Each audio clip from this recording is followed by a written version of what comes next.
what's up, witches? What's up, ADD Crouton? Attention deficit disorder Crouton. That's weird. How's the game? I mean, it's really good. It's not the perfect Souls game. There's a lot about it I like, and a lot about it I don't like. But it's, if you liked Dark Souls in any of its incarnations, you will like this. Is what I can say about it. Oh, why is my face so bright? Let's see if we can fix that. Video.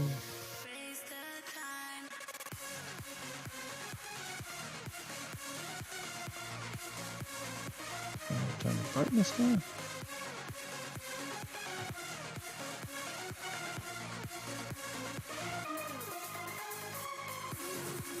Is that right? I don't know what to do with it. I'll try to adjust my light in here. Yeah, my light got tipped over. Everything's so sensitive on it. I think it's a little too close to it.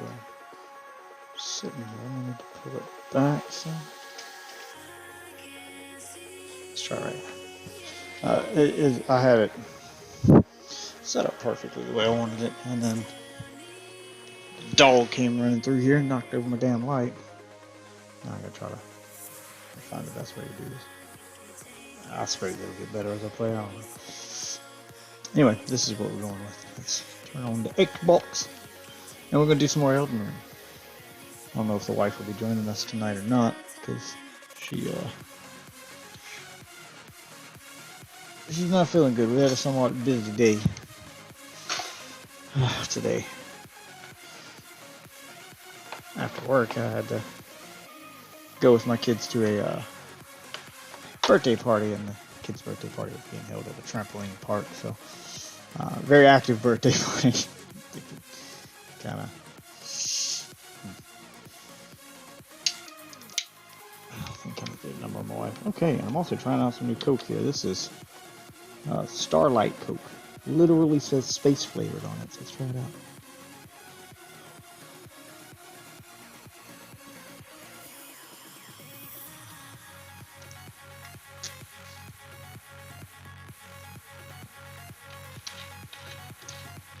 Apparently, space flavored is cough syrup, because this tastes like cough syrup. Oh boy. Ooh.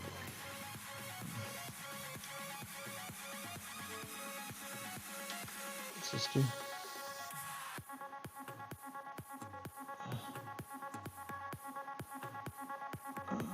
That's not what I'm looking for.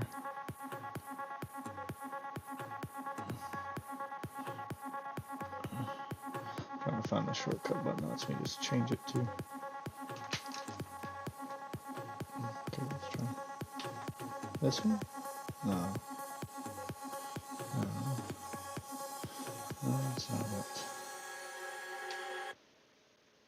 I guess I do have to do it this way. Let's do it that way.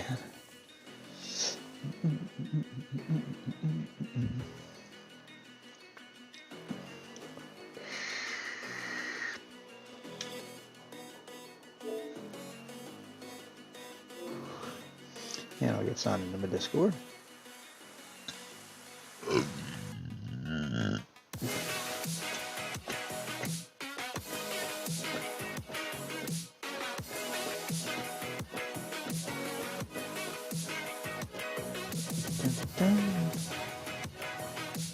What's up, Vanna? Vanna Sierra. We are playing Elden Ring. Which I'm hoping will automatically show up here.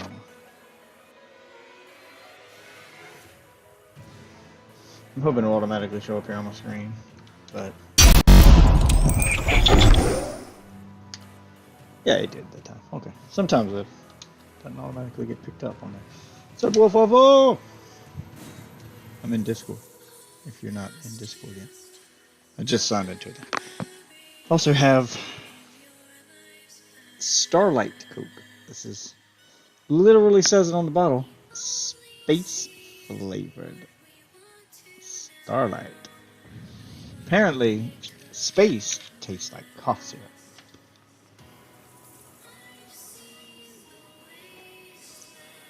Maybe it'll grow on me. I don't know. Oh, God. Oh, that is really something. How many souls I got here? 110. Oh, that's right. I just leveled up. Okay. Been farming souls to stock up on arrows and shit.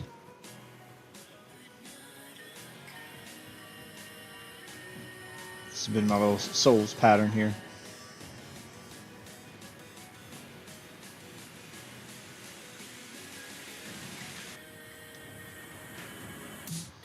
Little souls farming pattern. Go out there to trigger that fight and get them all fighting. And then... Okay.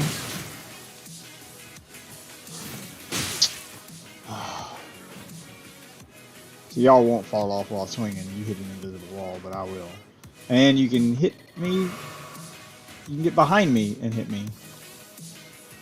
Like, he swung in the opposite direction of me, but it still hit me from behind me, so whatever. These guys with their broadswords are bullshit.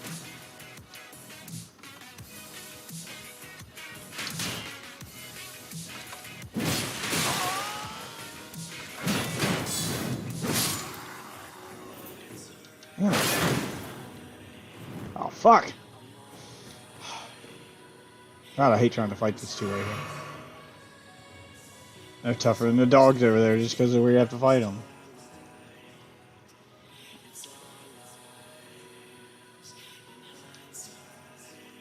Alright, come on. Oh! Yeah, I usually don't do two swings like that, but whatever. Alright, whatever. Okay, now we can just enjoy the show. Enjoy the show, enjoy your free souls. Place your bets, who you think's gonna win? Who you think's gonna win? The dogs? The dogs or the soldiers?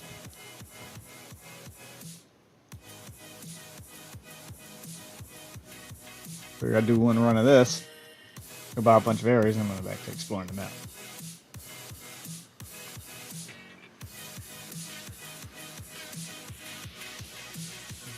G'day, g'day. Hey, mate.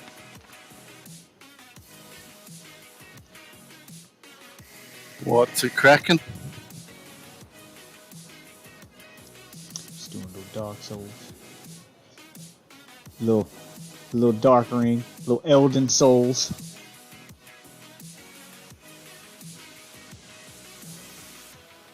Yeah, well, we know how you like to get into those dark rings. I do love my Dark Rings. Wow, that's the furthest I've seen them chase that dog over. He's off screen here.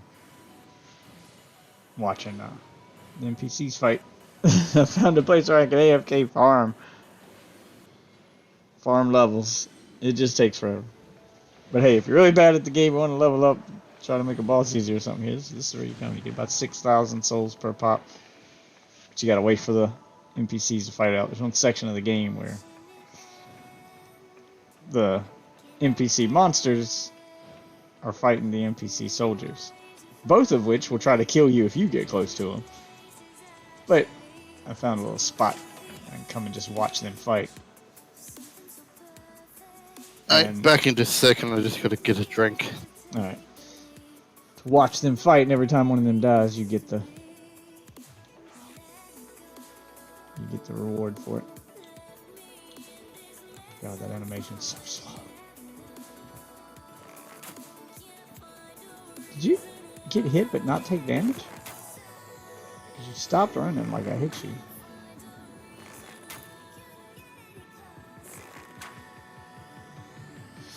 I mean, they can shoot me from up here and do damage from that far away. Like, they'll shoot me clean across the fucking map from up here.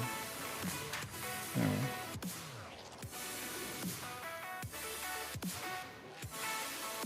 So I'll peck away at them while they're still down there fighting.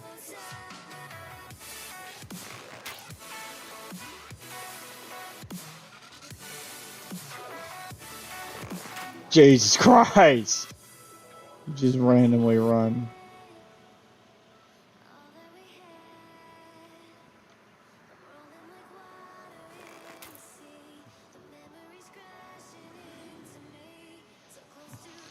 Found a better spot. Each guy you kill gives 1k souls and are pretty easy to kill. Yeah, well this is the AFK spot. I was doing this while I was at work actually. This works out. Because I can sit here, pick up the controller once every couple minutes, and then go back to work while they fight it out, and boom, 6,000 souls. So this is the I'm not playing the game but still want to level up method.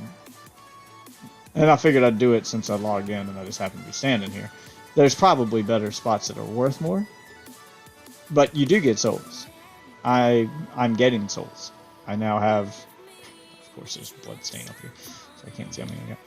I'm at 3,900. And I haven't done shit. I mean, I killed those two guys up there, but they're worth like 100 apiece. Usually get around 6k if they kill all the dogs. It depends if they kill all the dogs or not. But yes, you do get souls for every one they kill.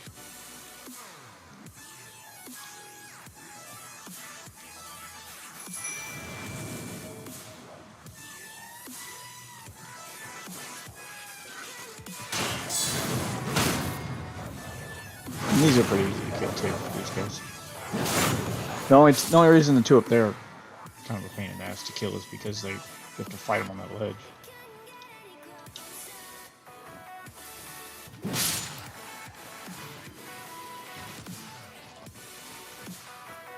What? For some reason my guard counter feels slower. I was doing this earlier today and I didn't have to worry about... Damn it, really, dogs?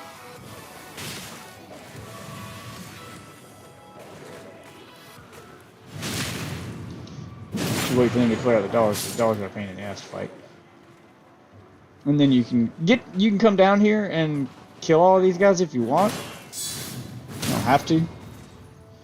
Like I said, it's not enough to be worth it if you're actively playing the game. If you're not playing the game anyway, some souls while doing something else, like being at work, for instance, is better than waiting till I get off to get souls. They're free souls. I'm not saying there's not a more efficient method. This is the AFK, I'm not even going to play the game, but I want souls method.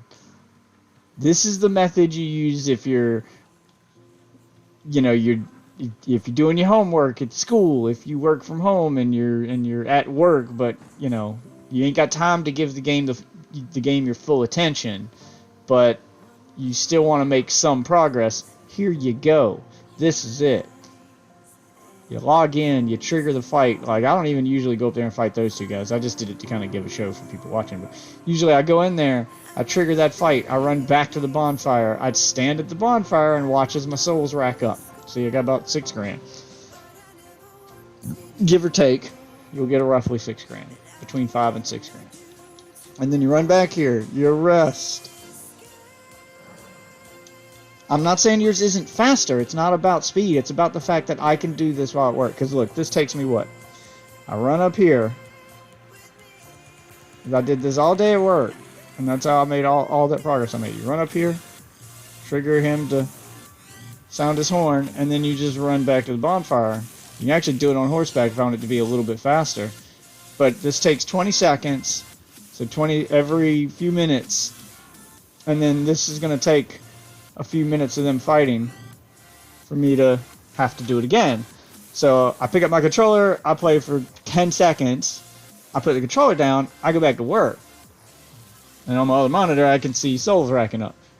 And then when it's done I'm like, oh, I need to recycle it. Boop, go back, bonfire, run back, go back to work. I don't have to do anything. It's just constant souls coming to me for 8 hours a day while I'm at the work from home job. It's just 8 hours of constant souls. It's not the fastest method, but it's the better than nothing method. because I don't have to do anything. I can't give this game the attention I need to actually fight stuff and farm souls while I'm at work. But I can do this. If you're going to be actively playing the game like I'm doing right now and giving it your full attention, no, this probably isn't the best method. It's definitely not the fastest. This takes a long time. But this is the way even people who suck at the game can do it. You know, this is the either I'm not playing or I'm so bad at the game I just want to get my character stronger to give myself a better chance while I learn how to play a Souls game, or you know, while I get good. This is what that's for.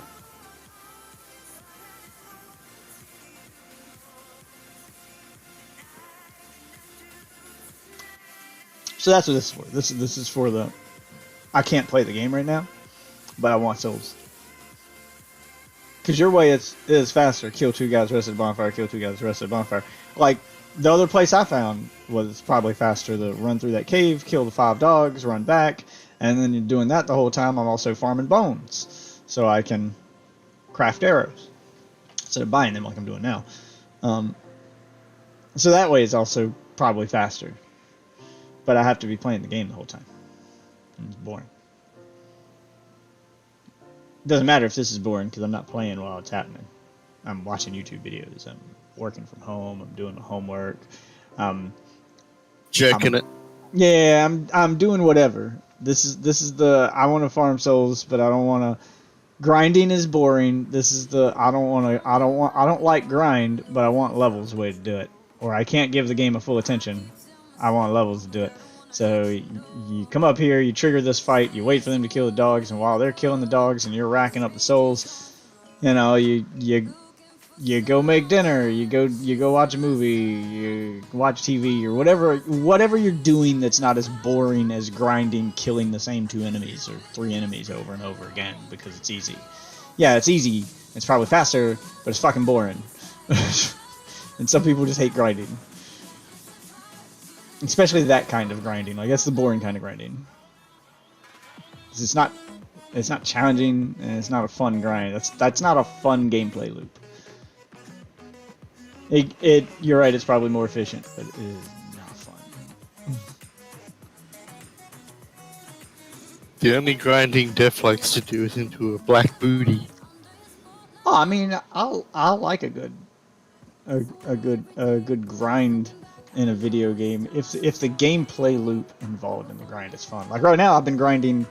It's another thing I've been doing is I'm grinding character affinities and stuff on Xenoblade on my Switch. But I've been doing it in the DLC challenge, in the challenge DLC where you get to play with Shulk and Fiora. Because those challenges are fun, and you can just grind those challenges in order to get your affinities up. And that's the only way to level up Shulk and Fiora for when you unlock them on a second playthrough. Which I'm debating on whether or not I'll do a second playthrough, but I do know after you beat the game, it unlocks a challenge where you can unlock Shulk and Fiora permanently to have them on your team during a regular playthrough, during your next playthrough. So, I don't know if I'm going to do that or not, but that's a fun grind. It's just me grinding challenges, but all the challenges are fun and they're interesting, and that's a much funner grind because it's not me just killing the same 2 easy enemies over and over again. There's, as it says, there's an actual challenge involved. And each one of the challenges is unique and different.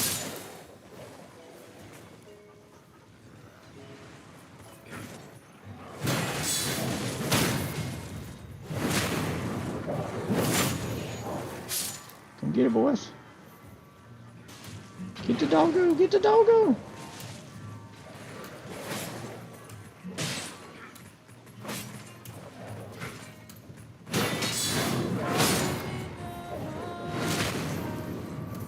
Get my doggos, kill him.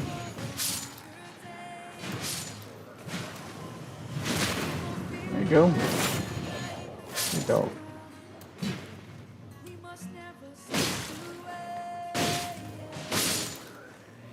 You saw I got this great sword.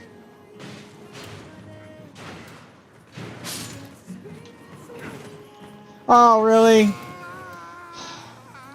For some reason the dogs will target shit that's further away from me.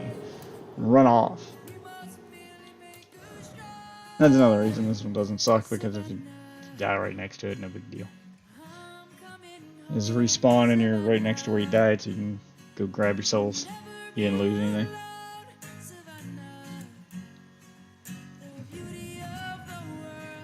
Just run over here and grab my souls real quick while they fight my dogs.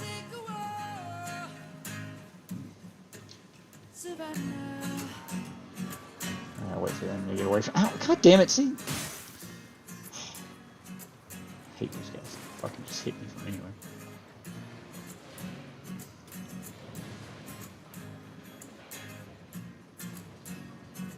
Usually I don't bother with killing the leftovers. I just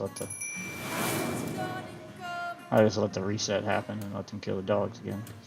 The individual guards aren't worth a lot.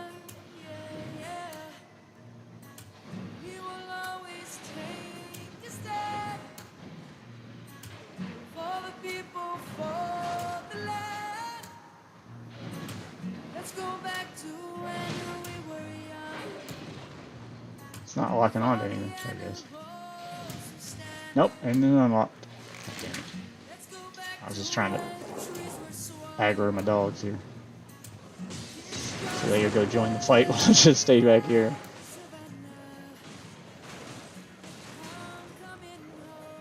Where's Ares coming from? The dogs are getting shot from somewhere. Oh, they already killed one of the dogs.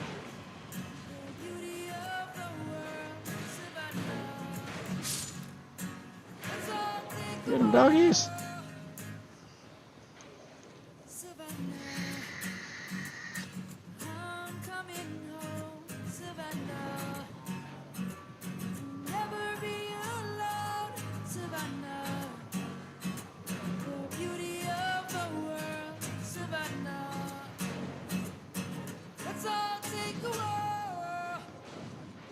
Get them, doggos! Oh, we got one of the dogs. Waiting for him to kill my other dog? Okay.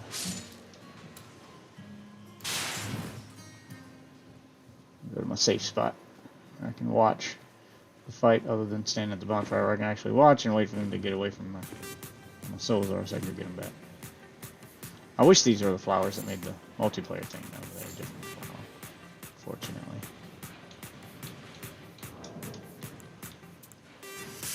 Now you can watch them all fight.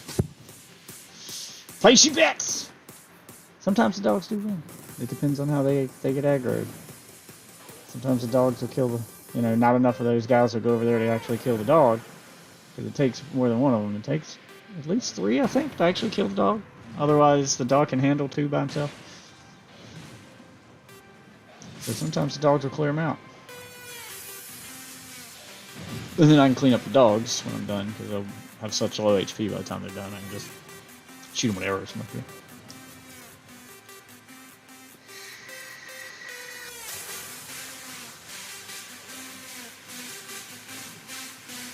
Which is what I'm going to do. Just shoot shit with arrows from up here.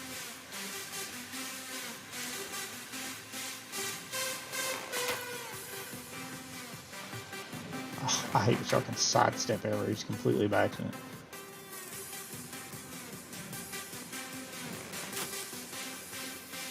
I'll leave my shot. Wow, I'll leave my shot a lot.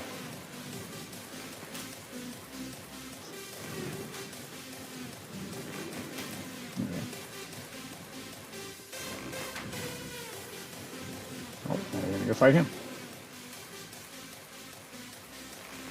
Oh, the headshot. Oh, take a direction, man.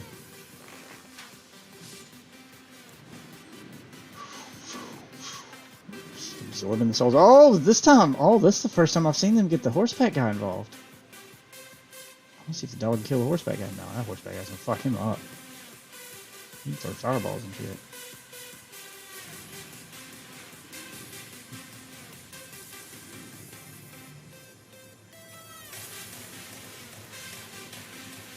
No wonder.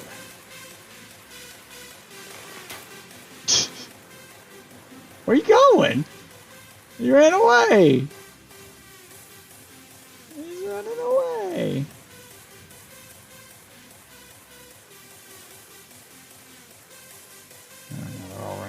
fight that dog.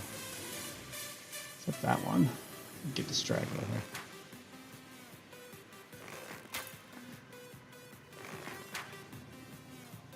Oh, come on, target the horseback guy.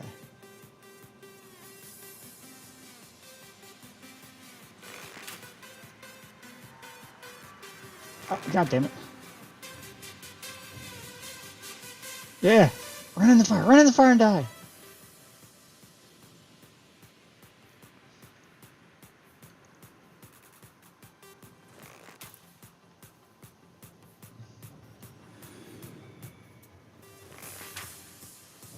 I guess I'll find out if you can get up here and get me. I don't think you can. I don't think you can. Find a way to cheese you.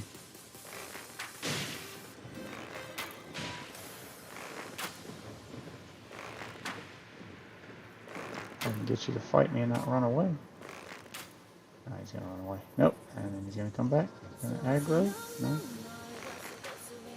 Oh my god, this thing is not very good at manual aiming. Yeah, go run in the fire. Oh, there you go. Yeah, run into the fire.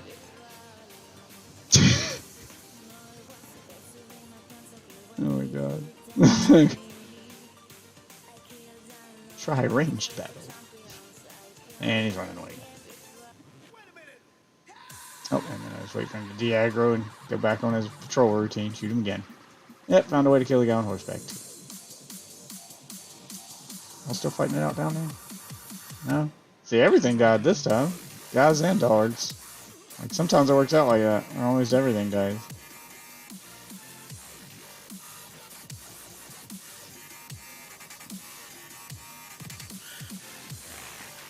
There you go, come on back. You have made yourself known and come to say hi. Well, hello, hello. Welcome aboard. Damn it, unlocked. That sounded like a headshot. Where are you going? Come back, I want to kill you. You're not a boss one, so you'll still respawn, but who cares? I want to see if you drop something cool.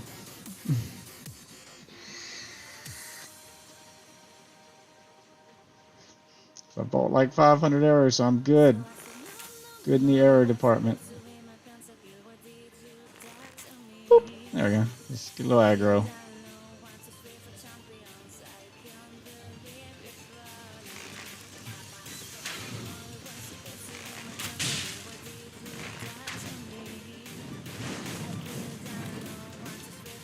Oh, there we go. Can I steal your horse?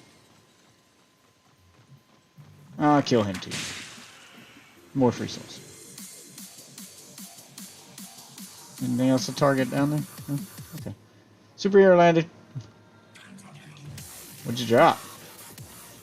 Beast liver? Yeah, the actual soldier didn't drop anything. It was just his horse. Oh, hello. Didn't see you there.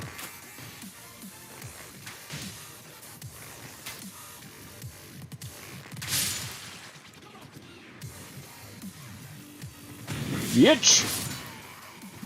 Oh, that feels good. Feels good, bro.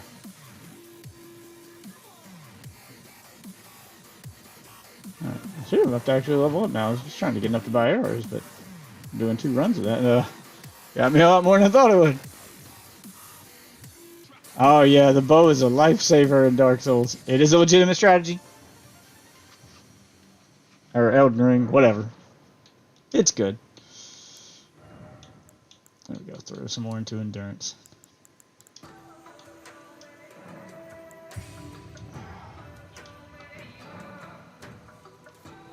And then I can go buy my arrows. Highway North, yeah, that's where it's at. Anyone other than myself a fan of Bleach? I don't really get into Bleach. Dark Ring, Elden Souls, Dark Souls 4. Actually, this would more be like Dark Souls. See, they did Bloodborne. damn it! They're all their games are fusing together in my mind. Blood Ring, Darkborn, Elden Souls.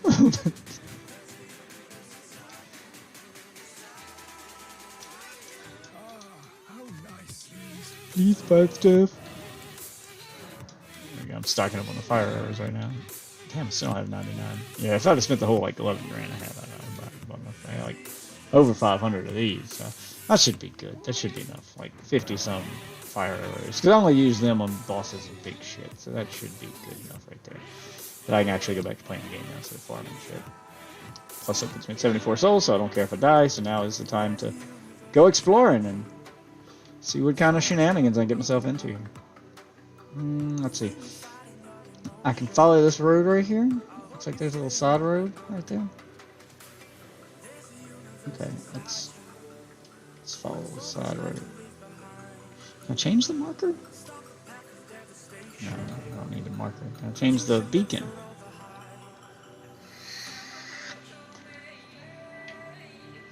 Actually, I don't need to do that. I just need to move this beacon, place a marker.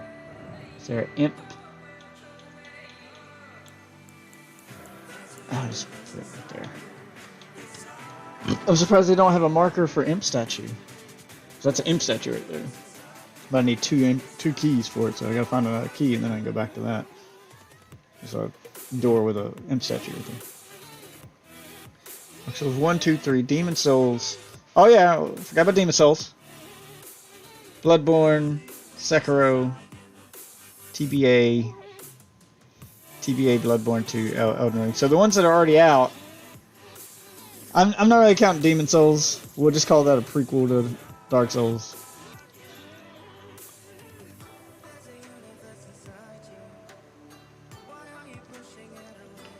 And I suppose you can, in which case Demon Souls would be Dark Souls 5.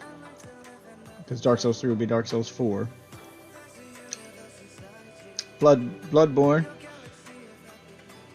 Yeah, it would be Dark Souls 5.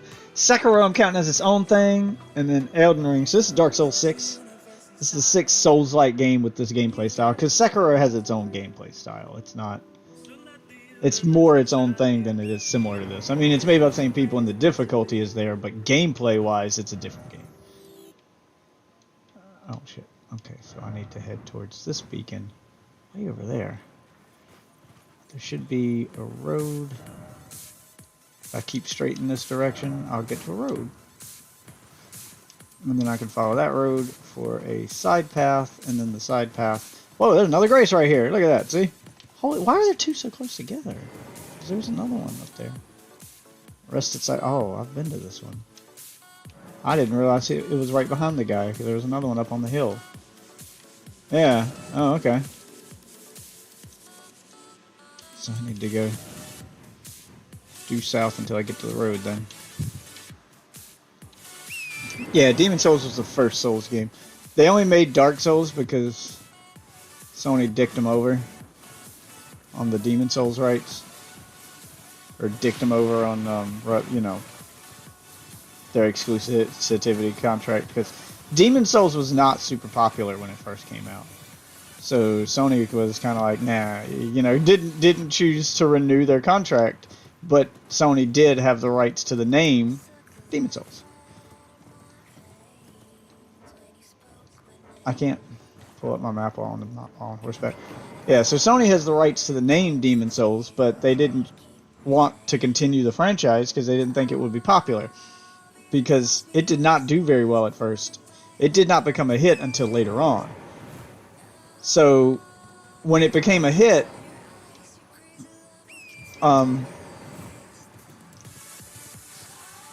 they were they dicked them over and renegotiating the contract somehow so that they could make Dark Souls an exclusive, or Demon Souls an exclusive, and make it a franchise. Are you the guy? Wait, where am I? No, you're a different guy. You're a different guy than the one I've been going to. I've been to you too, apparently. Okay, you all... Oh, you sell flaming bolts, not flaming arrows. You have the stone sword key I need, though. So So I need to get 4,000 and come back to you. Need to start putting merchant icons on the map. Oh yeah, you've got it. Cool shit. Gravity's advantage. Okay, well let's put a marker on the map for you then. Where's the merchant marker? I need a... I guess diamond's gonna be my merchant marker? Oh. That marker system's weird.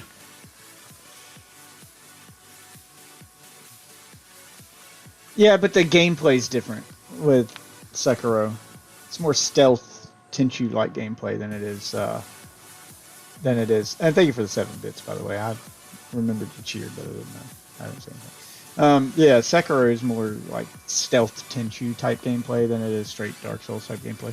It's closer to some old school games like Tenchu than it is closer to Dark Souls, I think. Because I know a lot of Souls fans who did not like Sekiro because of the way they changed the combat and stuff.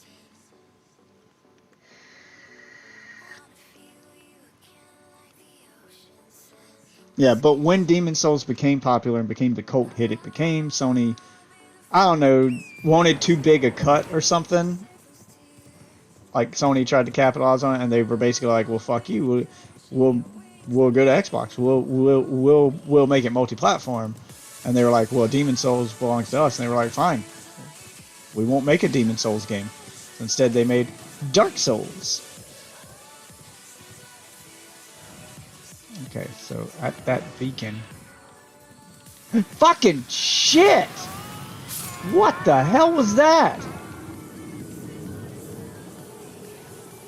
Where did that even come from? Well, the Kingsfield games are their own thing. They're not really Dark Souls games. I mean, I remember Kingsfield from back in the day, but they didn't play like Dark Souls. They were a different thing. Just because a company makes a game doesn't mean they all have to be connected, you know.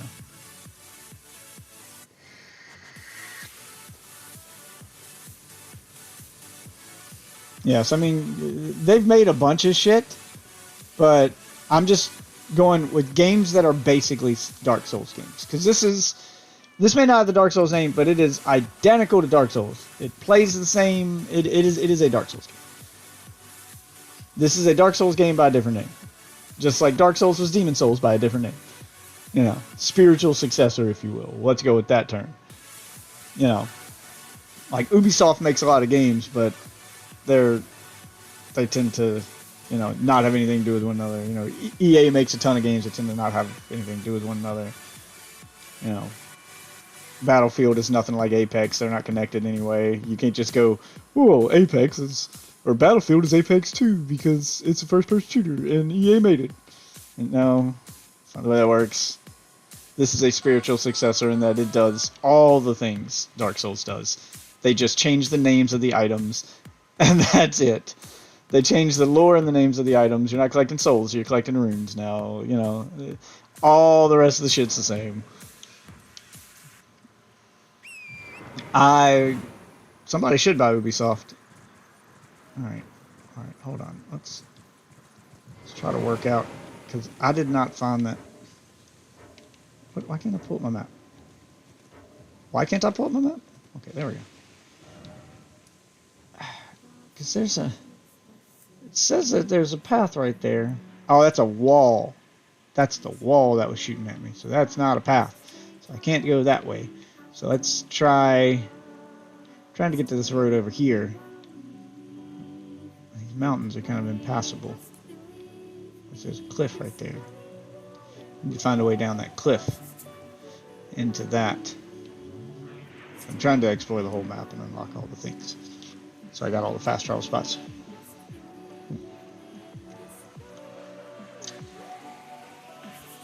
Either PlayStation or Xbox. I mean, I hope a better company buys them and cleans up their culture, and, you know, kind of like Microsoft's going to do with Activision, where they're getting rid of the CEO, and they're, you know, hopefully Activision will become a better company and be respected again after Papa Microsoft gets them in check. If Sony's wise, they'll do the same thing with Ubisoft, because they have talented developers. They just have shit management. So, and thank you for the bits again, by the way. But they have shit management. So, they need to, you know, have somebody come in and clean house. And if Sony's wise, buying Ubisoft since Microsoft bought Activision. That is a smart move. But you have a good night, man. I'm not going to keep you talking. But thanks for popping in. Should do it more often.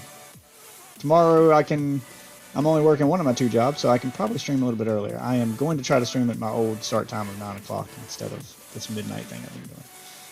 So, try to do a nice long stream tomorrow night. And also, I want to say Ubisoft, or did you say Ubisoft or Yeah, Ubisoft. Bethesda? Ubisoft's up for sale. Ah, hey, yeah. Yeah, because Microsoft They bought have pretty Bethesda. shit management. Yeah, they do. Let's try this one. Yeah, they do a pretty shit management. And they've got all those sexual misconduct allegations and all the, the mistreatment of their employees. They haven't been sued by a All state. companies have those these days. Yeah, but there's different degrees of it, and they're one of the worst offenders. They aren't as bad as Activision Blizzard because they haven't been sued by an actual state yet. But I'm thinking that that's simply because they aren't an American company.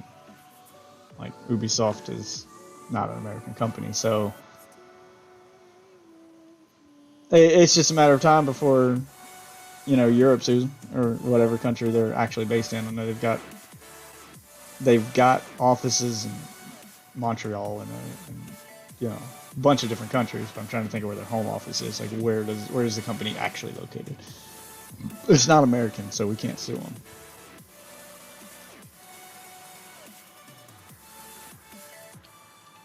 That's why California is suing Activision Blizzard, because that's where the company is. They're an American company. An American developer. Ubisoft's not. So. Let's see. Is there a way to get down this cliff from here? I found a place that looked like I could jump down this cliff, but I couldn't get down safely. I kept, the fall was a bit too high.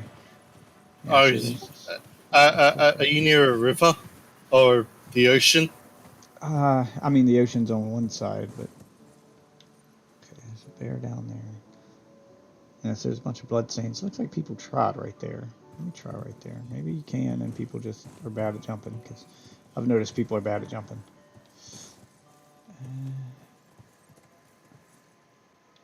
I could probably make the jump on horseback to there, but then where would you go?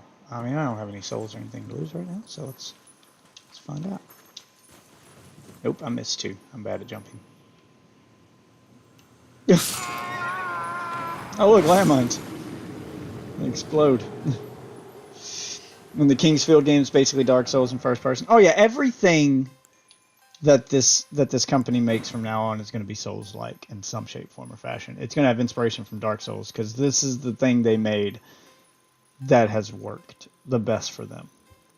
Like, From Software made a bunch of different shit before Demon Souls that varied. Oh, wait. Did this get me down there? Yep, that got me down there. The respawn worked. Okay, so dying worked.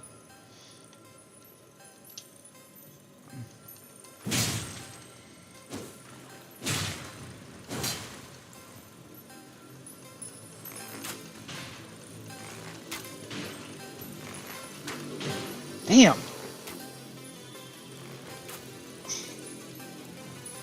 So fucking fast. Oh, well, all I was going to do is refill the flash anyway, which is full. So. Okay, so let's find race here. Bonfire, whatever you want to call it. That's Poison Swamp. Running through there is going to be a bunch of landmines, but that might be where I have to go. Yeah, I'll go along that trench.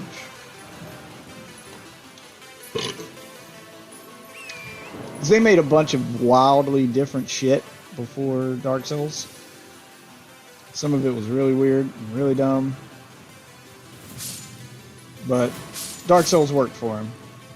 The Demon Souls worked for him. What is this? That is a weird head. It's about to shoot me with something.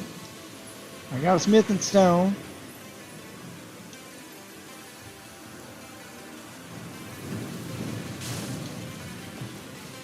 Come help me, jellyfish! This doesn't seem to be doing a lot. Okay, well, let's Not really working for me. I don't want to get too close to it. Let's try arrows. I guess I could kill it there. It's going to take a while though. It's not really putting up much of a fight here. Let's stick around with it since I don't have much to lose right now. I'll wait till whatever this stuff is fades away and then...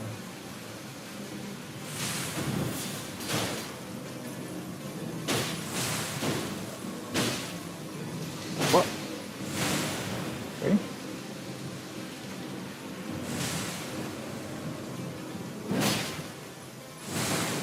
Okay. Wasted a lot of magic on that, I shouldn't have. Didn't drop anything. Head. Mimics, bleak atmospheres, weird currencies, story not conveyed straightforward. Demon Souls was legit just a spiritual successor. Nah, not really. I played a lot of Kingsfield. I was a Kingsfield fan before Demon Souls ever existed. Oh, sweet. I was a Kingsfield fan way back in the day, like back in the 90s, before From Software had found its groove, when they were just that company that, like, they were that little niche company that only super nerds liked. I played a lot of Kingsfield. I'm not saying that there weren't similarities and that a lot of what's in Demon Souls wasn't inspired by Kingsfield, but I don't consider them similar enough to call it a Souls game. Kingsfield was its own thing. They shared some similar concepts, like they were definitely inspired by Kingsfield. You could tell it was made by a Kingsfield developer, just like a lot of different developers can have games that are, you know, they have that distinct style to them as a developer, but the games can be wildly different. You know, like Activision can make a different shooter that's not Call of Duty. You know, Treyarch or whatever, if Treyarch went independent and made its own shooter that had its own mechanics that they were never allowed to do in Call of Duty, it would still have that Treyarch feel to it though. Like, the gameplay itself, you know, the gunplay itself, you could still play it and it would feel like a Treyarch shooter. You could tell who made it by playing it. But they could make it different enough that, it's not Call of Duty. It's its own thing. It's just got their style. Whoa. What is this? Vroom.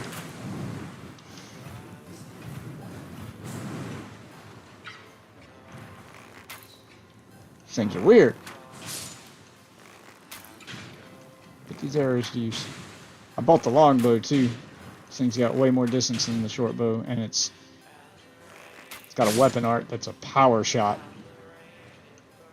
that will do a shit ton of damage. I've used all my magic summoning the mushroom, summoning the jellyfish. Oh fuck, you're not dead. Thought you killed him for me, jellyfish. Oh fuck. Come on, jellyfish.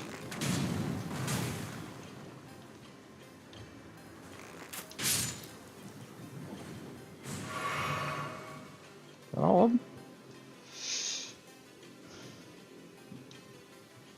But I wouldn't consider Kingsfield to be a Souls-like game, or Dark Souls to be a Kingsfield-like game. They're their own thing.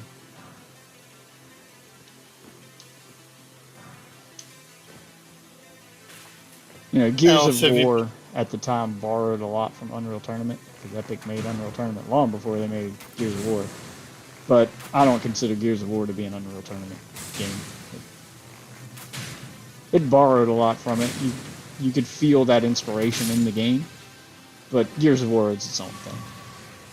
Sanctuary Stone, what is that? Yeah, but if Activision as a whole stopped making COD and made that new shooter only, it would be considered the spiritual successor to COD.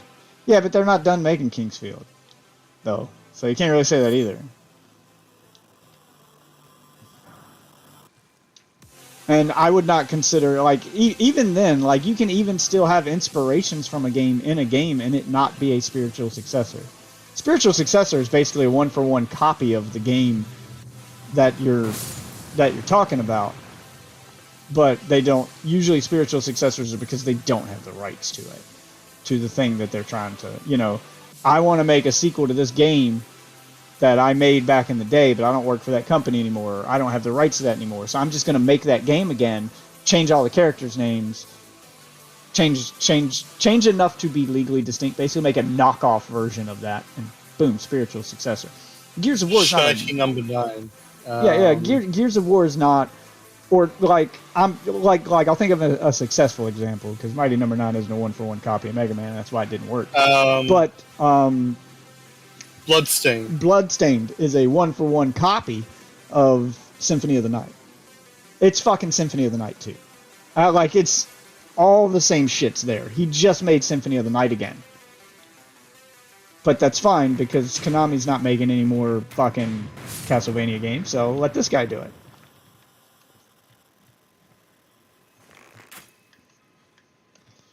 So that's a good example. Like, I don't know why I can auto-target that one.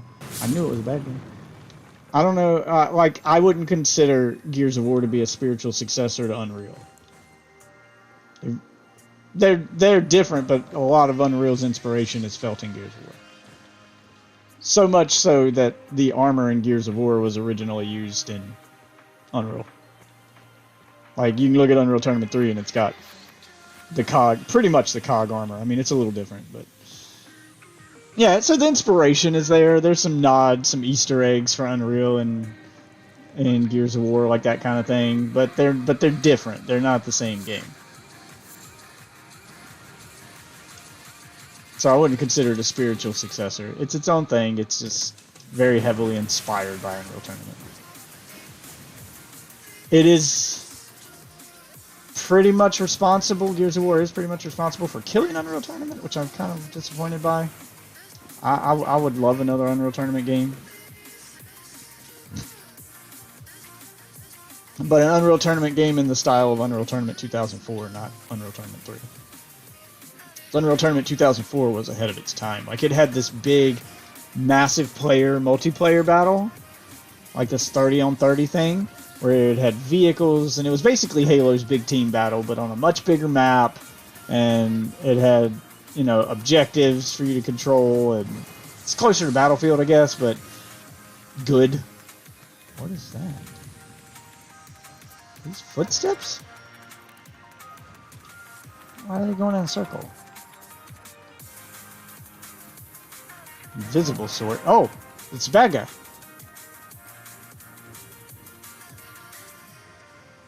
He's invisible. Great. Invisible bad guys.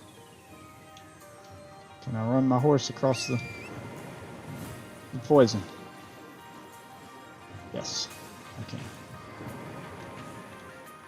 Here. Oh, rune art. Ooh, bad guys over there. Okay, there's a Grace over there. So let's go unlock that Grace. And then I'll go from there. Oh, glad I can use the horse to skip the poison areas now.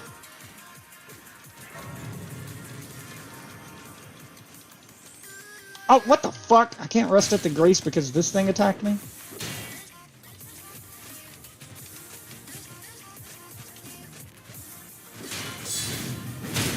Well, fuck you, little guy. Little guy thing that dropped the cuckold glintstone. Whatever that is.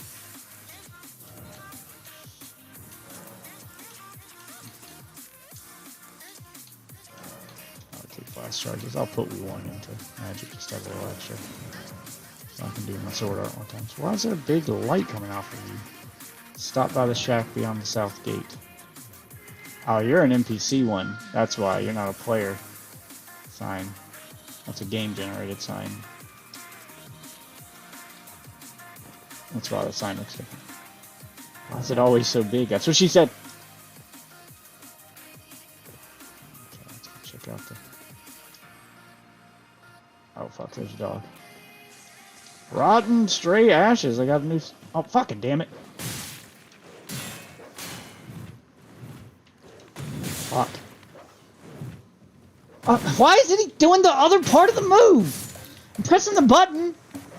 I hate that it's a combo thing. Like, why doesn't he just do the uppercut?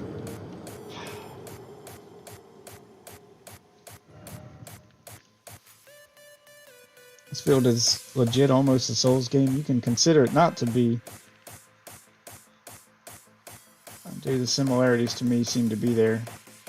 It's not the same, but an update. Yeah, it's different. I mean, it's similar. I'm not saying that they're similar. It's like Unreal Tournament and Gears of War are similar, but I don't consider them, spiritual successors to each other.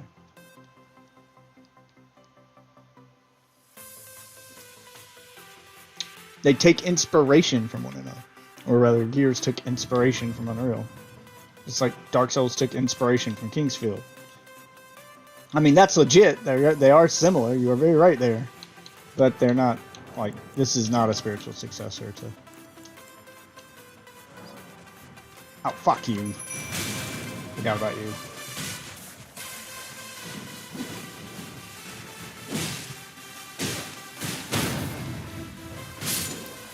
Fuck you. Yeah, just because they're made by the same guy doesn't mean they're going to be the same. One guy can make different stuff. Like, can make things that are different enough that they're not... Like, just because everything he makes doesn't have to be linked.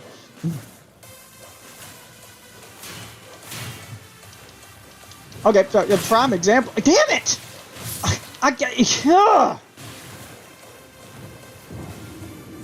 See, I hate that the enemies can attack so many times back to back and just break your guard. Like a prime example of like an author making two things that are similar, but one is not a spiritual successor to the other, are Twilight and 50 Shades of Grey. They're different things. They share similar elements because they're written by the same author. She definitely borrowed a lot of ideas from one for the other. You know, that inspiration is there, but they're not the same thing. Oh, wasn't 50 Shades written by someone else who was like a fanboy or fangirl, from what I understand? Well, yeah, written by... Fine, and it was written on a BlackBerry. Yeah, but it's... You get what I'm saying. Maybe it's not the same author then, but... God damn it, you get what I'm fucking saying. Like, Jesus Christ, one person can make two different things. Fuck. So it's not the exact same author then, but whatever. You know what I meant. Being made by the same person doesn't mean that you're then stuck, you know, everything you make doesn't have to be linked to the first thing you made. Oh my god!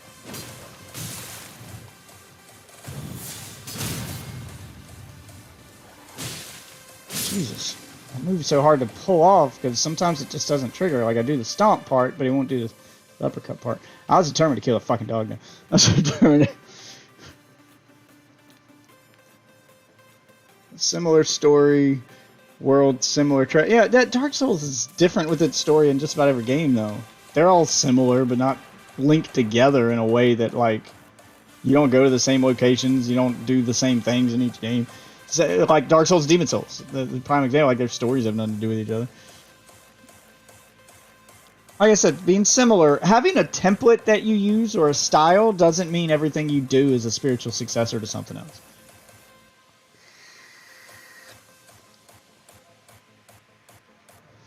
It's not a spiritual successor. You clearly don't know what spiritual successor means, or what's typically considered a spiritual successor. There we go. No, the dog didn't stay stunned long enough for me to do that. Okay, come on, jellyfish.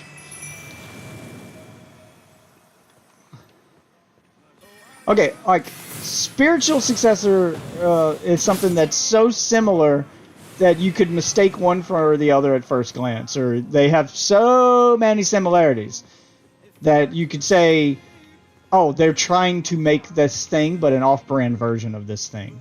Like, it's basically the same thing, it's just they changed names and items, and, you know, that kind of thing. Like, they changed the names of items. Oh, fuck! That one came out of nowhere. That's the invisible thing. So that's what the invisible thing is. Okay, prime example of something that's a spiritual successor. No, it's not made by the same guy, because that guy's dead, but you'll get my point. Like, this will get the point across of what a spiritual successor is. And it's not always bad being a spiritual successor to something. Like, that doesn't necessarily mean you're ripping it off. You could be doing it as a way to pay homage to something. or to show your inspiration for it, or simply because the people who make the thing aren't making the thing anymore, so you want to make your own version because you're a fan. The Orville is a spiritual successor to Star Trek. Like, it just is. I mean, yes, Not made by the same people, but it's got the same themes. Yes, it is. It is almost exactly the same format. Like, even the shows are episodic to where you can just watch any one episode and it's self-contained. You don't have to watch the previous episode to know what's going on in this one. There's certain, little plot elements that carry over, but Star Trek did that too. Like it follows the same format. Like, it's all the same, but it's got, the Family Guy humor intertwined into it because it's made by the guy who made Family Guy. But it's a spiritual successor to Star Trek because Star Trek Discovery was not Star Trek.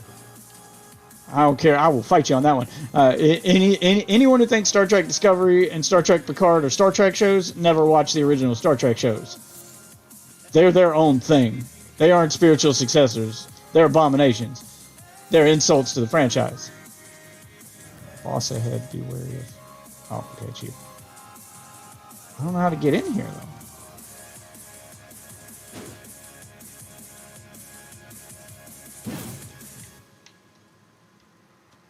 Yeah, so that's a spiritual successor, but, like, you can't say that, for instance, there's a lot of things that are going to share similarities just because of the genre. I mean, it's hard to do a medieval fantasy world without it sharing similarities with other medieval fantasy worlds.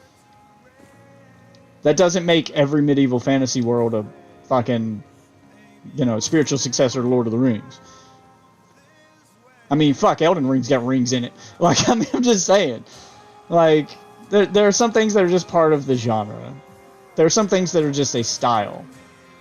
You can do things in a certain style without being a successor or spiritual. Spiritual successor is, I want to be this thing.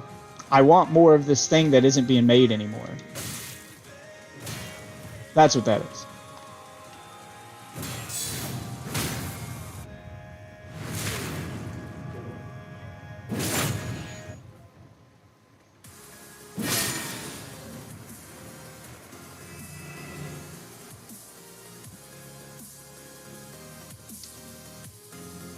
Just like you can't say that, okay, like another prime example is, you can't say Dragon Age is a spiritual successor to Mass Effect. Are they similar? Yes, very. Very. Mass Effect is, or Dragon Age is Mass Effect in medieval times. Or Mass Effect is Dragon Age in space. They play roughly the same, all the same mechanics are there, but I would consider one a spiritual successor to the other. They're different enough. They weren't trying to make Dark Souls, or they weren't trying to make Mass Effect again when they made Dragon Age. They were just a company that has a style making an RPG in a different setting. Fuck you! All these invisible enemies could suck my dick. Oh fuck, I'm out of magic. What am I doing? Oh fuck. That means I can't do the big attack anymore.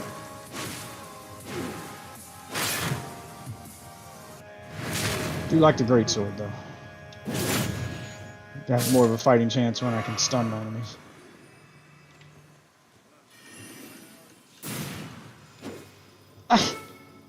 It's really annoying. And he can teleport. Oh, that's just great. Stop running away. Fuck these things. Oh, invisible enemies suck balls. This is so cheap. A cheap way to make the game hard. Just take away my ability to see them. Yes, it's a tool.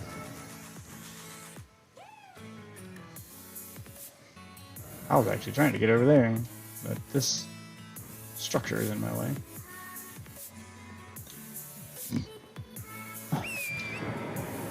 Let's try to run through.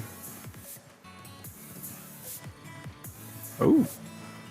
Yay, better flask! Golden seed. More flask charges, please. Please and thank you. Okay. I don't really care too much about souls right now. came in here with none so I could explore safely and not care if I die. It's one of those big things. Maybe I can go around it?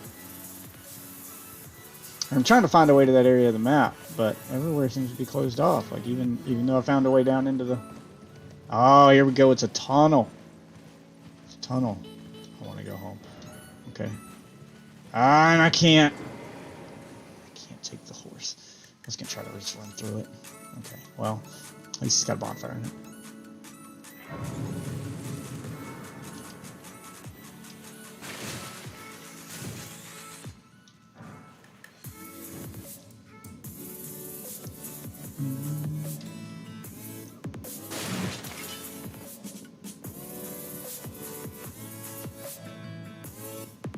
I mean, don't get me wrong, I like From Software games. I like their style.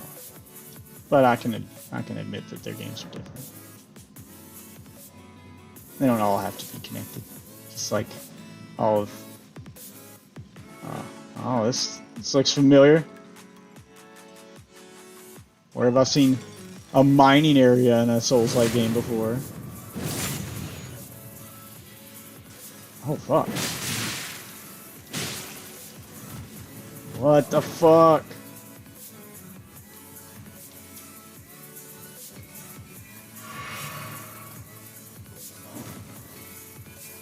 Kinda hoping a backstab would do it there, but it's not. Well, there we go. That got me. Oh, I can't fast travel to these? Oh, I can't fast travel from this location. Okay. Other games that they made are not Souls games, but Kingsfield is. Yeah, I don't. It's the most inspired. It's their biggest inspiration for. I'd say. I mean, by that logic, you would have to say that Dark Souls is a Kingsfield game through and through. Because Kingsfield came first, so Dark Souls would have been borrowing a lot from Kingsfield. Which, don't get me wrong, the Kingsfield inspiration was definitely there. Dude! He is spamming the fuck out of that. Oh my god.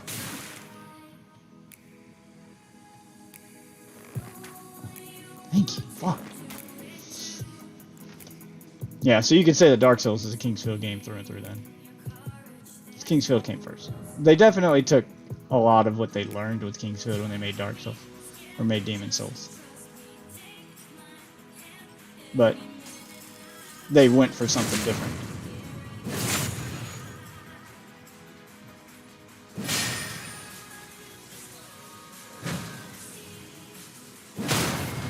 Damn, it took a lot to break this up. Cracked crystal. Okay. I don't know what that is. I consider them different enough that I don't consider one an inspiration. Or one a spiritual successor to the other. I consider one to be an inspiration for the other. But I don't consider them to be the same thing. I mean, to each their own. Have your opinion if that's how you feel. If it gives you that Kingsfield feeling. If you play a Souls game and think, oh, this is just Kingsfield, then that's fine. You're entitled to think that. In my opinion, Dark Souls is not. Man, those things are ridiculous. In my opinion, the Dark Souls is not a spiritual successor to Kingsfield. It's just inspired by it. But if you think they're similar enough to call it a spiritual successor, then it's King Souls. You can enjoy your King Souls, I guess.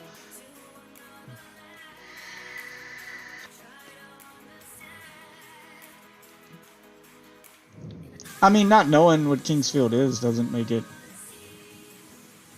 It doesn't mean that they can't be inspired by it.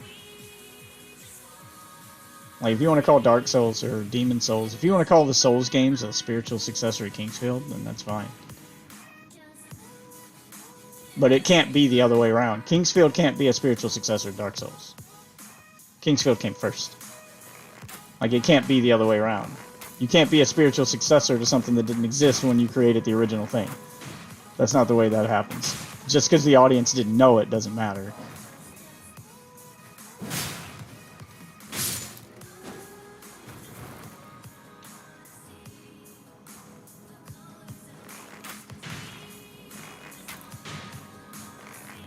Why are my souls way up there? I wasn't up there. Was I? Did I climb up there?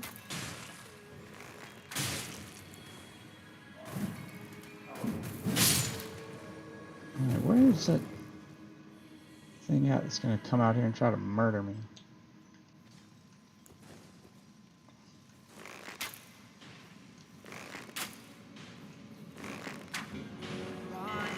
You blocking? You running around with your guard up? You are, you're blocking. Right.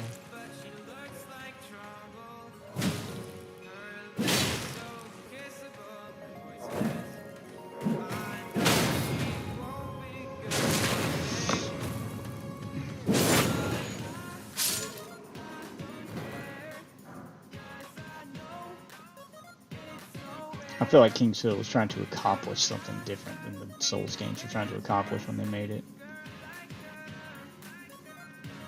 They were going for... When they made Kingsfield, they were going for Diablo in 3D. They were heavily inspired by Diablo when they made that game. They wanted to be like, hey, what if Diablo wasn't first person? Jesus!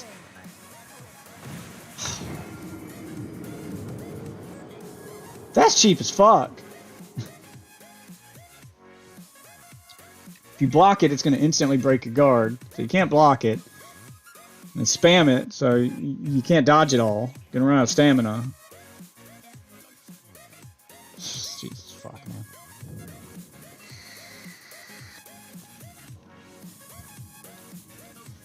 Alright, well, I'll come back to this area later. I'm not doing this area right.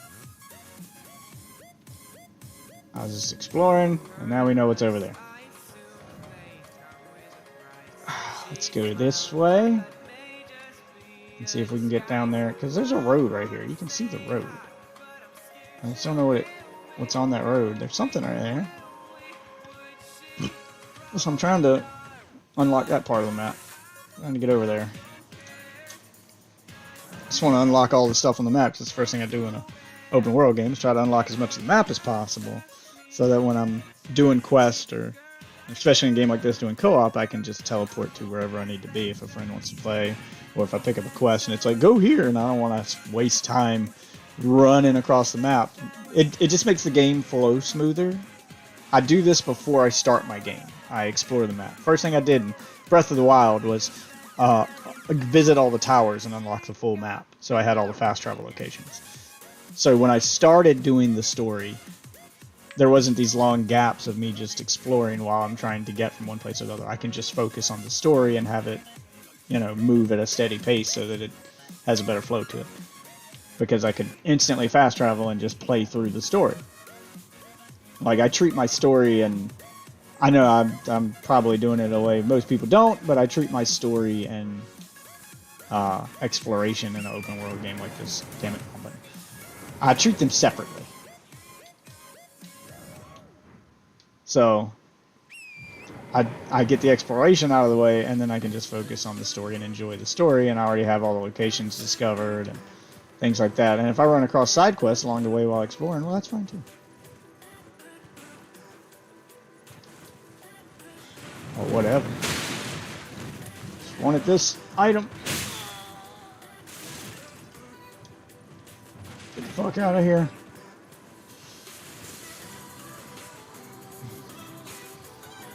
Is there a way down from here? Fuck you. I don't care for that.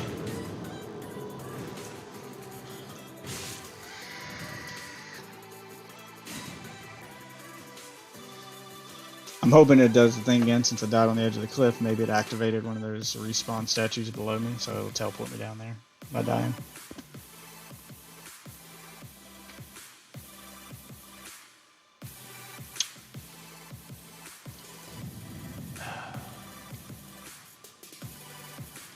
Where am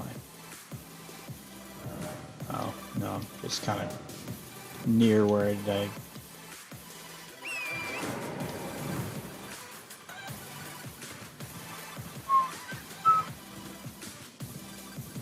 Oh, what do we have here? Look at this. Found the statue. Guide and Hopefully those returning to their roots. It's pointing to something down there. How do I get down there?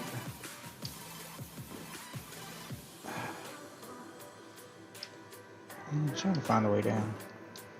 Yeah, there's a large cliff kind of blocking things off here.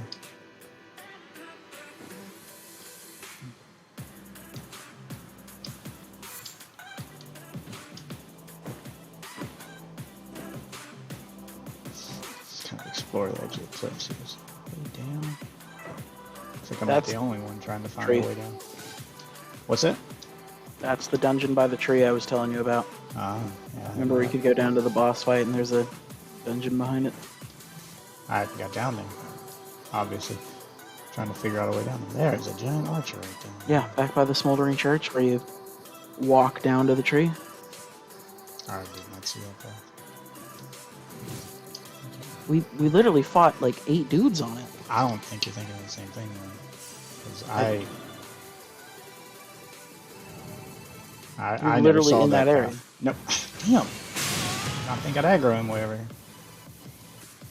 Teleport back to the church, but I did not see a path there, even if we literally fought like 30 dudes there.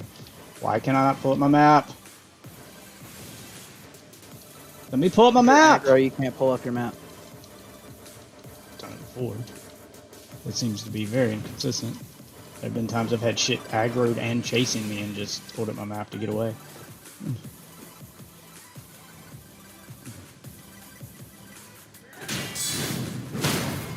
It tries not to let you know.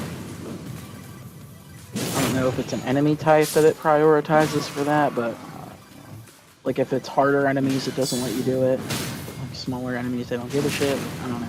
Oh, like, there should be an icon or something there, you know. I've actually been attacked with my map up because I pulled it up while I aggroed and shit got to me before I could reach the fast travel location on the map to click on it. I've died while in my map. Alright, Smoldering To be Church. fair, you probably wouldn't have noticed it. What I'm saying, that's when I would have noticed it, is when I'm being aggroed and then I pull up my map. That's exactly when I should notice it if that's the mechanic, but it didn't. I don't know. Like I said, I'd say bosses, but I did it to get away from a boss. So I don't know. Like, it's just inconsistent. It's probably just bugged. Alright, so where's this path? I'm at the Smoldering Church. I don't see any path leading over there.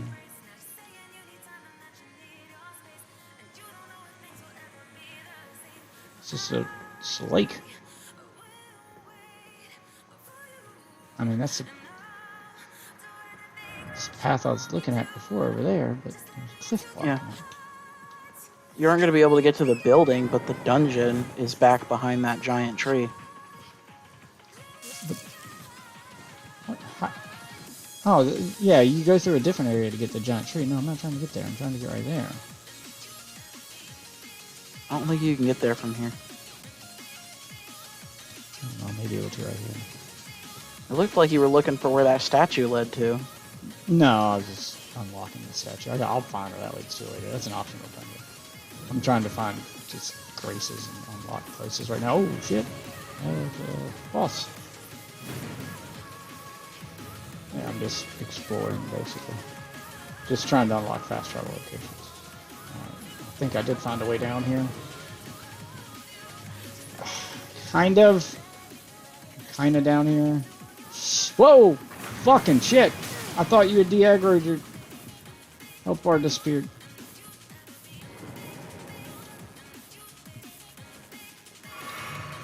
Nope, they protect the trees. Fuck. I thought I found a way over, but cliff ends here. Path ends here. Damn. I was like, maybe this is the way down. Because I was up there before. Yeah, it's pointing right below him. There's a door right here. Well, maybe there's a fast travel location on this door. It looks like it goes through a canyon. No, it looks like it goes right here. It looks like it's pointing inside this rock. Oh, Yeah, where the this dungeon is- is? Yeah, that's the dungeon. I meant the building. Oh, yeah, this is the... We keep swapping where we're talking about. Oh, yeah, no, I just happened to see the statue up on top of the thing. Okay, well, there we go. Found another fast travel location. It's rusty and shit back. Oh yeah, I need to use my seeds. Charge to flask, please. Add a charge to flask. Allocate charges. I'll keep it at. Okay. Okay. It's not where I wanted to be. I was trying to get to this area of the map. Area of the map I don't have mapped out yet. I found one thing over here, but I think that's how you get over there. It's through that tunnel I found. But you can't. I couldn't make it through the tunnel. But I have a feeling that tunnel comes out on this part of the map, and that's going to be the only way there. There's a big cliff blocking everything. You have to go through the tunnel in the cliff to get to that part of the map, probably. If I had to take a guess, okay. Well, let's go this way. I need to get out of this dungeon so I can fast travel.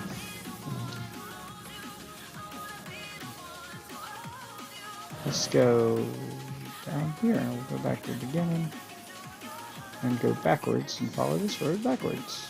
Yeah, So, it's connected by a cavern to get in there. yeah, that I found the cavern.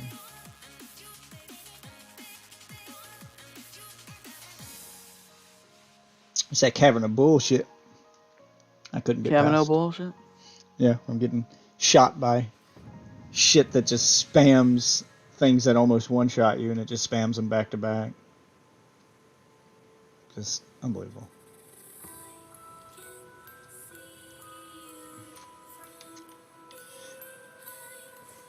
That's probably my biggest problem with this game is I feel it does it more so than any of the other Souls games, where the enemies will attack too quickly back to back. They will too many enemies just combo shit together, where you'll run out of stamina trying to dodge, or you'll be knocked off your guard, or you'll be knocked off balance while blocking. Like they're a bit too relentless. A lot of them don't leave enough of an opening for you to do any kind of attack other than a quick jump attack. That's a good thing they added the jump attack because that's quick, but I feel like that's a lot of times their only option is the quick jump attack or just a standard attack. If you try to do a heavy attack or you try to do a lot of these sword arts that have an animation, a wind up, you're not going to have enough time to pull them off. You're pretty much always going to take a hit. I feel the enemies are a bit too aggressive for the amount of new stuff you've given me to try, and I don't really have the option to use a lot of it. A lot of it feels worthless. Whoa, whoa, whoa! Fuck. Fell to my desk. Yeah, a lot of it feels worthless because you can't do it. Or you have to be very careful with using the stomp attack and even this, because it's stomp attack into the uppercut with this, whatever this move is I got called. But it's really hard to pull off. I can do this one, but like the one where he does the helicopter with the sword above his head to create a whirlwind. It takes him too long to do that animation to create the whirlwind.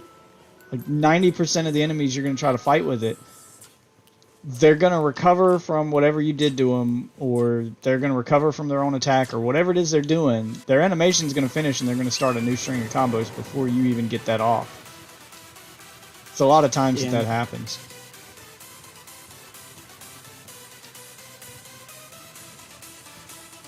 That's why I've been using the stomp combo thing, because it's quick enough I can pull it off, but there's a lot of shit I can't. Moves that look cool that I can't fucking do. Especially against the boss. They're too relentless.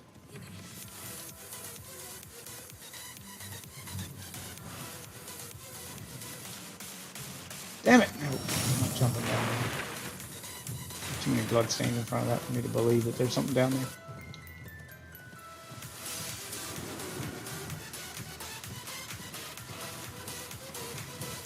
Just explore this side of the map.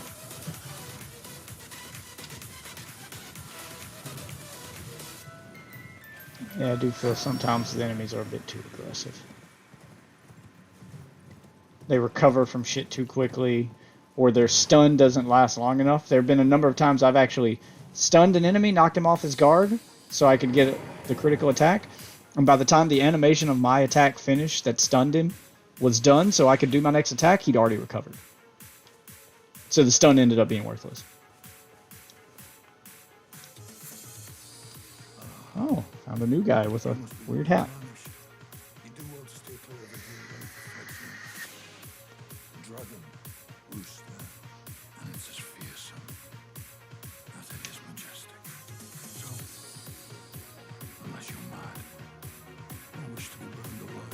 Oh, merchant.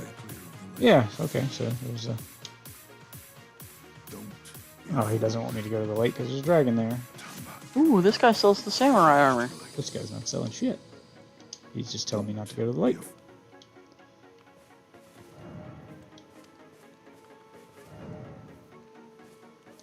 He just wants me to go to the lake. Okay, well.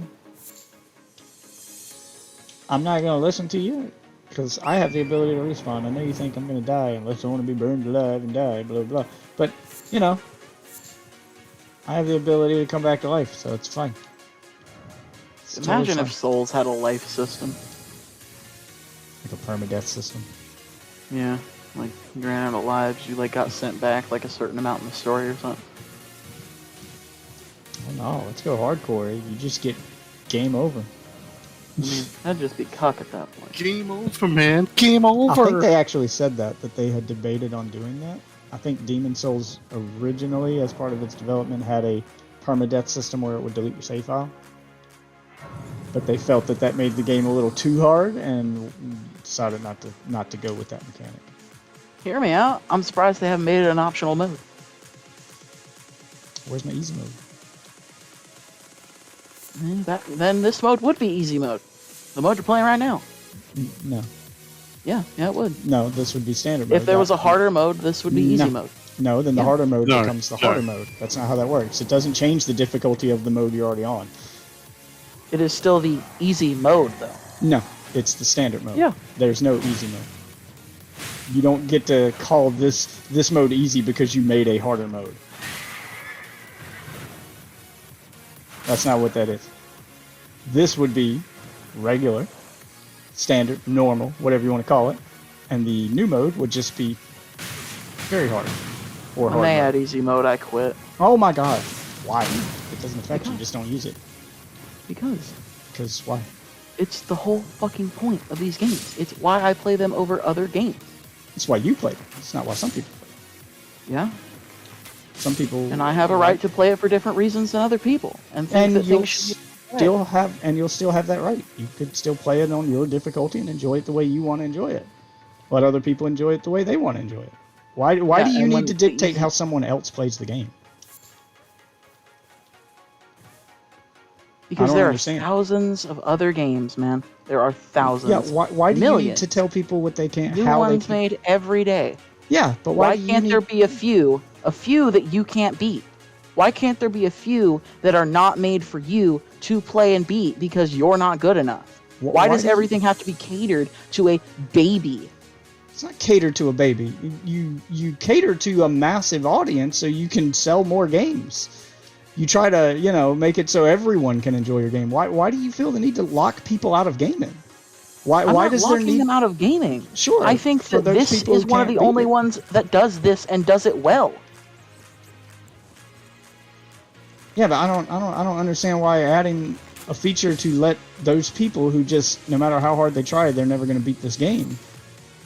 Give them a way to beat the game and enjoy the, get Enjoy the full story. experience. Yeah, enjoy the story, enjoy the experience, so that they can, enjoy the full game they paid money for. And hell, Because maybe if what they they're start going off for on a... is the old experience where there wasn't a difficulty mode. That's literally Just- the inspiration for the difficulty. Hey, okay, I would buy that if there weren't ways around that difficulty back in the day, and there were. Lots of games had codes in them. Contra is a notorious example. Like, it has the most famous code in history, where the game was notoriously hard, but you could input this code to give yourself unlimited tries and to make it easier. Lots of games had a hard mode code. They all had codes to make the game easier, so if you can't beat it the normal way, you find the secret code, you can beat the game. You yeah, can they enjoy were it. secret codes. So make the easy mode a secret code. What's wrong with that? Make it a thing you have to unlock, not just a thing you're given right off the gate. I'm fine with that. But to not have the option at all, I don't get that. I really don't. And I don't get why people who wouldn't use it care that other people want to. If it doesn't affect you, what the hell do you care? You can still enjoy the game the way you want to enjoy it. I wouldn't use it It does either. affect me. How? It's whatever. I mean, how? How does it affect you? I'm all It ears. changes the experience. It's no longer How the does same it- for everybody. how does It's it no change- longer, how does oh, it- hey, No, you beat how does Dark it Souls? change- Man.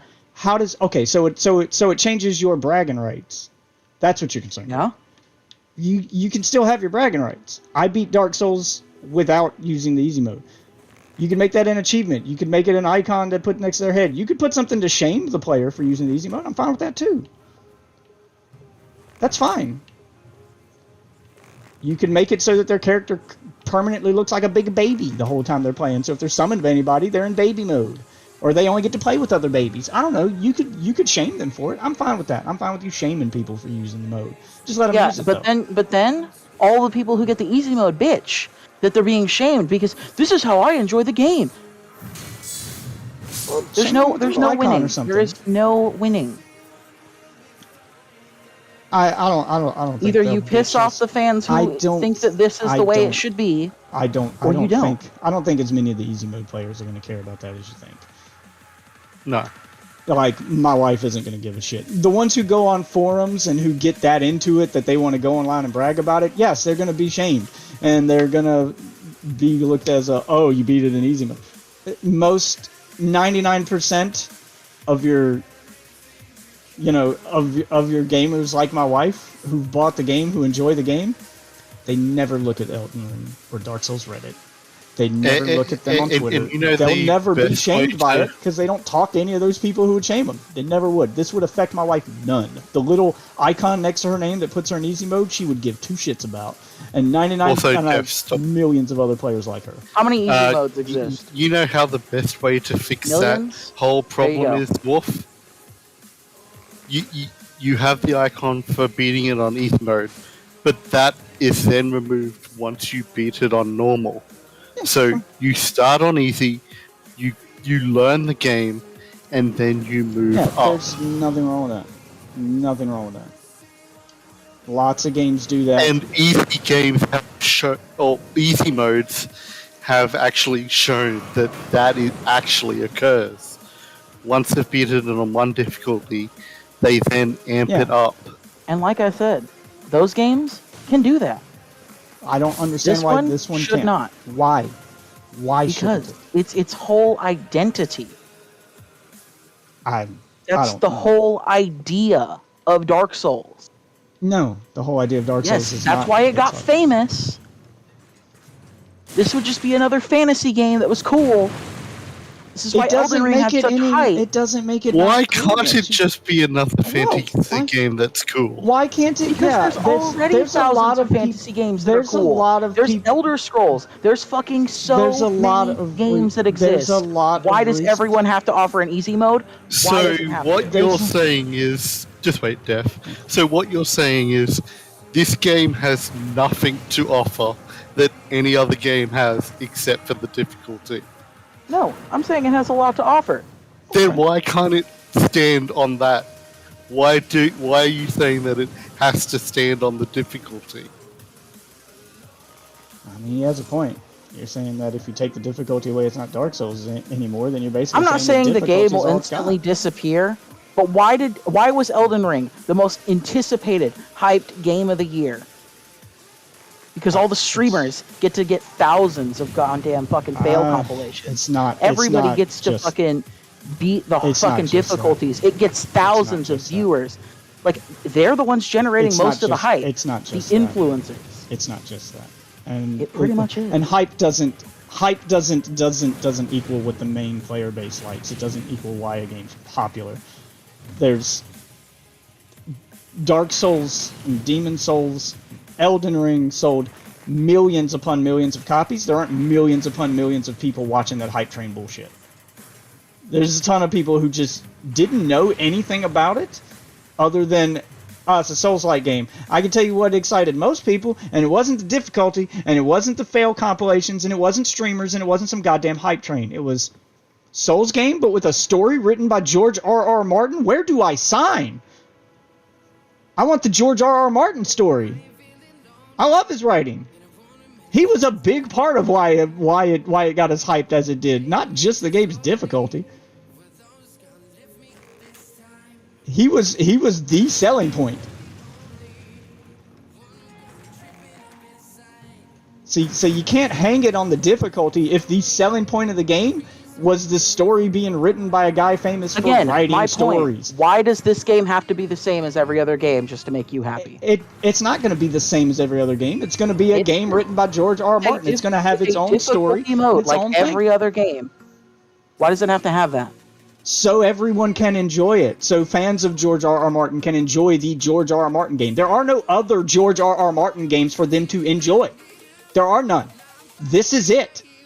So why are we locking them out of it? There are plenty of George R. R. Martin fans who've never played a Souls game who go, oh, this is the George R. R. Martin game. Let me play that. Fuck, this sucks. Why can't they enjoy the George R. R. Martin game that they so viciously sold on his name? Why are we locking fans of George R. R. Martin out of the game that he famously wrote, that he was famously involved in? There are no other games like this one for them to go play. So why can't they enjoy this one? I don't understand the argument to take something away from someone else, even though adding it would affect you none. Like, easy mode wouldn't affect me at all, because I just wouldn't use it.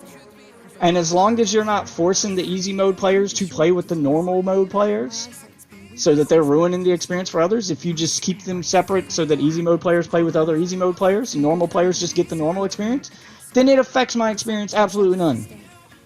So I don't care. It can exist. I can ignore it. It can exist. They can ignore the normal mode, and it can exist for me. We can both do that. We can both have this thing we paid for and enjoy it for different reasons. I have no problem with an easy mode in Dark Souls, as long as it's not ruining my experience or forced down my throat.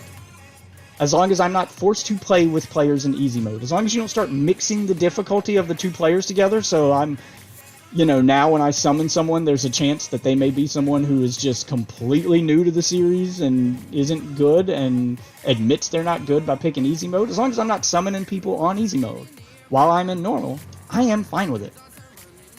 As long as you're not forcing me to play with those players, I am fine with it. Do not care. Let them have their thing. I can have my thing. To each their own. I am totally fine letting the two things coexist. I don't need to tell them how to play their game, as long as they're not trying to tell me how to play mine. I feel the same way about video games I feel about real life. You can do whatever you want to do as long as that thing you do doesn't affect me. You should have the right to do whatever you want. In real life, you should have the right to be free, to have your freedom, and to use that freedom to do whatever you want to do, as long as that thing you're doing doesn't affect me. As long as it doesn't hurt me and doesn't negatively affect my life in some way, then go do whatever the fuck you want to do. You want to walk around town assless chaps for no reason whatsoever? I don't give a shit. As long as I don't have to walk around in assless chaps, or you're not trying to make me wear assless chaps. Don't care. If you want to wear assless chaps, wear your assless chaps. I feel the same way about video games. You should have the right to play the game any way you want to play it, as long as you're not ruining the experience for others. No, you shouldn't. Devs have the right to make it any way they want. No, you shouldn't. And this is how they want to make it. So there that's you go. fine if that's how they want to make it, but we weren't debating what game devs want. We're debating whether or not it should exist or whether or not it'd be bad, and I don't think it would be bad. I'm not one of those people who says... It wasn't debating whether the devs want to make it this way. If it was a good idea, why wouldn't the devs have implemented it? Actually, they're thinking about it. Because that's why we're having this conversation. There is a toxic players who are saying, no, we can't have this because it'll ruin my experience. And as long as we're on the topic, there is an interview where the creator of Dark Souls apologized, or the creator of Elden Ring, the lead developer, apologized, the games director apologized for the difficulty on Elden Ring, and he is considering an easy mode. He wants people to enjoy the George R. R. Martin story. The interviewer, he said this. Or he wants his game to be accessible. He wants people to be able to experience all of his game. But he realizes he's made a game that a lot of people aren't going to be able to experience all of it simply because he's made it too hard. He has apologized for the frustration it may cause players and is looking into options to make it more accessible to more people that bought it, so that they can enjoy the thing that George R.R. Martin was involved in. He's aware of this. So, if that's what Though the devs want to Miyazaki do, offers an apology as a new JRPG, he does not see the difficulty of the game as a negative aspect. Elden Ring and the Souls games came before it offer players something other video games do not easily offer, the chance to attain victory through constant self-improvement. While the idea of an easy mode is often debated, when it comes to FromSoft games, it seems Miyazaki is committed to the tough as nails gameplay. fine, whatever then. I didn't read the whole article, so fine. But we're not having a debate on what the devs want. We're having a debate on whether or not it would be a good or bad thing. Whether or not easy mode should exist in games that at all, and they, in my opinion, they fucking should. There's no reason they shouldn't. Oh, I'm I not don't saying they understand. shouldn't exist. Easy modes definitely should exist. In all games. But this In game, all no. games. I'm saying that's what I'm saying. They should exist No, in all not games. all games it should be a thing. need easy It should be, in my opinion, Not all games need to be in my opinion, accessible to everyone. in my opinion, they do. In my opinion. You're entitled to your opinion. We can differ. But in my opinion, they should. Will your wife be able to ever play a multiplayer first-person Here's shooter? the thing. Here's the thing. Here's the thing. there an Multiplayer's easy mode different. for that? Multiplayer's different because you can't control other human beings. That's a different beast. Here's the thing. If you're gonna sell the game to everyone, then everyone should be able to enjoy it the way they want to enjoy it. Everyone should have options that are accessible to them. And I consider easy as an accessibility option in the same way colorblind mode is an accessibility option. If they took that shit out, or if they took out closed captions or something that made people with a disability unable to play, there would be backlash. Easy mode is just another accessibility option. It makes it accessible for people who don't have the hand-eye coordination needed to beat the game in the way that you designed it. Hand-eye coordination is a disability too. Wolf, do you believe in region locking? To be honest, I barely know what it is, but no, probably But- not. but- I'm assuming. Region locking a game, making it so only people in North America can play this version of the game. Yeah, so only people in this country can play with people in this country, only people in this country. So basically, a game where we'd never be able to play with Ozzy because he doesn't live in our country. We are locked Because to our region. that's essentially Yeah, no, that's the same different. thing. Where you No, it's live not. is not an aspect of skill.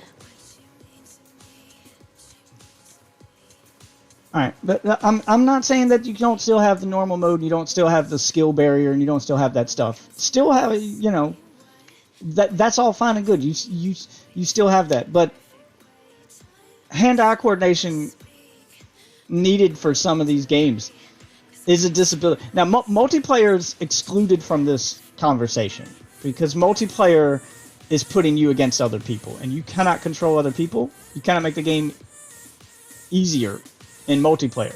No matter how easy you make the game's mechanics, someone's always just going to be better than you. Another human being's just always going to be better than you. And there's nothing you can do about that. There's no switch or development mode you can click to make you good enough to beat a better player.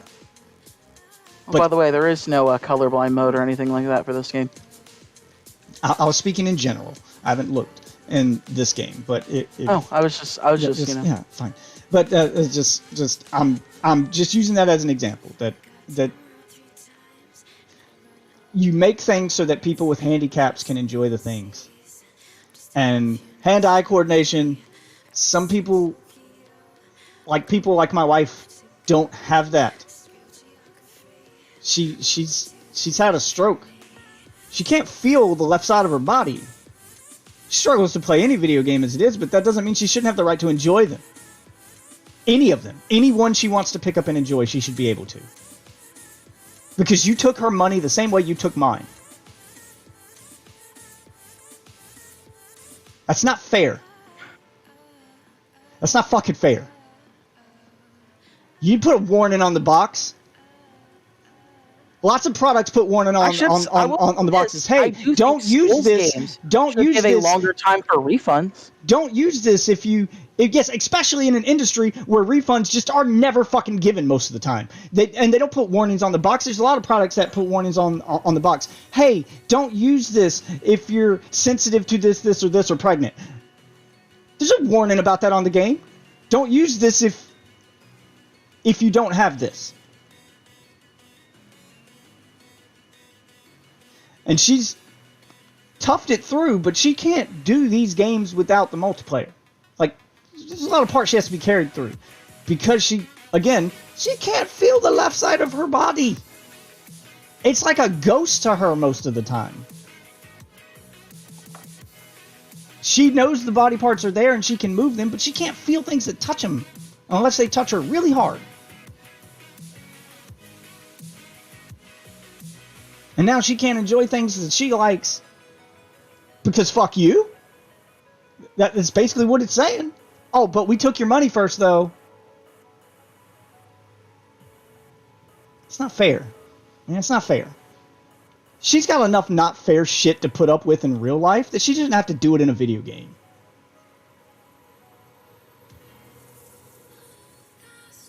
Especially if it's not affecting me or other people. Let her have her thing. Let those people have their thing. Those people have it rough enough. She's got the fucking trifecta of hard life on her hands. She's born with sickle cell. She's had a stroke during childbirth. She's black. And a woman. Life has done nothing but shit on her since the day she was born. Does she need to be shit on in her video game she wants to enjoy too? And she's an R.R. Martin fan. So now she can't have that? Now we take that away from her? She didn't seem like an R.R. Martin fan. Yeah, she's still a little bitter about the ending of Game of Thrones, but she still reads all his books. She's still a fan. There's tons of Star Wars fans who shit on George Lucas all day long. Doesn't make them not Star Wars fans. Just saying. I don't understand why the elitist tryhards on the internet have to ruin it for other people. Because there are other experiences. It's not like we're forcing her to play this game. I'm just saying no one's forcing you to play the easy mode. That's what I'm saying. There's two sides to every coin. You're seeing it as the easy mode players are ruining it for you, and they're seeing it as these try-hard assholes ruining the gaming for me. Because no one's forcing you to play the easy mode either. Every single other game offers an easy mode. How many other games are written by George R.R. Martin? How many? I'm sorry that this is the only one written by George exactly. R.R. Martin. That's my point. This is the one. This is it. If this there may be more in the future, because this seems like it's going to be successful. She shouldn't have to wait for that because a bunch of tryhards who won't have their experience ruined if you give her this are telling her she can't have this. Why do they get to dictate what she can enjoy? That's not fucking fair, man. That's just not. They still get their thing. Even if you give her this, they still have their thing. That's not fair to tell her that she can't have it because you've got some fucking pride about how you like it. That's not fair. Yes, it is. No, it's not. Yes, it is. That's not fair. You get your thing either way, so why tell her she can't have hers at all? Not fair. Again, no, it's not. I disagree that I get my thing either way. You would though. How would you? How? No, if you made I've explained it already. If they made easy mode this hidden optional thing that only popped up after the game's noticed you're having trouble, and if you ignore it, you never see it again, and you're never forced to play with those people ever again, how does it affect you? Just genuinely asking how. I've explained it. I still don't get it. Explain it to me again, like I'm 5 this time.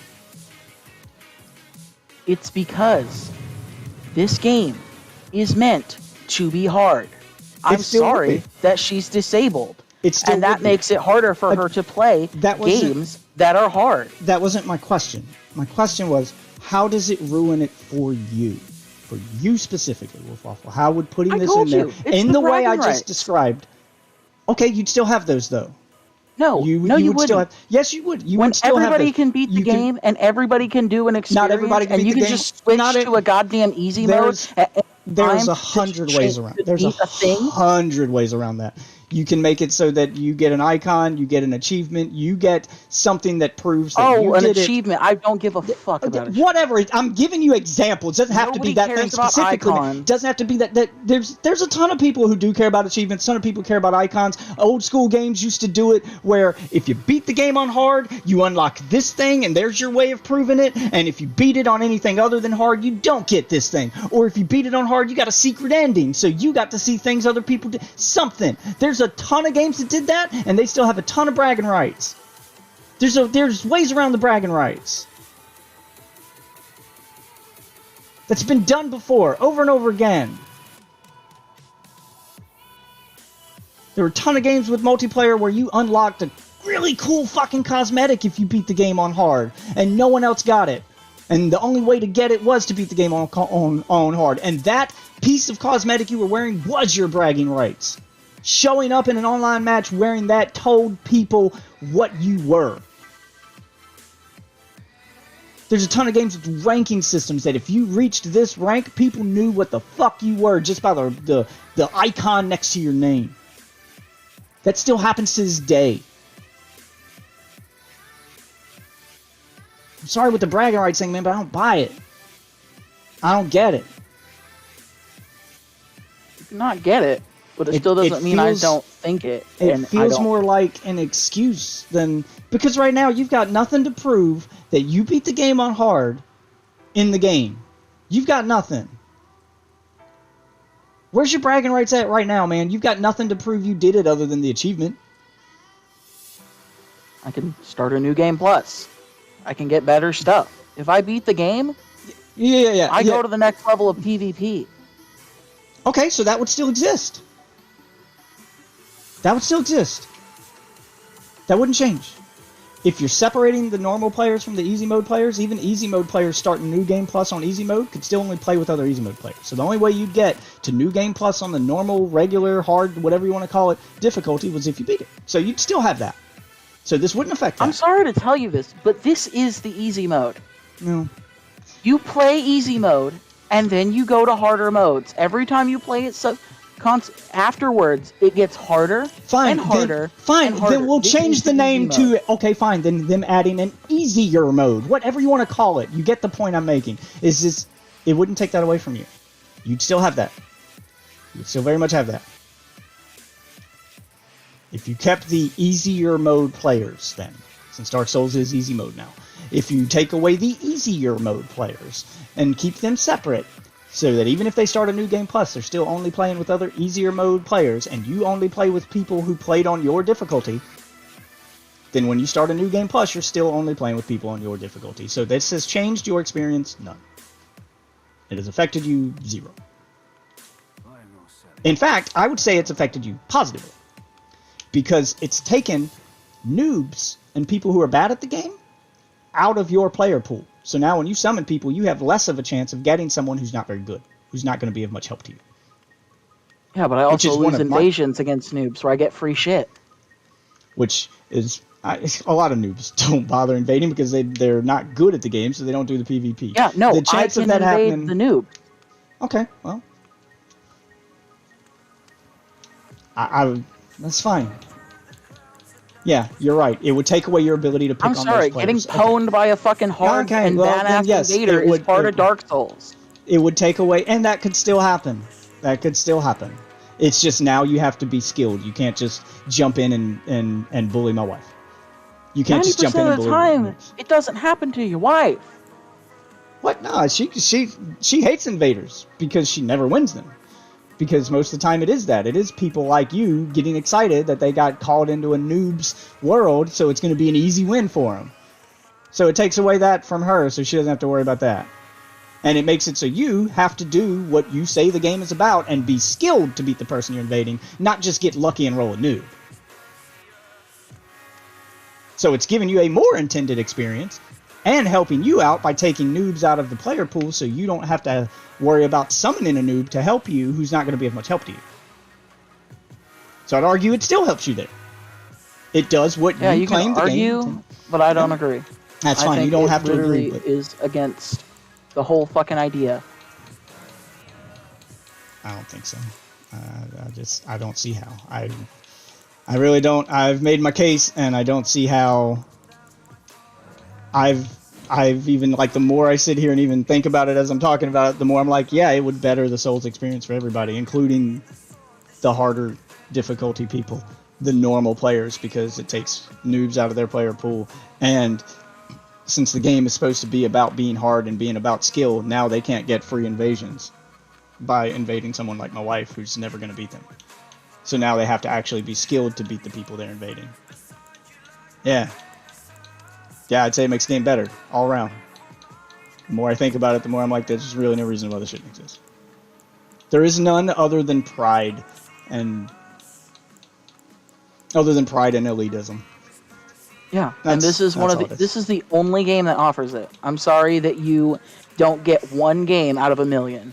I'm sorry, but there are lots of games that do this, by the way. Very few in comparison to the games that do. Souls-like has become a goddamn genre, man.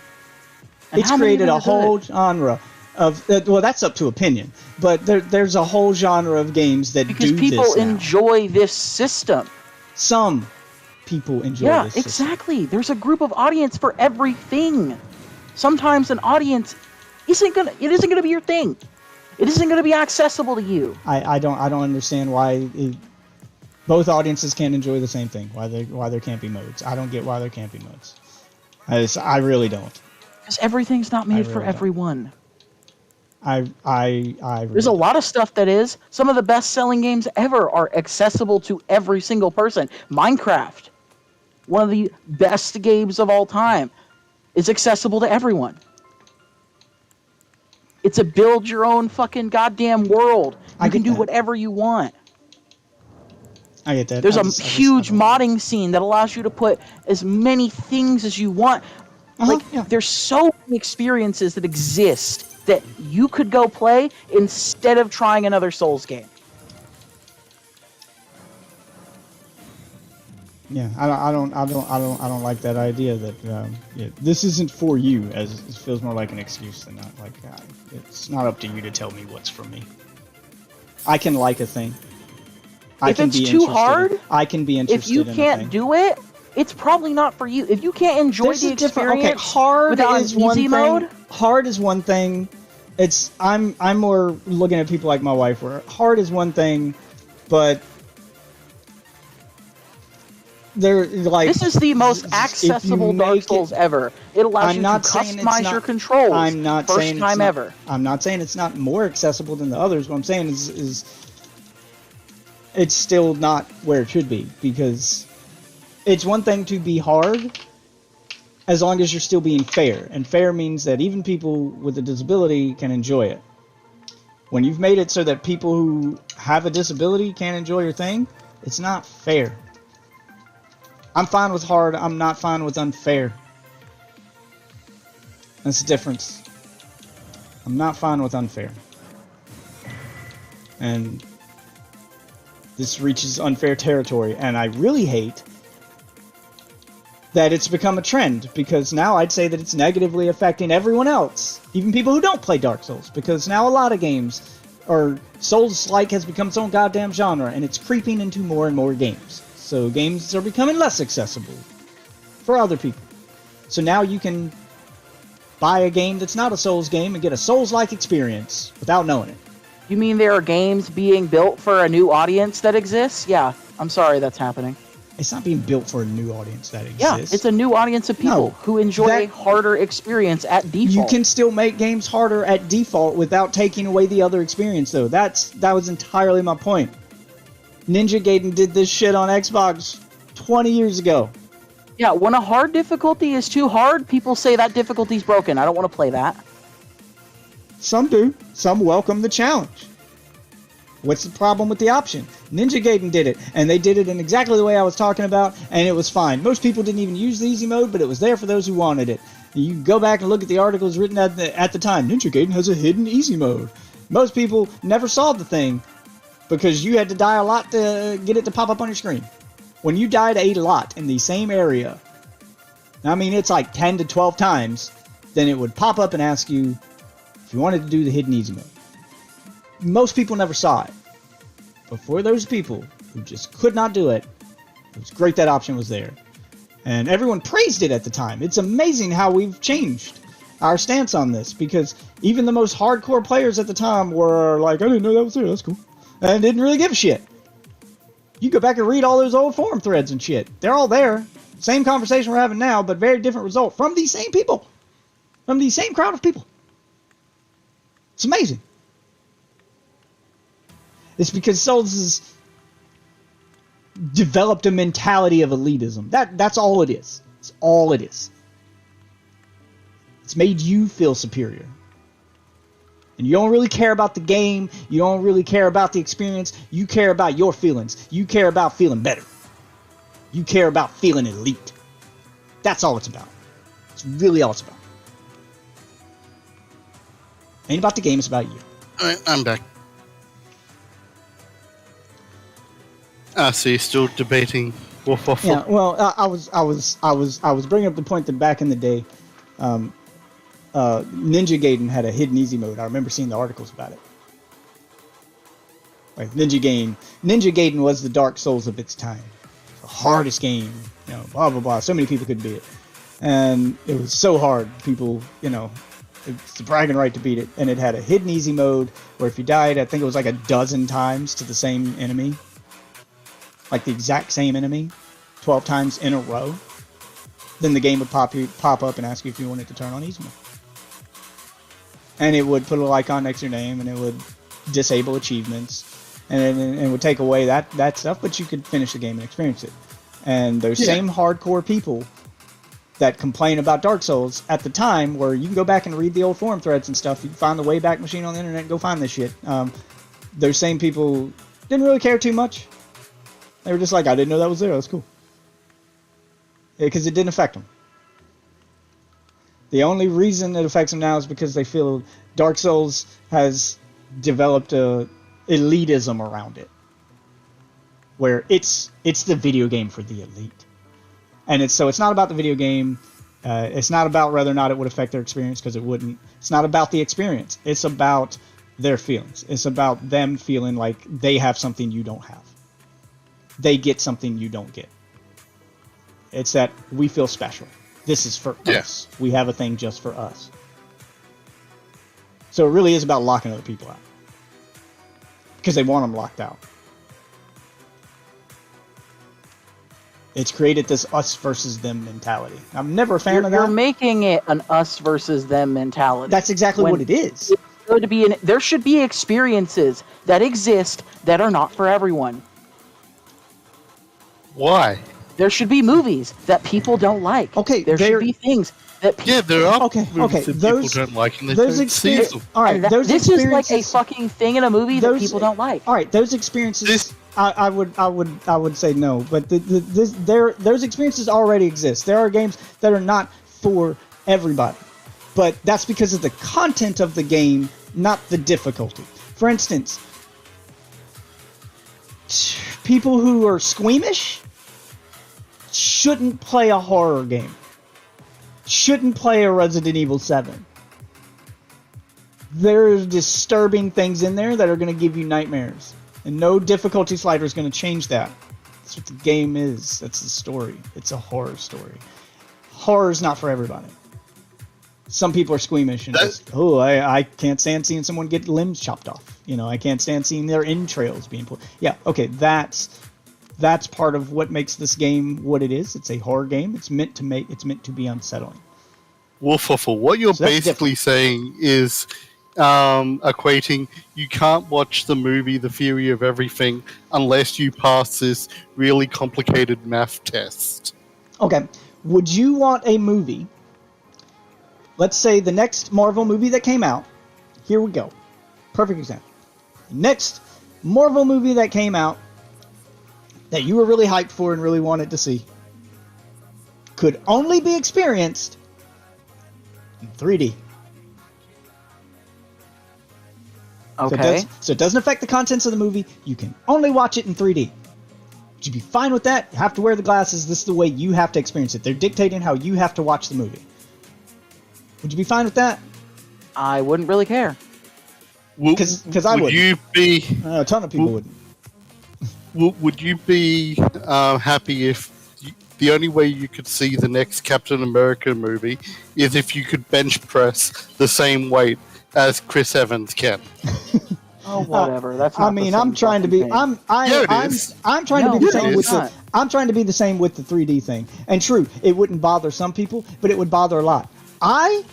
Because you're not on a time limit to learn this game. Okay. You're on a I time can't- limit to see a goddamn movie in a theater and Okay, bench press that fine, goddamn fine. 120. No. You can train Ignore forever. Ignore his. His is an extreme example. We'll go with mine. That it's in It's 3D. an extreme example, but it's all right, the same. It's saying but we'll if go you with can't get we'll to go this with point- mine. We'll go with the more My realistic point one. still stands. We'll You go can with the- train forever with this game, Fine. and you still get the same experience. You don't get a movie theater experience unless you go to a fucking movie theater Yeah, or have a home okay. theater.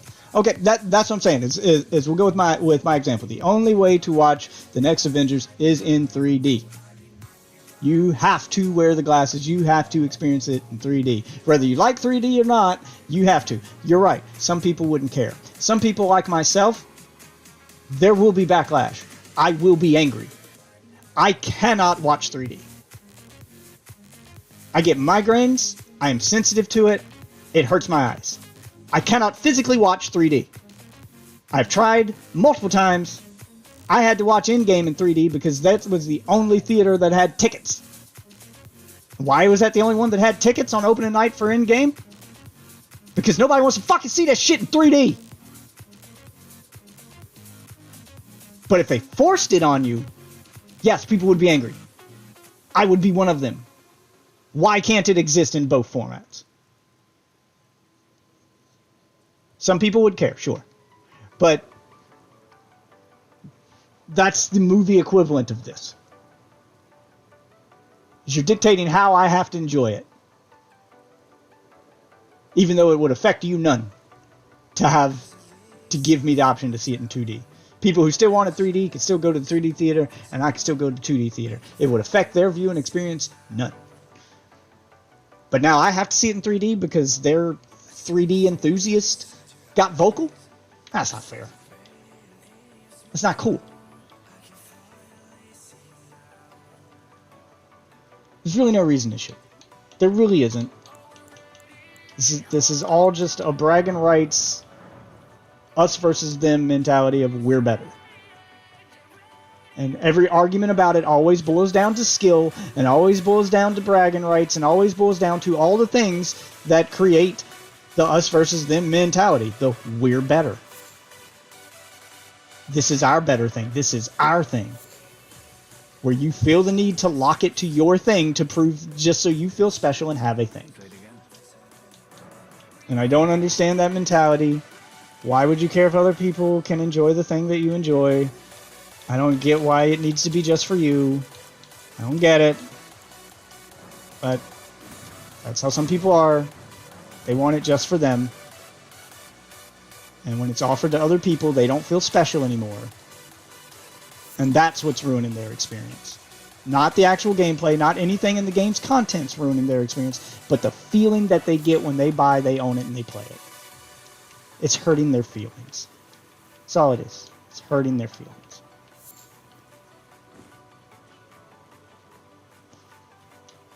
I don't get it. And I mean, it's fine. That's... You read the article. I just read the headline.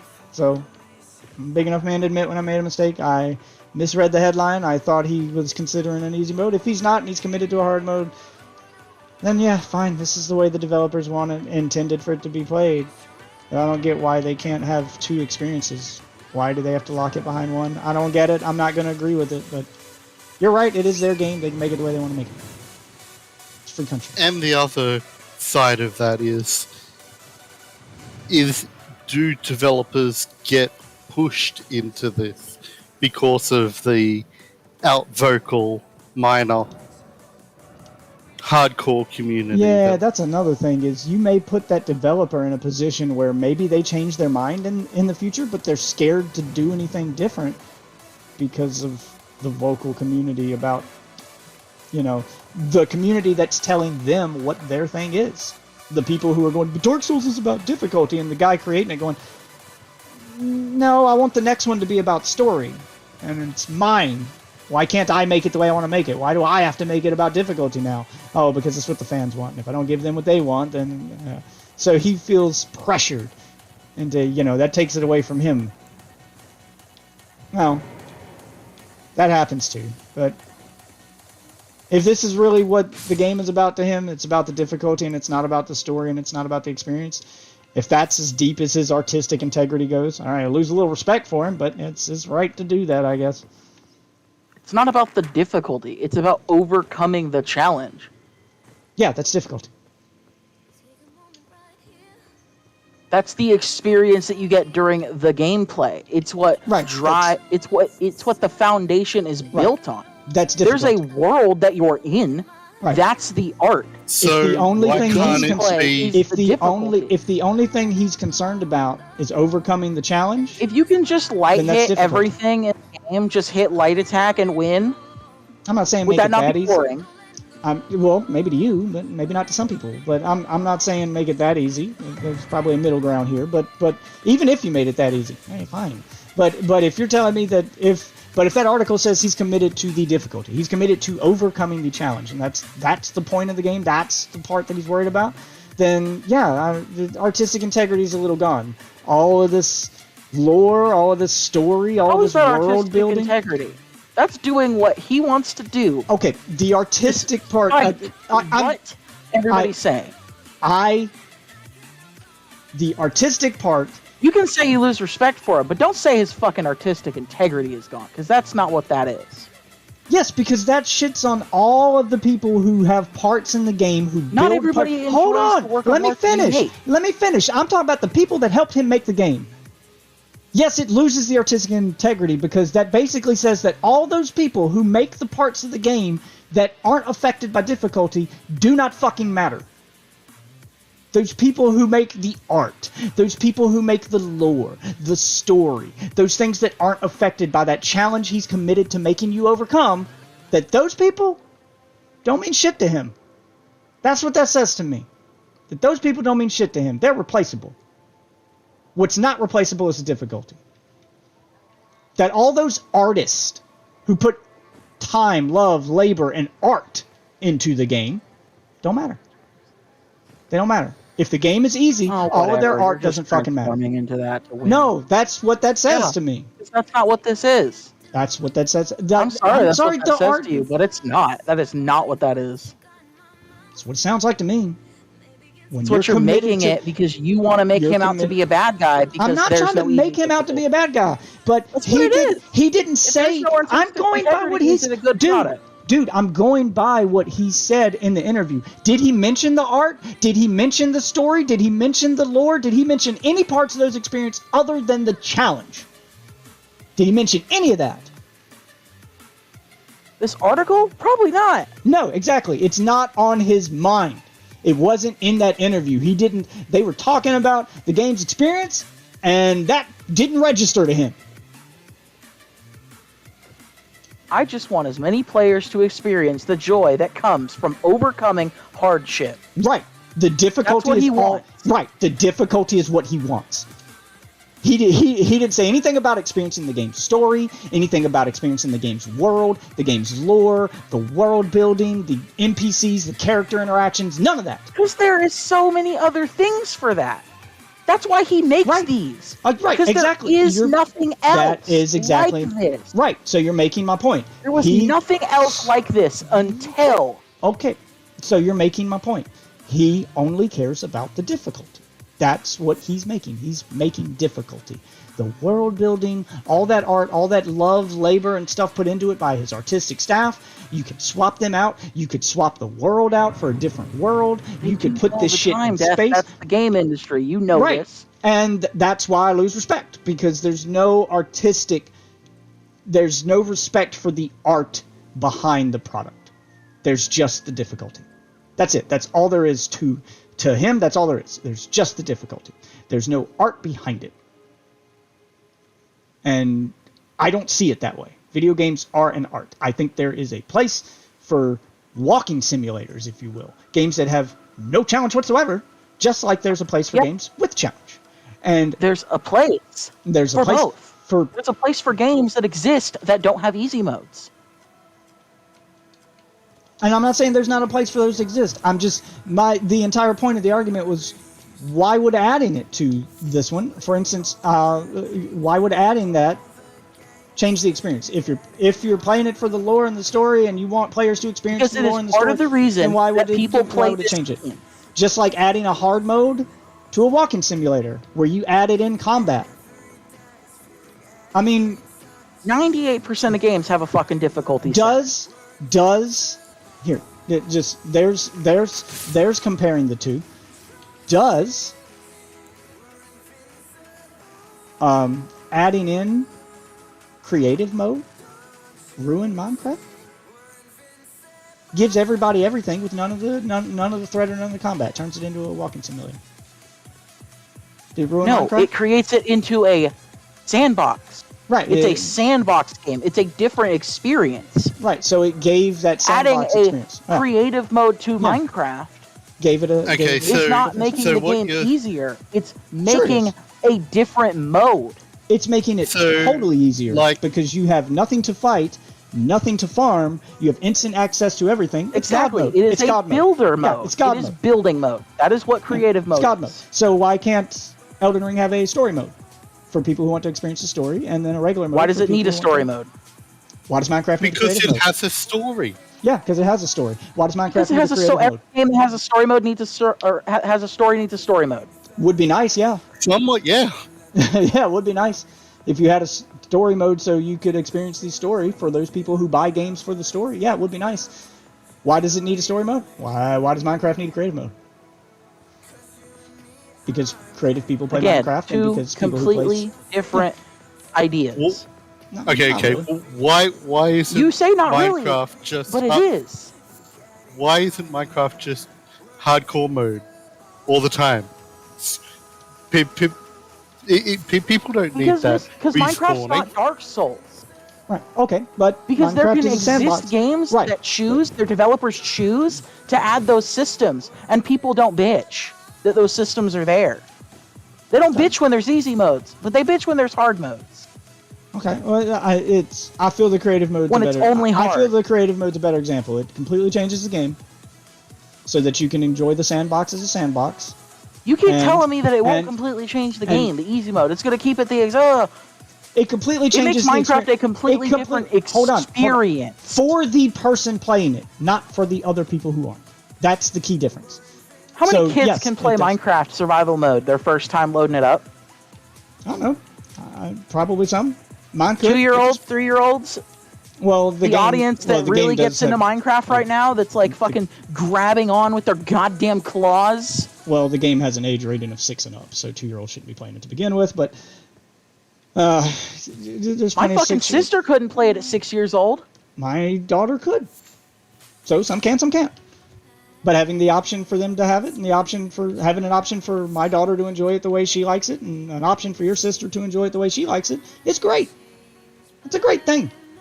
Exactly. They should both And they're be not able to enjoy marketing it. Elden Ring to 2-year-olds, to I'm 6-year-olds. not talking about marketing Elden Ring to children. I'm just talking about how it affects the That's experience. why those of, systems are there. I'm because just, it's I'm for just chill. talking. I'm just talking. No, it's not for children. Creative mode is there for the creative-minded.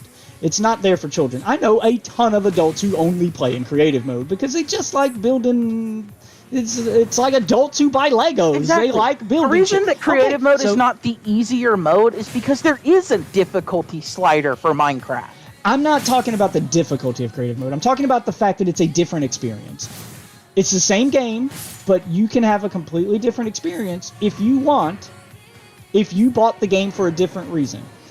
There's people like me who bought Minecraft for the survival experience. I like fighting the zombies. I like, having to build defenses to defend my structures, and I like working around those mechanics and working with limited resources. I like that aspect. I know plenty of people who, that shit's just in their way. They just want to build shit.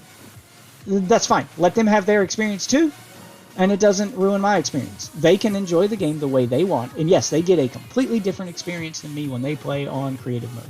But them playing on creative mode had zero effect on my survival mode, so I don't give a shit. And there's people who bought Elden Ring for the challenge, for that experience. Give them. Let them have their own. And there's people who bought it because they want to experience a story that George R.R. Martin was involved with. They want to live in that world. They want to experience it. Well, they should be able to too. I don't see a problem with that either. I don't see why both can't coexist. And I get that the developer is committed to the challenge, and in which case, if that, I just find it so confusing that if you're so committed to the challenge and the challenge is the point, why go through the trouble of paying George R.R. Martin to write a story for you then? If the story doesn't matter. Just about the challenge. The challenge is a majority. To him it was. That's the only part he brought up. He didn't mention... That's the part he brought up because the interviewer asked him about that.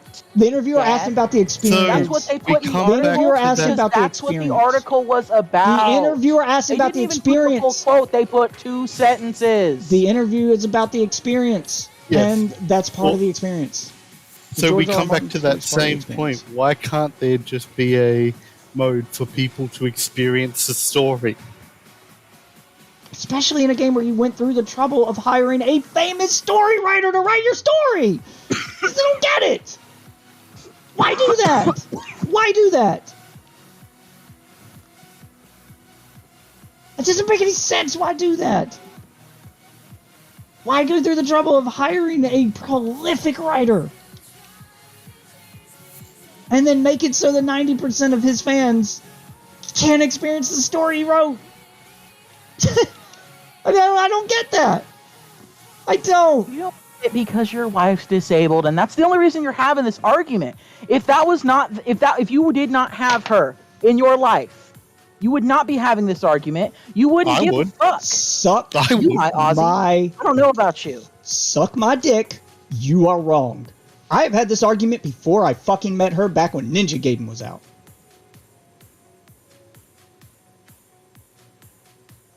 I'm not pulling some fucking card because my wife is disabled. She didn't choose that, and I didn't pick a disabled wife so I could have goddamn arguments on the internet. Really, motherfucker? I'm not really? saying you picked her for that. That is not what I fucking said. Oh, but that's what it's boiling down to. That's the only reason I feel that this way. That's the only reason I'm fucking having this is because I'm fighting for her to play a game. I can't have my own goddamn opinion. Is that it? Fuck you. Don't fucking pull that card on me.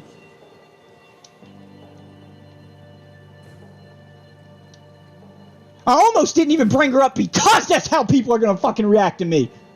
Then my opinion doesn't fucking matter anymore because, oh, he's just saying that because of his wife. I can fucking have thoughts without being married to her. I almost didn't bring it up, but she's the prime example, so I kind of didn't have a choice.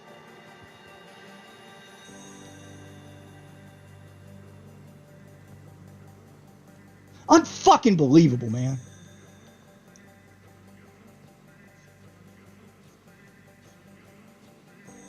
Can't believe that's where you took this.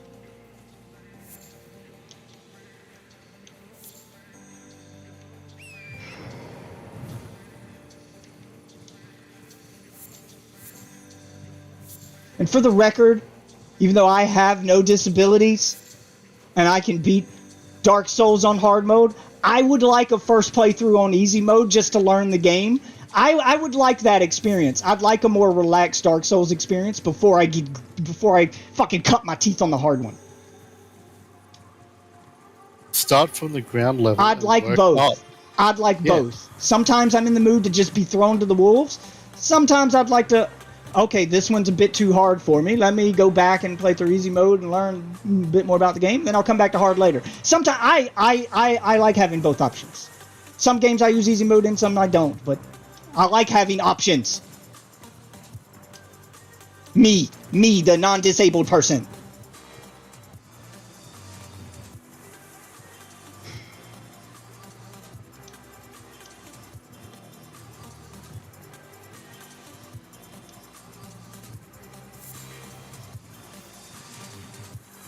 I may be a hardcore gamer, but sometimes I like to play casual. And I want to play the games I want to play, not the games some asshole told me I have to. Some elitist asshole told me I have to play because he wants his bragging rights. Fuck your bragging rights, man. Your bragging rights shouldn't affect my ability to enjoy something. I'm not a fan of that attitude.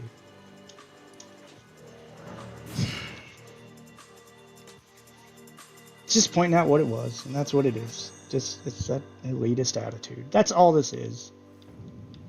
And they'll never admit to it. They'll never say that's the reason.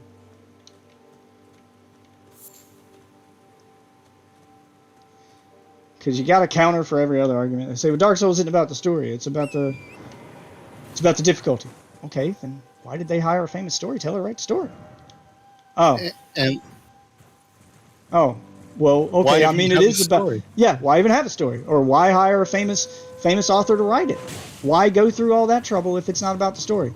Well, I mean, it's about the story a little bit, but... okay, and then we got to backtrack, and then we got to change the argument a little bit. It's about you. It's not about the game, it's about you. That's what it's about. That's what all these arguments are about. It's about you. It's about you having your experience. And you wanting it all to yourself. no more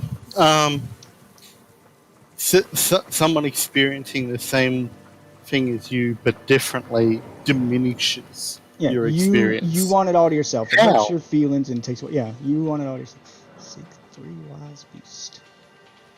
I don't understand what these doors are for. Oh, what's this message say?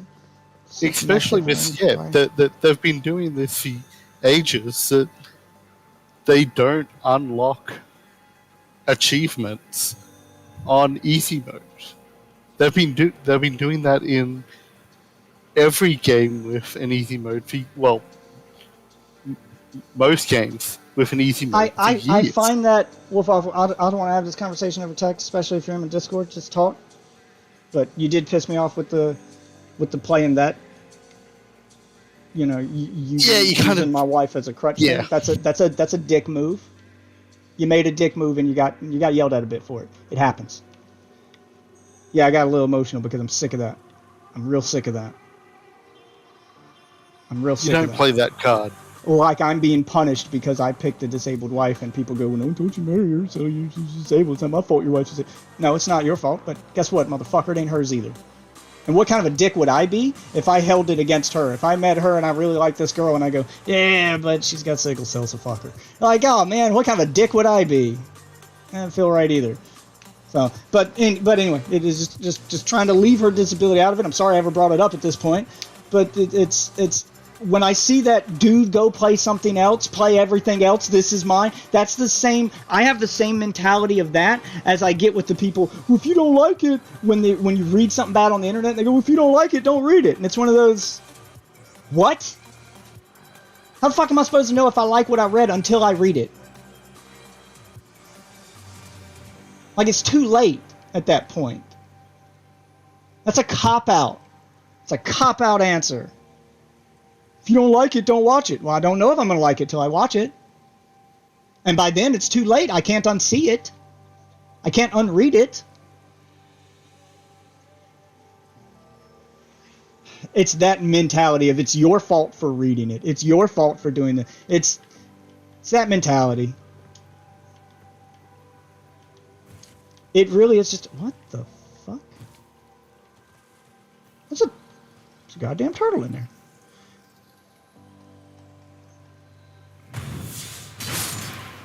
Was I supposed to kill that? Is that what? Wait, do turtles hold these doors closed? Are there more magic turtles? I don't know what's happening right now. It's I've yet to hear a single argument for it that doesn't make me believe it's just about people wanting to feel special for the thing they bought, and that they don't want their feelings hurt because other people got to experience it too. They have this sense of ownership, like they own the franchise. Like, this is for people like me and we're elite. It's about their feelings, and it's never about the game. Because when you boil it down to just the gameplay and how it would affect them, and then you tell them it wouldn't affect them in any way, why can't they have it? And they still don't want other people to have it. When you take away any reason why it would affect them, and then they still don't want other people to have it, that's it. That's the reason then. It's about their feelings, because you've taken away everything else. You really have.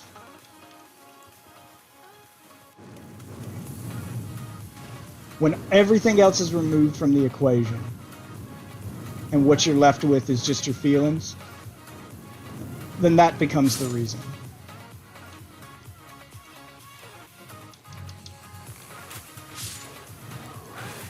Oh, fuck. Got to switch my sword back. Get off me. Okay. I feel the same way about that argument as I feel. Oh, here's a better argument then. I feel the same way about it when I hear people complain about difficulty in video games and how it would ruin or tarnish the video game. It won't. What are you worried about the respect of the game now? Whatever. It's about your feelings. I feel the same way about those people who fly Confederate flags and scream, "It's not hate, it's heritage. It's not about slavery." Fuck you, it's about slavery. That's documented history. You stop gaslighting me. It's just it can be about something different to you, but oh god, you just go fuck yourself with that attitude. It's that attitude that this is what it is to me, and that's what it has to be for everybody. It's not about hate, it's about heritage. So we should make it about heritage for everybody. Yeah, whatever.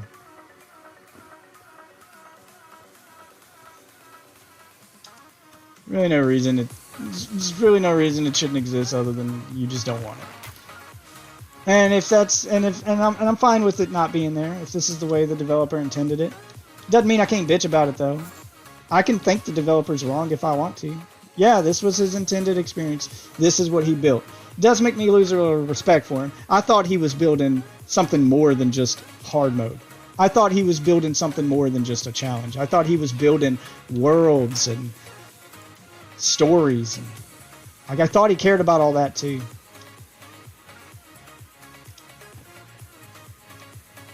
I mean, I'm not saying the difficulty wasn't part of it. I'm sure. I thought the difficulty was part of a bigger picture. I didn't think it was the sole reason. It was the main focus. I just always thought it was a part of a bigger picture. Or here's something else that could be done as well that has also been done in the past. The final chapter is actually locked off for easy mode. Yeah, you get a different ending if you're on easy mode. You get the bad ending on easy mode. You'll never get to see the end of the story. I'm not a huge fan of that because there's people who bought it for the story will still never get to experience the story in its entirety. But it's just I don't that know. easy mode is you're building up. You're told to go back and experience the true that works. game. Okay, that works in a game where a skill can be augmented with stats more so than it is here. Yeah. I know you get stats in this, but they have a much more minor effect than they do in something like Final Fantasy. For instance, you could get to the end of Final Fantasy and get your ass whooped by that boss on easy mode and never get to beat it on hard mode because it's just kicking your ass. But you're only level 50. And the final boss is level 50. Well, the game goes up to level 99. So if you level yourself up to level 99, he's still hard, but he's much more manageable. And you didn't have to do anything you physically weren't doing differently before. Because that's my concern, is people who just don't physically have the ability to become as good as the game wants them to be. Don't have a way to experience it. Yeah, like that's over level. One of my main concerns. Yeah, you can overpower yourself with the levels. Dark Souls really isn't that kind of game. I mean, you can keep leveling and keep leveling and keep leveling, and it's going to take a long time, but the levels still have a minor effect. I mean, I'm level what am I? I'm level 45 now, and I feel like I'm doing slightly more damage at 45 than I was doing at 15. Like, the levels aren't making as big a difference here as they would in something like a Diablo or Final Fantasy. I'm not saying the devs don't have the right. This isn't an argument about rights. This isn't even. This is more just my opinion, and in my opinion, yes, they have the right to do it. That doesn't just because, okay, just because you have the right to do something doesn't mean you should. And in my opinion, you should make your game more accessible for everybody. In my opinion, all games should. Just because you have the right to alienate part of your audience doesn't mean you should. It's not an argument about rights. It's an argument about whether or not it would be bad for the game. And would it be bad for the game? I don't think so. And I don't get the people who do think so. Like, from a gameplay perspective, I get that it would make you feel less special for having beaten it because other people can beat it. I get that it makes you feel less special to talk about it because when you talk about beating it, other people go, yeah, I beat it too. And then you have to add that part of the conversation that goes, yeah, but did you beat it on normal or easy? So then you have to add that part of the conversation. I get that you don't want to have to worry about adding that part of the conversation. No, they can't, Wolf. Like, I get that. I don't Whether get it the be- why. Like, if you're not someone who's into bragging rights and you just want your own personal experience and you don't really talk about the game with other people, you just want to experience it yourself, put the game down after you beat it and move on to another one, the way I play games, I don't get why you would care, because it wouldn't affect you. No, some people don't have the time. Some people What'd you say? don't have the reflex capability to learn these sort of things. That's like saying everyone has the ability to become a world-class heavyweight boxer. No, they don't. Yeah, everybody doesn't have the ability to beat Dark Souls. Some people are just never going to be that good, either for a multitude of reasons, be it a mental disability, a physical disability, or just you can't do that. There are just some things people can't do. There are just some things that no matter how hard they try, they're never going to be good at. I can tell you right now that for me, it's fighting games. No matter how hard I try, no matter how much I practice I get, no matter how much time I put into it, I'm never going to really be good at them. I can be proficient or decent, but I'll get good enough to beat the arcade mode, to beat the story mode, to experience the single player modes. I'll never feel like I'm actually good at the game. It's always going to be a struggle for me with fighting games. I love playing fighting games, but they're always going to be a struggle for me, and I always feel like I'm doing terribly at them. No matter how good I think I'm going to get, I'm never going to be that good. It's just, I don't have that ability. It's like playing a guitar. No, anyone cannot learn to play guitar. Some people are just never going to get it. They could spend years taking guitar lessons, and some people just don't have whatever it is that musicians have that give them that ability to have rhythm, to make music. Some people just don't have it. And for me, it's with fighting games. I just don't have it. I'm trying everything, man. I really am. I got a fight stick. Practice. I've gone into practice mode. I've looked at my inputs. I've gone through all the training modes. Hell, most fighting games can't even get through the training modes. I don't have it. Whatever it is that makes people good at fighting games, I don't have that thing. But I do like that fighting games have an easy mode so that I can play through the story. Because your opinions on how good the fighting game is aside, there are fighting games with good story modes. Your opinions on how good, Injustice was aside, the story mode was great. I'm glad it had an easy mode because I suck at that game, and it was nice to be able to experience that story. To the fact that they actually spun it off into other media. I liked the game for its story. I was not a fan of Injustice gameplay. I sucked at that fighting game. I'm never going to be good at it. But I'm glad it had an easy mode I could experience because I really liked that story. I'm really glad I got to experience it because if all it had was the standard difficulty, I probably never would have beat it. And I don't have a disability. I just probably never would have beat it because I'm just, whatever it is that makes people good at fighting games, I don't have. And most of the time, I don't beat the single player mode in fighting games on normal difficulty. Usually the last boss is usually too cheap and I end up getting my ass kicked. That's usually where we're at. So I'm glad that option existed for me. So, there you go. There we go. We found an example that didn't bring my disabled wife into the mix. That didn't bring any disability into the mix. It just brought... Oops, I was going the wrong way. Sorry guys. Don't mind me. I'm just going to turn around. back this way. Okay. Yeah, it just brought me into the mix of going, well, I'm not that good at fighting games. I've tried and tried and tried and tried for years and years and years and years. Never going to be good at them. And yes, it is a mindset.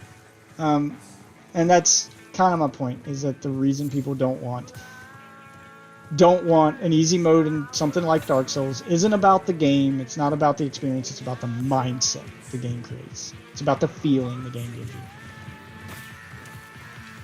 That's it. They're worried about the feelings. They're worried about the mindset.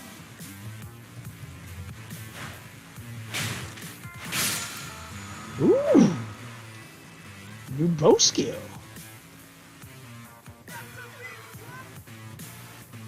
I mean, yeah, I play the Souls games. Okay, I play the Souls games, and I've beat them all. But sometimes I'm just not in the mood to be punished by them. Like sometimes I would like an easy mode to just play through the game, enjoy the story. There are large parts of the, like my prime example, if you want to go to the Souls game as a prime example, that there are tons of people who want it for its story, but can't experience the story because of the difficulty, and that frustrates them. There's a YouTube channel, forgot the guy's name, who is fucking just killing it in views. Pretty much famous, and he has a voice. He's been in some of Matt McMuscle's videos. All he does is make hour-long lore videos explaining the story of Dark Souls for those people who never get to experience it because the game's too hard and they can't find shit. They can't just explore the world. And he just goes into it for like hours. He's got tons of videos. I forget the guy's name. It starts with a V. Fuck, I wish I could remember his name right now. I've watched his videos because there's shit in the games I hadn't been able to find or hadn't been able to do.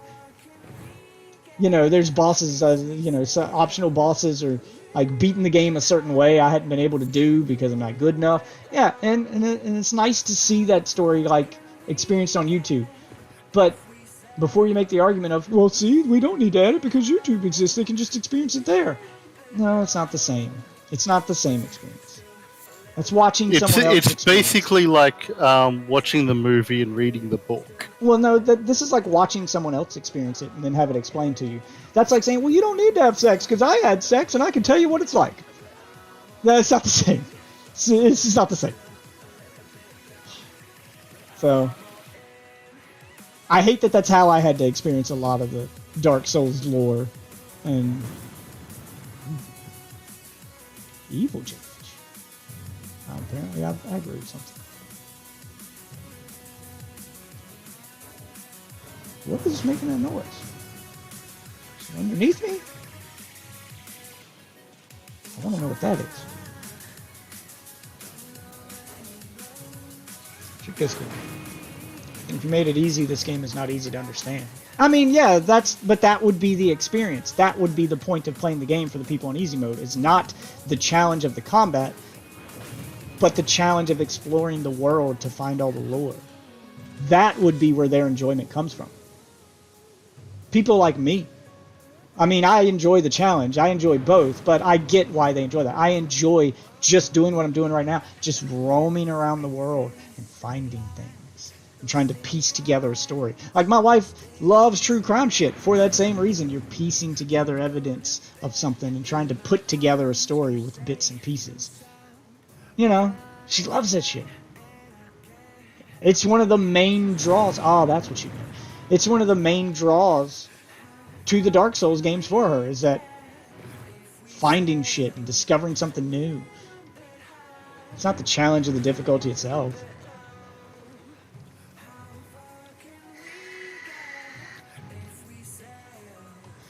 And there's plenty of shit in Dark Souls. I'm gonna disagree with you there that the difficulty's part of the challenge to find shit in Dark Souls. No, there's plenty of shit in Dark Souls that's super hard to find, no matter what difficulty the game would be on. Just shit that's just not explained. Like, it's so obscure and so mystical, you know, unknown, and that's the draw. Is unraveling the mystery. You know. Playing through the game multiple times to find out if I kill this NPC, if I kill Patches, how would it affect those? Or if I let Patches live, how would it affect those other characters? Stuff like that. Where if I don't talk to this character and bring them back to the Nexus, how would that affect the story? You know, doing stuff like that. And that doesn't matter what difficulty though. Like that kind of decision making stuff doesn't matter. Lessening the boss's hit points or how much damage they actually put out when they hit you will not change the lore. Yeah, I'd even be fine with them not adding an easy mode, but adding a secret easy mode for certain parts of the game. For instance, on bosses. For instance, on bosses only. Let's say that, you know, dealing with the world itself is hard, but then the bosses are what's giving you trouble. So after you die to a boss so many times, it puts a summon sign outside the door with an NPC that will carry you through the boss fight, or not carry you, but give you enough of an edge to make the boss fight easier. You know, this overpowered NPC who can join you to even the odds. So, something similar to what Hades did, where the more you die, it goes, okay, you're having a bit of trouble here. Dude, we'll give you a hand by reducing the damage you take. There we go. Hades is a prime example. Hades is a game that cares as much about its difficulty as it does about the amazing story it's written and tells, about the characters and about the world it's built. They put a lot of love and attention into that world, those characters, and that voice acting, and they want people to experience all of it. But they also put a lot of love and attention into the difficulty. It is a punishing roguelike game. And you have to die in it a lot before it starts bumping down the health of the enemies or bumping up your attack to help you get a little further. It's designed in a way so that you never feel like you're stuck. It doesn't have an easy mode. But it's designed in a way that you never feel like giving up. You never feel like it's hopeless. Like you're just stuck. Because just as you've died enough times to start feeling that frustration, it's upped your damage a little bit to help you get just a little bit further on your next run. And yeah, you're not going to beat the game. It's not going to be any easier after that.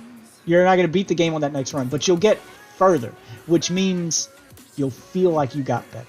You'll feel like you made progress. Gives you that, takes away that feeling to rage quit that you might have and keeps you playing. And that's important because you want people to play the game they bought, don't you? You don't want them to just throw it away.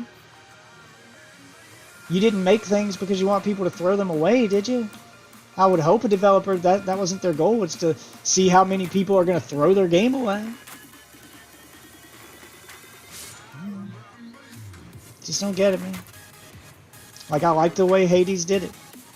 And there's an option after you beat the game that first time. The game doesn't even tell you it's doing it. And after you beat the game that first time, it offers you that new game plus experience where that feature is disabled. So you can play it hard as balls from start to finish. So it becomes this thing that, you get on a second playthrough. This thing you didn't know existed, didn't affect you, didn't ruin the game for you, but offered you a reward. A greater challenge if you so seek it. Plenty of people do. I'm on my second playthrough of that. It is hard as balls. But, yeah, plenty of people seek it, plenty of people don't. It's nice. It's nice having that balance. I feel the balance is important.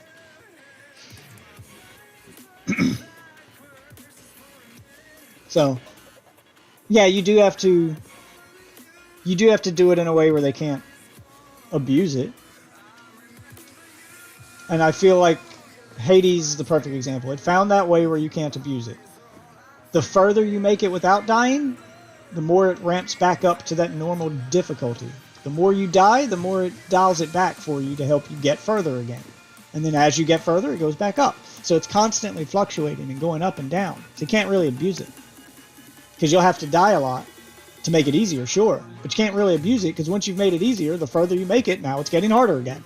So you can't just die a lot to make the game easy and then rush through till the end. Doesn't work like that. It's going to make it harder with each new door you go through. Like, not even each new run. Each door in that run. The further progress you make in the run you're on, it bumps it up a little bit. And then when you die, it bumps back down. And it bumps back up. And then after you beat the game, it goes, hey, good job. Glad you like the story. Now you're left with an option. Because there's an in-game mechanic to... the in-game is where the difficulty comes in for Hades. Because there's an in-game, and it's like, hey... in-game turns off that auto difficulty mechanic. So... you know, if you want to keep playing from here on out, it's going to be balls to the wall hard. But the end game also introduces a farming mechanic to help you keep leveling your person up to get stronger. So you can grind now. It introduces grind and normal in-game stuff, but it doesn't change difficulty anymore. Or if you really want a harder challenge, you can start the game all over on hard mode without any difficulty adjustment from the start, and it's just hard across the board. Options are great, man. That's all I'm saying, man. Options are great. You can design a good game that still offers a challenging experience and still offers a story experience without railroading your players. Options are great. Hades won multiple awards. There's plenty of people who brag about it, who still have their bragging rights, who've gotten this far in the end game, who've done things I've never done, got achievements I'll never get, unlocked cosmetics I'll never wear, seen cutscenes and dialogues I'll never see. But they were all after the main story, so it's fine. They have their reward, and I got to experience the first roguelike game I've ever actually beaten. So, it's great. It's great we both got what we wanted. Second, you beat 20XX. Oh yeah, I did beat 20. Okay, second. But it's still great that for a lot of people, Hades will be the first roguelike game they ever beat. So it's great that they get that experience. They get to finally beat a roguelike game and see all of its content. And there's people who want the harder stuff, get their stuff too. It's great that everybody gets the experience that they want. It's great that everybody gets to enjoy the parts of the game that they like. I like that. That's great. It's one of the reasons why Hades won as many awards as it did and why it's as praised as it is. Why it is considered the best roguelike game. There's reasons why, and that's it. And it's not because of its difficulty. It's because of its accessibility. I'm not even going to say just accessibility. It's about its design. It's designed around an experience, not around a challenge. And I feel that's the key difference. It's designed to give you an experience. And that experience it gives you, it's designed around giving the player the experience they want. There's players who are good and want a challenge, will get that experience. There's players who are there for the story and have trouble with a challenge, will get that experience. It's designed around an experience, being an experience. And yeah, that experience is going to differ for a few people, but that's part of it. You'll all get to experience the story, and if you're there for a challenge, you'll get to experience it. If you're there for the story, you'll get to experience it. Everybody will get to experience. Find something they love about it. And as we said earlier, that if you're saying that having the game accessible to more people diminishes the game in some manner, then seriously, that's not saying very much about your game. Yeah, I kind of agree with that.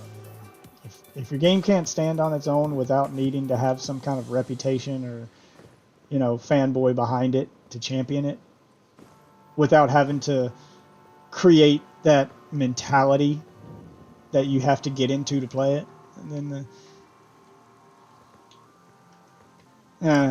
like I'm not saying Dark Souls is a bad game and that's a bad. It's a different style.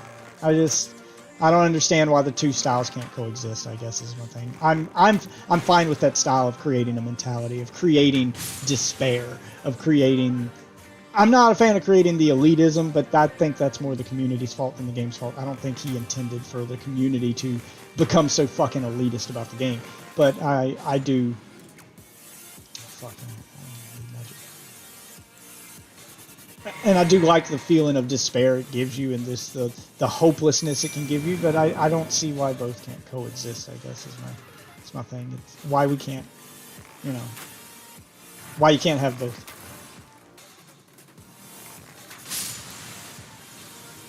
That's my thing.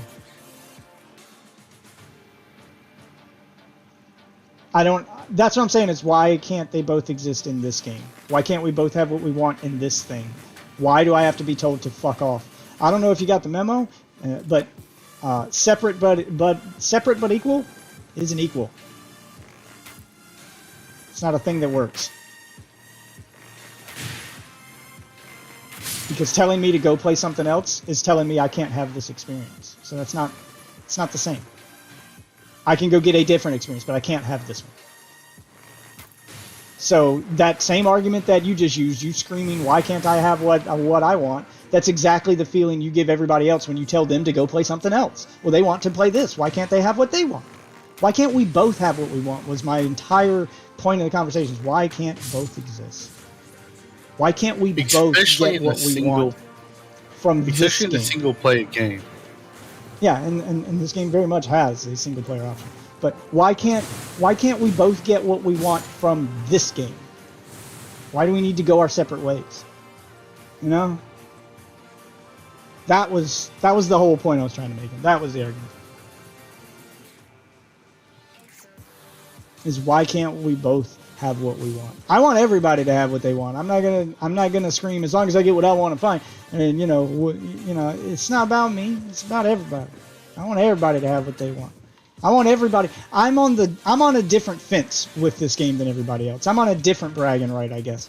Everybody else is on the bragging right of talking about how good they are at games because they did this in Dark Souls, or or they beat Dark Souls, or they beat where I'm on the fence of going, I love this game so much, I want everybody to play it. I want everybody to be able to experience it from start to finish. I'm trying to make that happen.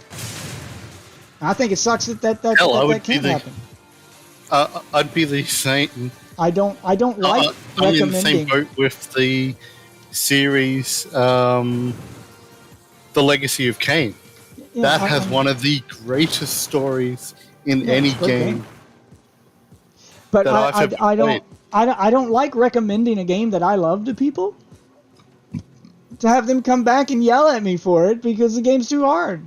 And I didn't think that they'd be bad at it. I didn't think to go, oh, it's really good, but it's really hard. Because a lot of people don't realize they're bad games.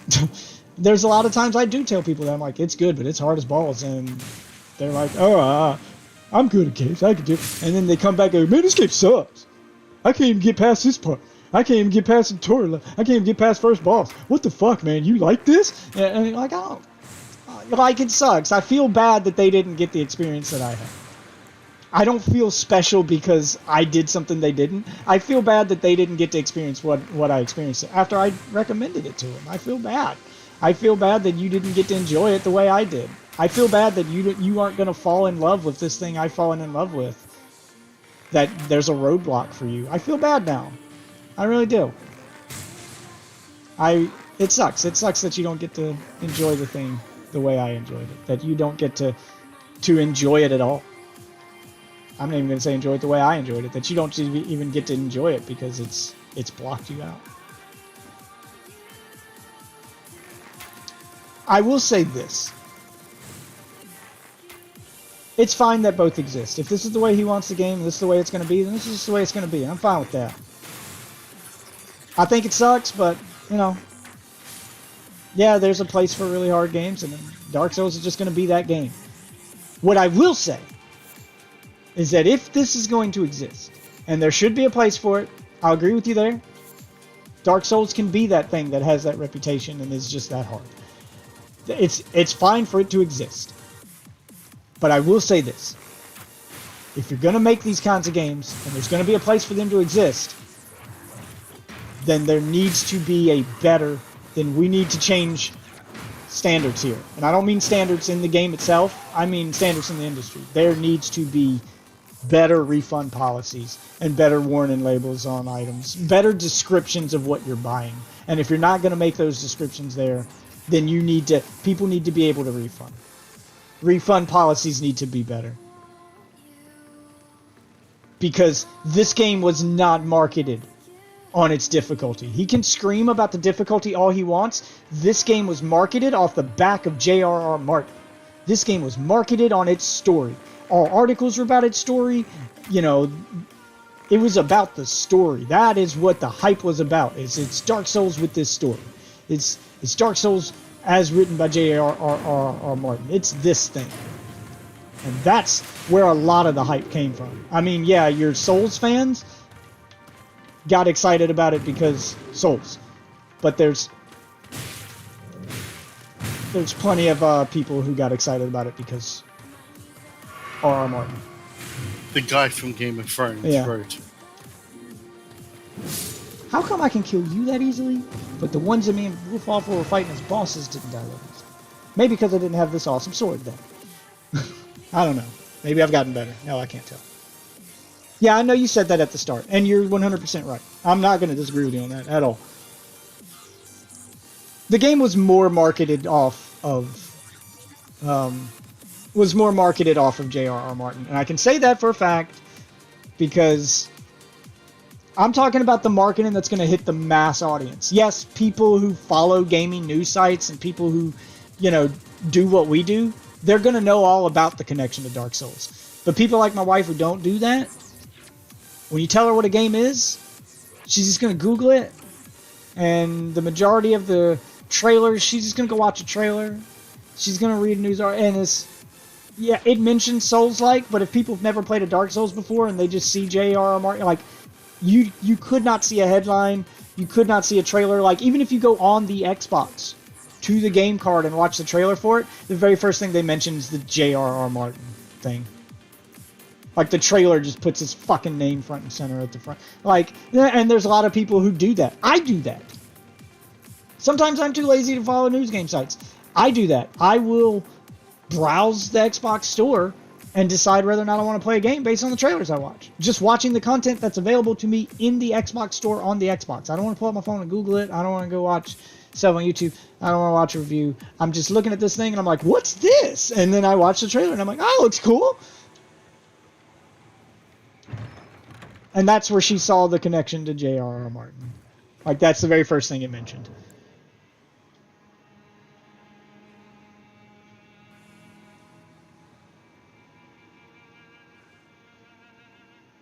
I would say that yeah, there should, I don't care if the warning label is in the trailer or the store page, but it should definitely have that hardcore icon or something next to it. Like, they should make a separate, like, I personally think that storefronts like the Microsoft Store and the Epic Games Store, they should be separating their games based on difficulty. And having a section where you can filter out games by difficulty and going, is this game considered hardcore? Or is this game considered casual? Or is this game considered, whatever. However you want to put it. Or they should make the difficulty part of the age rating on the game. So if you buy a game that's rated E for everyone, then everyone should be able to beat it. Which means that games that are now super hard are going to have a mature rating because they're meant for adults who are able to beat it. I don't know, something. I'm just kind of spitballing ideas here, but there's a lot of different ways you could do it to give people some kind of warning. To let them know what they're walking into. I'm all for that in marketing in general for anything, not just video games. I feel the consumer should have the right to know what they're about to buy. What they're walking into, especially if they should have a right to know it by looking at the item itself. They shouldn't have to go. It should not be the responsibility of the consumer to research something before buying it. The product should sell itself. The product should inform the consumer what it is. I should not have to go walking around Walmart with my phone out looking stuff up because I don't know what's on the shelf.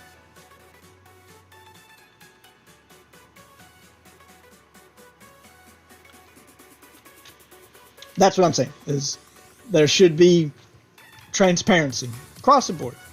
I feel that way about video games, about movies, about food. Let me know what's in it. Let me know what I'm about to experience here.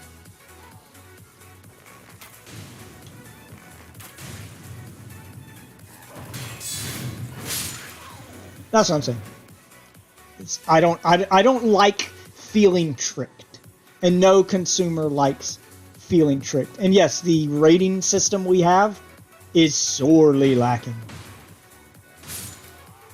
Oh fuck! See, that's bullshit.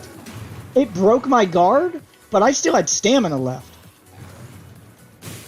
I don't get that. I thought your guard only breaks if your stamina goes away. Like, that's what breaks your guard. You don't have the stamina to block anymore, but I still had half a stamina bar.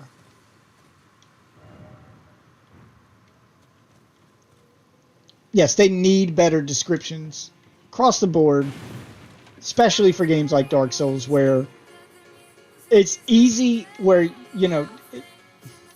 it's easy to be misled by Dark Souls, or rather yet, it's easy to be misled by by Elden Ring specifically, because it has J.R.R. Martin on it, and you're attracting J.R.R. Martin's name alone is going to attract a crowd of people that aren't familiar with this series and don't know what they're walking into. There's a higher chance of that happening with this game than there is with any other Souls game.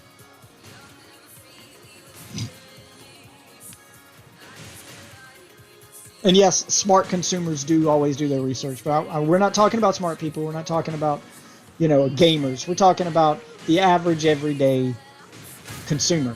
And you can have your opinion on how dumb people are all you want, and I know that's where your mind's going to go, and I don't blame you. I think people are also stupid. However, those stupid people spending money are how games like this get sequels. They're what fund the things we like. So we need those stupid people buying the things we like too. We need their money to help us get more of the things we want. Which is, when it comes to money and a franchise you like, more is better. Maximilian said it best when he was talking about Guilty Gear Strive, and he was yelling at his chat because they had that elitist attitude about casuals and how they don't like casuals in their game, and him going, we need the casuals. If the casuals didn't buy the game, if the casuals hadn't been buying the Guilty Gear games, there would be no Strive. You wouldn't have this thing to enjoy if the casuals hadn't been there to fund it for you. So back off. He said it best. And he's right. And the same thing is true for the Souls games. You need the casuals' money. There are a ton of people, and I've seen them popping in and out of Plenty of Fish over the days when I've been streaming, who have popped in and said that they bought the game and they're probably not going to finish it. They regret buying it. They have buyer's remorse, but they bought the game and they can't refund it because of a hype train, because they heard it was good, because it's getting all this praise, but they didn't know what it was. They took somebody's recommendation or some website's recommendation or some YouTuber's recommendation, and they didn't properly explain what they were getting into, and now they're like, fuck this game. I can't do this. But they can't return it, so now they're stuck with it. Well, guess what? Their money helps fund the next one. You need those people who rage quit to buy the game too, because you need their money.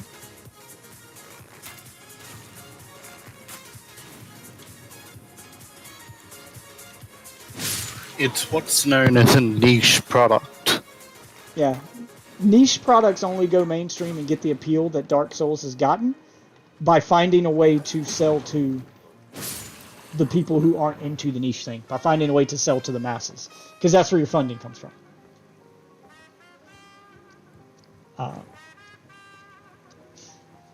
Good niche products find a way to actually carry on both sides, as we were to saying. go mainstream without ruining the niche experience, so they still keep their niche market. But you need to appeal, and I feel that a lot of times, especially in the early days of Dark Souls, when it first became a hit, and they got their funding to make Dark Souls instead of just Demon Souls, and they were catching on, I feel a lot of people bought it because of a hype train and didn't know what they were getting into. A lot of people probably felt tricked because the game, they had no warning that this is what they were walking into. A lot of people probably got frustrated. And I don't like when that happens. I don't like people paying for things and not knowing what they're paying for.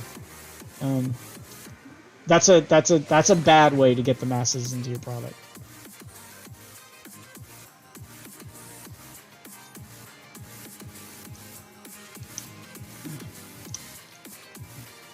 Yes and no. There's a lot of people who do beat games. It depends on the types of games they buy and why they buy games.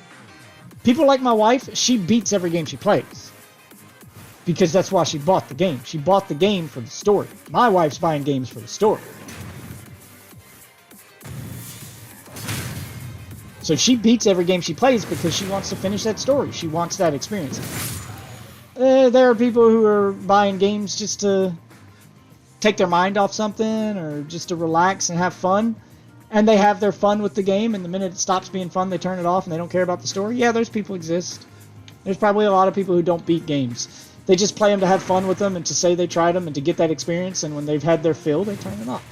And that's fine too. That's fine too. There's no reason both can't exist. That was the whole point of the conversation. There's no reason both can't exist. I'm kind of in the middle on that fence. I don't beat every game I play either. Yeah, I'm a bit on that fence where I've got... There are some games I'm never going to beat. I have all the... Damn it. I have all the Raiden games. The old arcade. Yeah, I love top-down. those. Yeah, I'm never gonna beat that. Yeah, there's but a ton I of love games. I'm in the same as Ozzy. I have all the Metal Slug games. Yeah, there's a ton I'm of games. never gonna beat them. Yeah, I'm in the same boat as Ozzy. I don't have to beat every game I play. There's a ton of games I have that I enjoy picking up and playing them, knowing I'm never going to beat them because they're fun to play.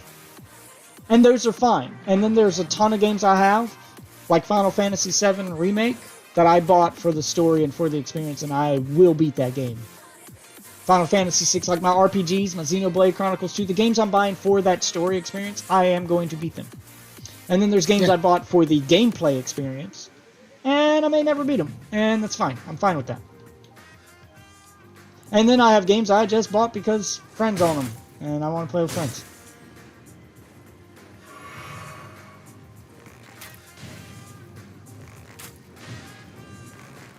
Oh. I can hit your wings. Wow, I got feathers sticking out of me. He's shooting his own fucking feathers at me.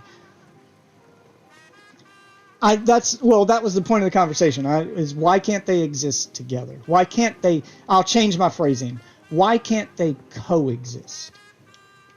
Is a better use of the term. Why can't they coexist? Why can't both exist in the same thing?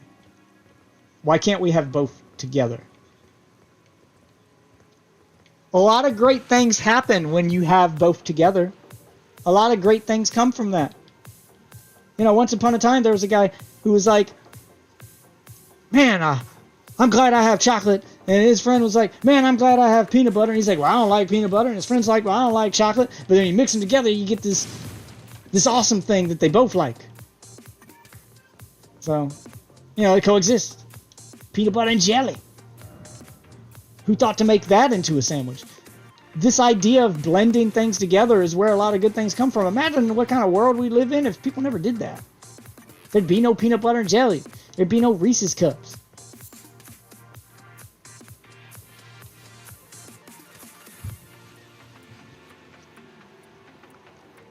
They can, but they don't have to. They don't need to. I'm not saying they have to. There's no law that says they have to.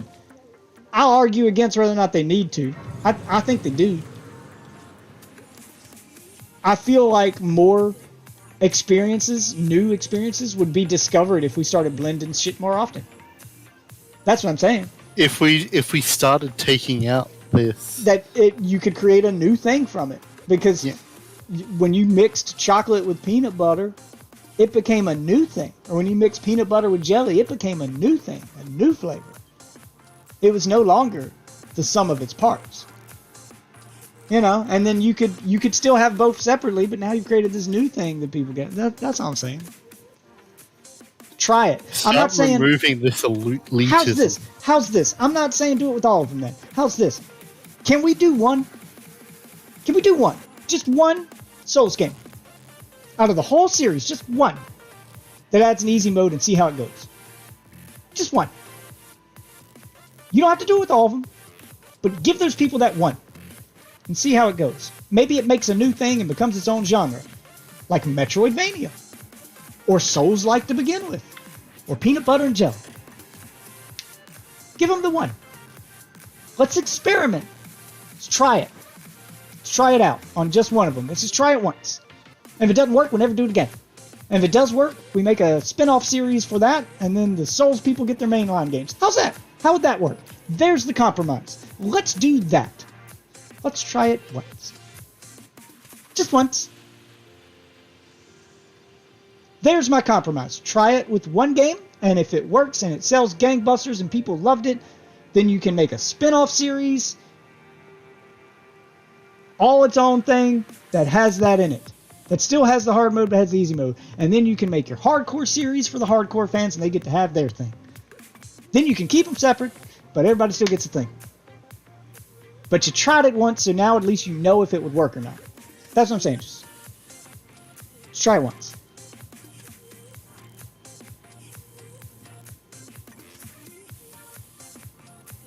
Just try it once.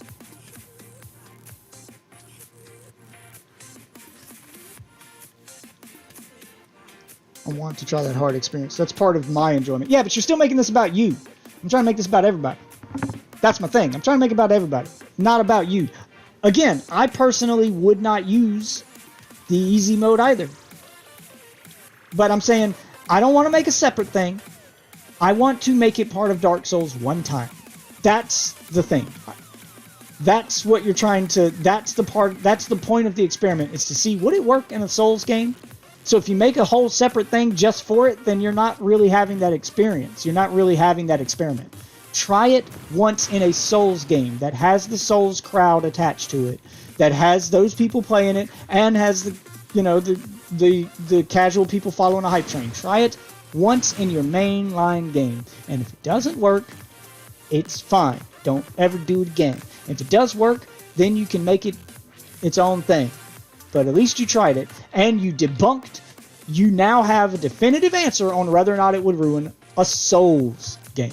If you make it its own thing, then people still have that argument on whether or not it should be in Dark Souls. You're trying to kill the argument, too. So you have to put it in a Souls game. Just the one time. And there's lots of franchises for video games that tried something once and never did again because it didn't work. And that's fine.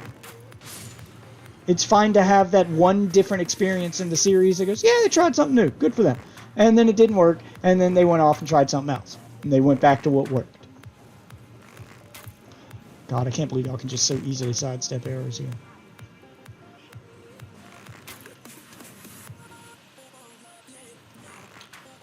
Wasting all my arrows. If they made a new series that left the old... Oh, I already read that. Yeah, that's what I'm saying, is it needs to be part of this series so it can debunk, so it can put an end to the argument. So we have our answer. Scientific method here. Why do you say no to that? Why do you say no to them trying it one time? Just one time. You'll still have all the other games in the series, and you'll still have all the other ones going forward. Why can't they do it just one time? You wouldn't like that? Again, you're making it about you. And that's kind of my point. It's not about the experience, it's about what you want. Or is it that you don't want them to do it in one Souls game because you're scared it might work? And it'll ruin what you want. Is that it? You scared it might work? That experience would work, Death. I wouldn't play the game because I wouldn't enjoy it. Fuck me? Why? Why? That's what I'm saying. Why? Why can't they do it one time? And you don't even have to play on the... I'm saying just to do it... difficulty. I'm saying just to do it one time. I'm going to use your own logic against you. To say, let's just do it this one time. And then you go, well, you can... There's all those other games you can play to get that experience. Well, there's all the other Souls games you can play to get the Souls experience you're talking about. Let's have one different Souls experience and see if it works. And if you don't like it, you can still go play all the other Souls games, or you could play any of the new Souls games going forward. But this one Souls game will be different. This one Souls game will put the easy mode in just to see if it works. Just this one.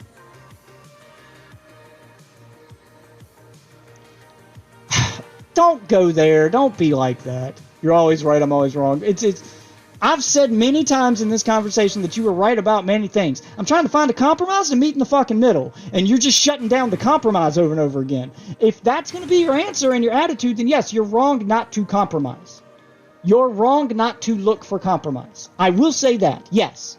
You are wrong there. But you're not wrong about everything. You're not even wrong in general.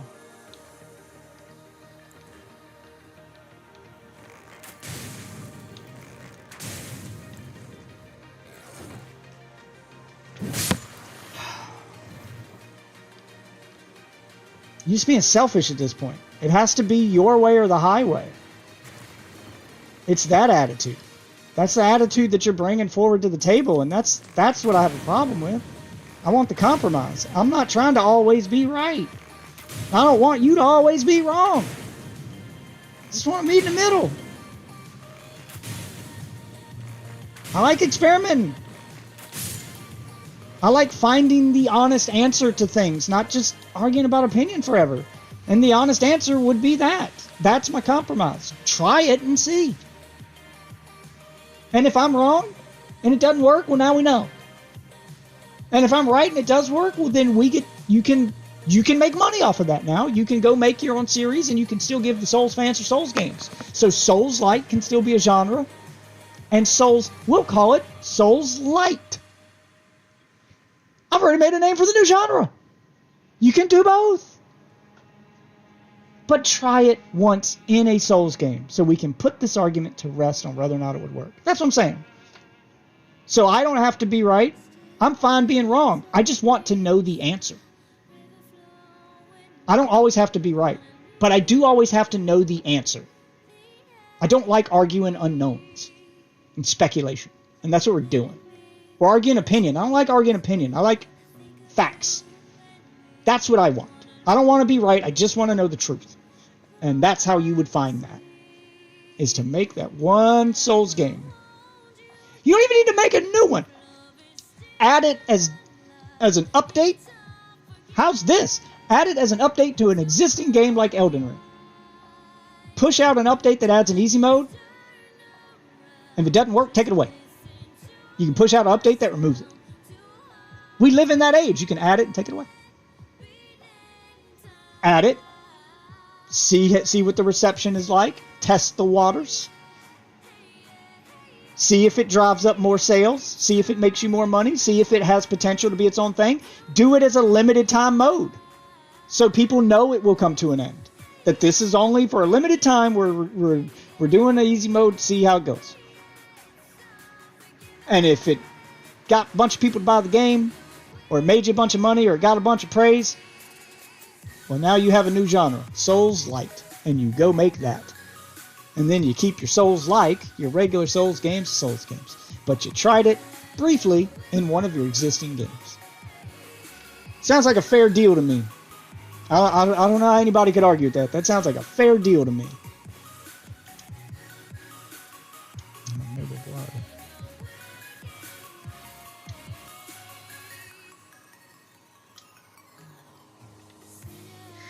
Yes, but what you're failing to understand, Def, is that might draw in the filthy casuals.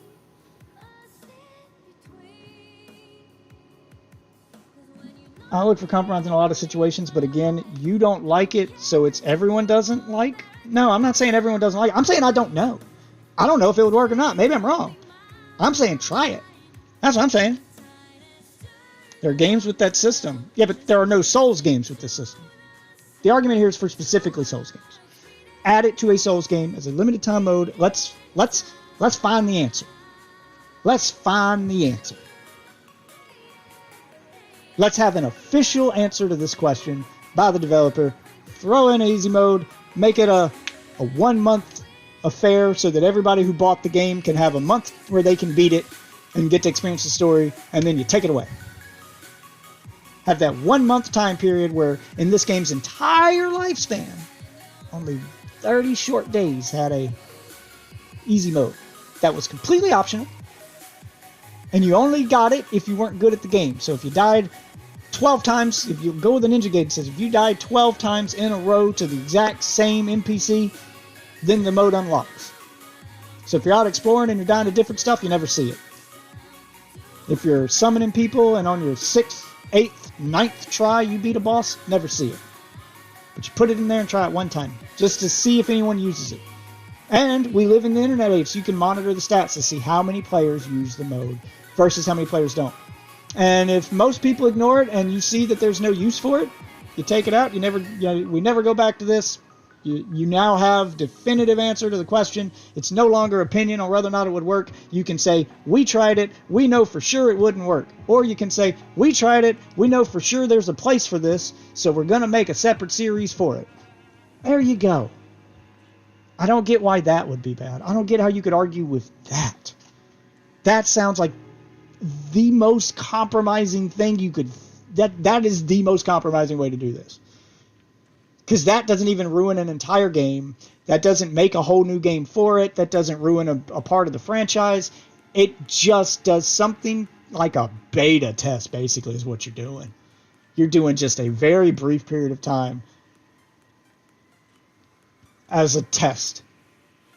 And those people who bought the game and couldn't get refunds and rage quit now have a reason to come back, and maybe they get to experience the whole game. And those people who don't like it can ignore it, and in a month it'll be gone forever. I don't get why you'd argue with that, man. That sounds pretty fucking fair to me.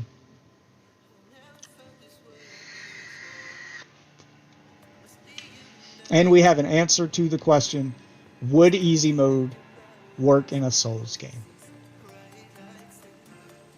Specifically a Souls game. Doesn't matter. People who would like it probably out the people who don't.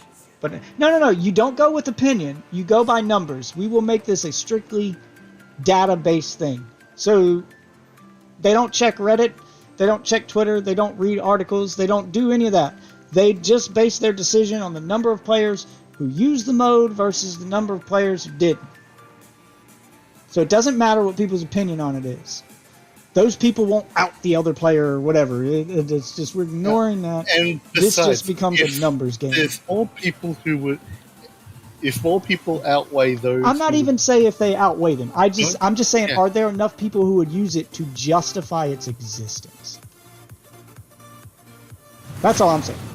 Doesn't even have to be the majority. Just, they could look at the numbers and say, enough people use it that we can justify making a game for it. Isn't that a good thing, Wolf? It would increase players 100%? Isn't that the point? I gotta use fire on this. More players mean more money for the developers to make more versions. games. Yeah, more of the More games you want games. to play. That's how games work. There's already arguments online about Halo being a dead game because it's only got, X number of players on Steam. Like, isn't that the point though? To get a bunch of players so the game's not dead, so they make more of it? And I'm not even saying let all Souls games from that point forward have an easy mode because now you have the data. But you have the data to say, okay, we put easy mode in the game for 30 days, and during that 30-day time period, 500,000 people used easy mode and enjoyed it. Is 500,000 people enough to warrant a new franchise to sell to those 500,000 people? Yes, no, maybe. Maybe it's 1 million. Maybe it's 2 million. But you get that number. And from a business standpoint, that's what you want. You want that number. Before I make a product, are there going to be enough people to buy it to justify its creation? Now you have that data. And you didn't ruin a game in the process. You tested it for a little while, and you took it away, and everything went back to normal. It becomes just a... But this comes back to the thing we've been saying the entire time. This would not remove anything you enjoy about the game. And You're those still people... you're still going to have the exact same experience. It's just that everyone else is going to have that experience. This is temporary. This changes the experience temporarily to get some numbers, test the water. And for those people who would argue with me and say that changing the experience temporarily ruins the game and makes you not want to play it, I would then respond with, temporarily, when the game launched, I couldn't fucking play multiplayer. My experience was ruined, so I should have quit the game. right? Yeah. But when I complained about it on Twitter and you saw those tweets, everyone just said, oh, it'll pass, they'll fix it, they'll work it out. So you could have those same arguments and people going, oh, it's easy mode ruins the game. You go, oh, it's just temporary, they'll remove it.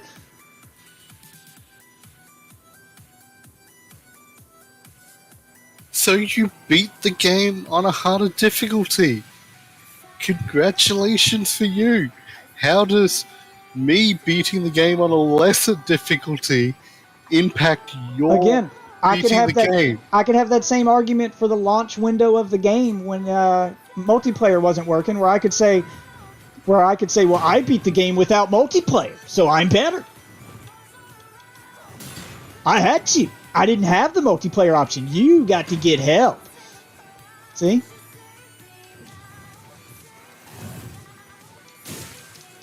Damn it.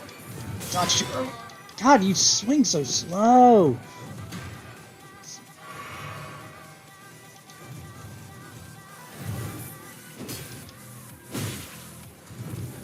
Trying to get better at combat. Trying to get better at melee combat. It's the one thing I've always sucked at in Dark Souls games. Oh, fuck. Misread that. I thought you were only going to do 2 swings.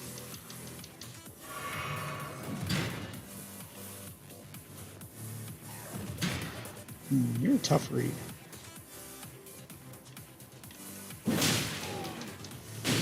Whew.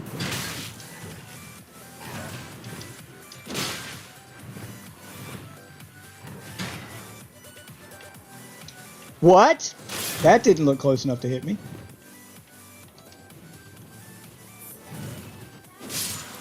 Woo! I think I am getting better at melee combat.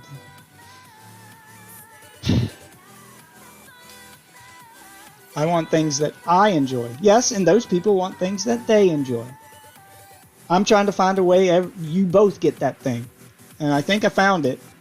And I'm not sure why you don't still like this temporary solution I found. Because it's just temporary. So it doesn't ruin your thing. But it gives them the experience they want to know if to just know if it would work or not. Maybe I'm wrong. Maybe the easy mode wouldn't help. Maybe those people still wouldn't enjoy the game. Maybe it wouldn't make a difference at all. I don't fucking know. Be nice to know, though, is all I'm saying. You're right, I don't get it. And that's what I'm trying to do. I'm trying to get it. And getting this data would have the answer. Then we'd all get it. We'd all get the answer. That's what I'm trying to get. The answer. We'd all get it. With my solution, we'd all get it. We'd all get the answer. And nobody's day would be ruined. There'd be a month time period where you could just not play the game if it ruins it for you and then go back to it. Take a break. It's considered a break. Just like I had to take a break from multiplayer at the launch of the game because multiplayer didn't fucking work. So that's just the thing, Def. It's about the elitism that goes two ways. I've beaten it. So if you make it easier for other people, then it will diminish my accomplishment. And you could even make it so that people who play during that month and use the easy mode, only play with other easy mode people. Like the easy mode would have to work the way I described it before. And then you make it so that if people beat it during that 1 month period when easy mode existed, they can't start New Game Plus. So they can't then play with the New Game Plus people. Or delete your save file when they're done. So once they're done, they're done. There you go. Something. Doesn't unlock it doesn't unlock the achievement. Yeah, it doesn't unlock the achievement. Yeah, so you go. So it couldn't unlock the achievement. It couldn't unlock New Game Plus. So when the month is over, they then couldn't go play with the harder players who already beat the game the hard way, and have it delete their save file. So that might be a bit too far, but have it so it doesn't unlock New Game Plus. Yeah, there you go. So no New Game Plus and no achievement if you beat it during this 30-day time period, but at least you got to experience the game. There you go. So now you don't have to worry about, well, he beat it during that 30 days, and now I'm summoning people on New Game Plus that aren't good enough. Well, now you don't have to worry about that either. There you go. I'll remove that from the equation. Yeah. This all just comes back to the same thing that he just said a couple of minutes ago. It would bring in more players. And people who run this argument don't want the more players because it lessens their achievement. Yeah, it's about them. It's not about the game. Because the more compromise I try to find to prove it, the more I get shot down. There he is.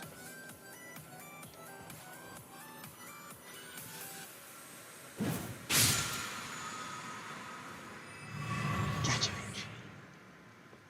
I just heard Dave Chappelle in my head when I pulled off that move. Gotcha, bitch! That does feel good. Yeah, I think I found the compromise that would work. I know they'll never do it, but it's a fun little thought experiment to have now for me to throw. From now on, anytime I'm having that argument with somebody, I'm throwing this thought experiment at them. This thought experiment of, what if they did this temporarily and it had this effect? Would you care then? Because that'll give me the answer I need to know. If a very temporary thing that has a very minor impact on the game's lifespan as a whole ruins the entire game for you, then it's not about the game anymore. Because if that were the case, why didn't you quit during launch week when you didn't have multiplayer? Didn't that ruin the game for you? That's a very brief period during the game's launch, during the game's lifespan, where the game didn't have the feature you wanted, or didn't have the feature I wanted, or could only be played a certain way, single player. Didn't that ruin it for you? Shouldn't you quit the game now then? Why did you come back to the game after that happened? Did you take a break? Did you power through? How did you handle that part of its lifespan? Because everybody had to deal with it on Xbox. Everybody had to handle that a different way. Some people powered through and tried to get good at single player. Some people said single player's too fucking hard. I'll take a break and I'll come back after they've fixed it. Yeah, it would be the same thing with adding that temporary mode. Some people would go, oh, no, I don't want to play like this. I'll take a break. I'll come back to it after they remove it. And some people would go, you know what? I'm going to power through and see if it is a big deal or not. You know, see if I can adjust to having it there. Just like I tried to adjust to not having multiplayer there. Yeah. That's fair. That's fucking fair. Because it wasn't forever. Yeah. Just like the solution I give wouldn't be forever. It would be very temporary. 1 month. 1 month with an easy mode. It's my solution. It's temporary. But the only issue It was 2 days. is Not a month. It doesn't matter, dude. A month is still not that long. It's really not. But you got to give people enough time to beat the game who have lives and other stuff to do. I'm trying to make a compromise here. I'm just using the no online in this game as an example. There are plenty of games whose broken launch periods lasted over a month and people still go back to those games. But you get what I'm trying to say. Like, you get my point. A month's not that long. The issue here is that it also wouldn't be just a month. The developers would see, okay, we're getting in more people, we're getting in more money. People want this, so... Oh boy, it's not going to end well for me. Yep, I'm dead. We give it to I'm them. stuck, I'm dead. Oh well, it's only 4,006. But yeah, you get my point. A month's not that long. And it gives them time to get their data. A month's not that long. The majority of people who end up using it during that month period would only be using it towards the end of that month period. It'd probably take 2 weeks before people even figured out how to access the easy mode, because it wouldn't be just an option you turn on. You'd have to play the game like normal until the easy mode was thrown at you because you were doing bad. So in all honesty, most people probably wouldn't even notice that the update was there. Like, what if they did it silently and didn't tell you they were doing it? Most people probably wouldn't even notice for that month's time period. Which kind of proves my point. If most people wouldn't notice... Oh no, it would. That they would, because it would eventually leak and... But not the then there first would day. be an That's what I'm saying, is outcry. how long, how many days out of that 30 days would it take for them to realize it was there? How many? Maybe they find it the first day. I don't know. 4. Maybe they find it the first day. Maybe a week. But even if it takes a week, that's 1/4 of the time it existed. That's 25% of the time it existed without people noticing it. That's a pretty large number. 25% of the time something existed, you didn't know it existed. It's a pretty large chunk of its lifespan. But that's kind of my point. That's all part of the data you'd be collecting and learning about. That's all part of it.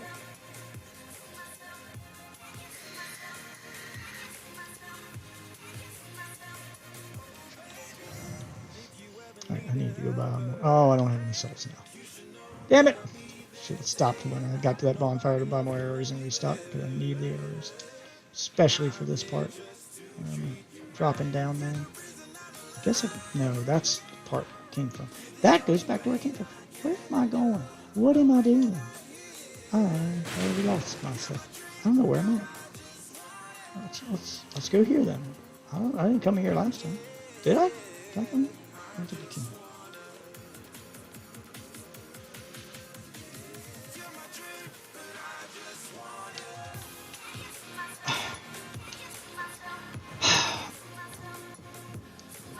I can let a niche thing be a niche thing. I can also accept when something's not a niche thing. And you need to accept the fact that Dark Souls, the Souls-like becoming an entire genre, means it's no longer a niche thing. It's gone mainstream enough. Beyond. It has grown beyond being a niche thing. It has gotten to the point where it is its own fucking genre. It's gotten big enough to change the entire landscape of gaming. That's not niche. That's not niche. That's huge. It's gone beyond being niche. So now that it's gotten this big, it's time to experiment with this puppy. Let's find out what works and what doesn't, and let's refine it and make it better. Oh shit, I didn't mean to drop. Wait, this is where that guy was.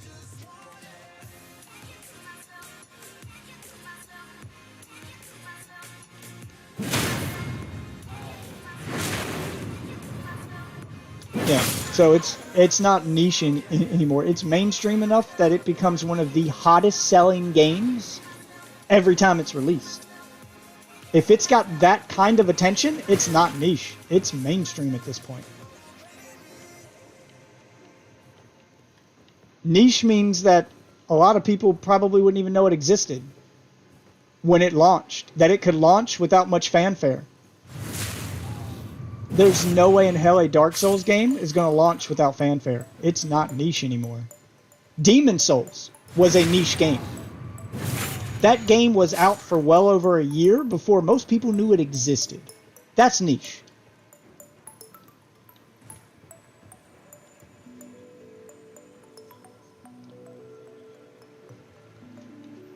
I'm not saying Souls-like as a genre doesn't have a meaning, but what I'm saying is stop pretending like it's niche, because it's not.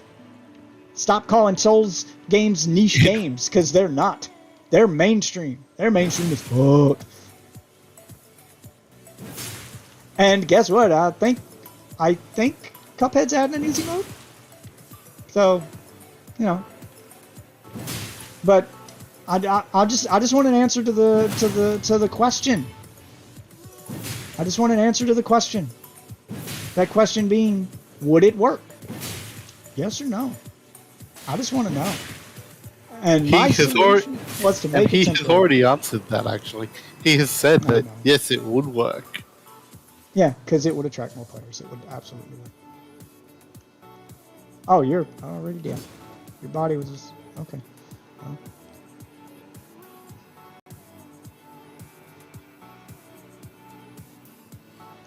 Yeah, you stabbed those first two on the way in. Yeah, Ow. it's just the way his body was perched up on the wall. It looked like he was sitting there like the other one was. He was kind of in the same position. You would stop playing because of 30 days. Because of a limited time game mode, like an in-game event that only lasted 30 days. At this point, you've really said more about yourself than the game. You would stop playing because other people are playing it. Yeah, you've said more about yourself than the game at this point. It's not, it's as I said from the beginning, it's not about the game. Because I'm trying to figure out if it's about the game and the effect it would have on the game. That's the information that I want. That's the answer. Because people keep arguing, because this argument goes on forever. No one will ever admit it's about elitism. Everybody says it's about the game, about the game, about the game. Okay, let's prove it. Let's find out. Let's know for sure. Let's do a test. Because scientific method says we do a test. That's how you learn things. So I proposed a test I think is fair to both parties involved, that would ruin the experience for no one, and it's temporary. And if that's not enough, then that tells me it's no longer about the game. Because if you're not willing to accept that experiment, to have that test, then that tells me you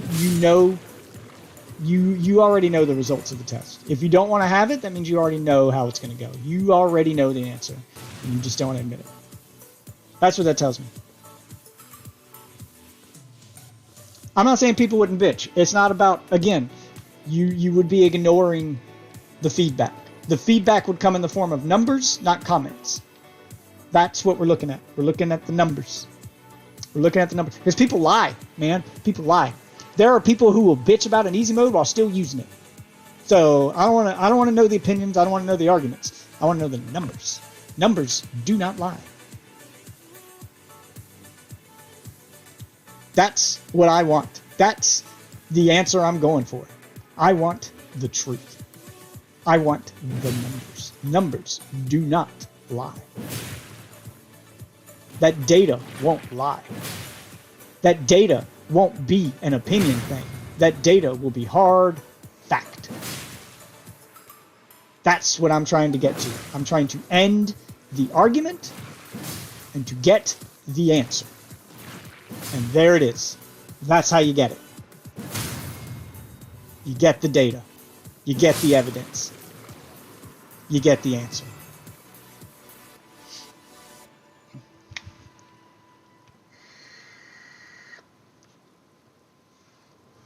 But it won't be the same as everything else. It won't be the same as everything else. Every other game doesn't have an easy mode that unlocks after 12 consecutive deaths to a boss. Every other game, or even if and every other game doesn't have that mode that only lasts for 30 days. So even if it does, it won't really change the game. Even if it does have just select your difficulty. I'm not taking start, that. I'm not how taking that away. does that Bullshit, you heard affect? me.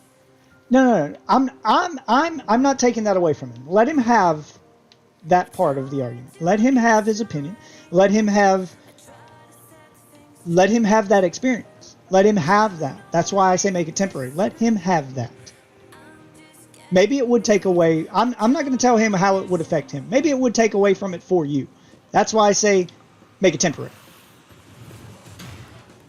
I don't want to ruin your game, but I do want to get my data. So I'm trying to find a compromise. I'm just confused on how it would ruin his game. If he says, he's not even selecting. I'm the done with nodes. that part of the conversation. I'm done with finding out why it would ruin it for him. God damn it! It takes so long to swing. Well, I'm not getting those souls back. Couldn't even remember how to get to them. So, okay. Let's go do some AFK farming while we have a conversation then, because I need souls to buy more arrows. But you can play other games and get easy and story with that. Yes, and you would still be able to play this one forever, the way you want to play it. I'm asking you to compromise, to give a 30-day window of opportunity, a trial period, for people who want to try it the other way. Give them a moment to try it. And then your game goes back to being exactly the way you remember it. Nothing changed. But give them the chance to know if it would work or not.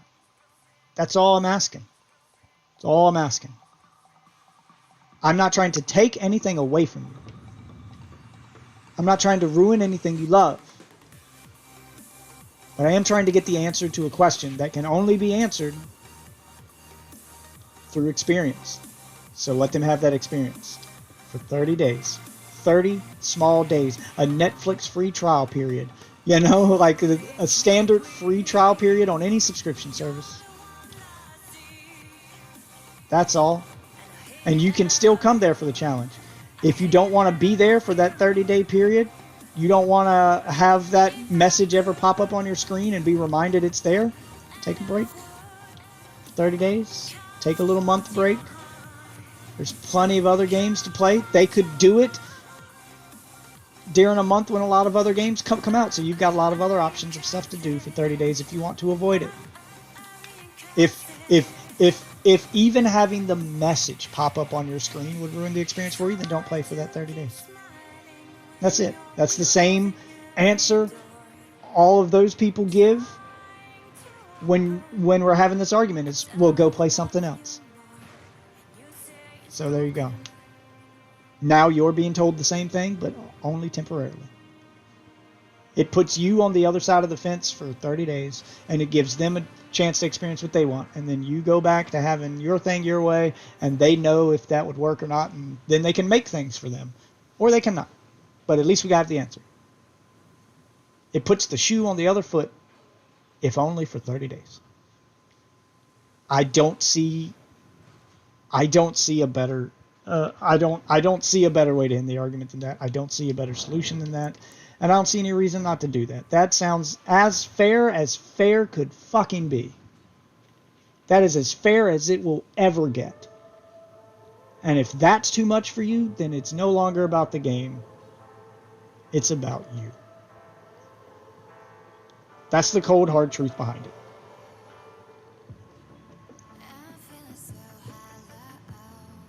Oh, I get it. It's Okay, about no. the elitism. He's saying you won't buy the game. You won't get the game even if they add easy mode. So there we go. There's a legitimate question we can ask. Ozzy, would you try the game? Would you try the game with an easy mode? Possibly, try yeah. I've always found the Souls games to be interesting, but I just know I would never be able to get that level of skill. So if they gave the game a 30-day trial period... I've always found the lore interesting. So if they did a 30-day trial period... Let's meet in the middle a little bit more. If they did a 30-day trial period with an easy mode and said, for $5, the price of pre-ordering a game, the price you would pay to access a beta, for $5, you can get a 30-day trial of the game to try it out during this period. Kind of like Steam does free weekends of games, etc. Would you pay the $5 to try? Yeah, as I said, how do we explain the way I play the game? Because he's saying, simple yes or no question. Would you spend $5 to try it during that 30-day period when it had that mode? Because Wolfwolf was saying you wouldn't try it even if it was free. Yeah, as I said, I like to think I know you well enough. I've heard the lore of the game, and I find the lore interesting. I've seen your interest in the game, and I like to think that I've read you well enough, that I know you well enough to go, if you made it so that it was more accessible, he might try it. Even for $5 measly little dollars. And I'd like to think that you would, which I think you would. I think if it was, $5. Try it for 30 days with the easy mode, see how far you get, see if you like it. If it's not for you, it's not for you. You've only lost $5, and they got the data they need. But that's kind of the entire point. Is would it get somebody like Ozzy to play? Somebody who's interested in it, but not for the same reason you're interested in it. And I think he would. Well, he said he would. So, it's $5.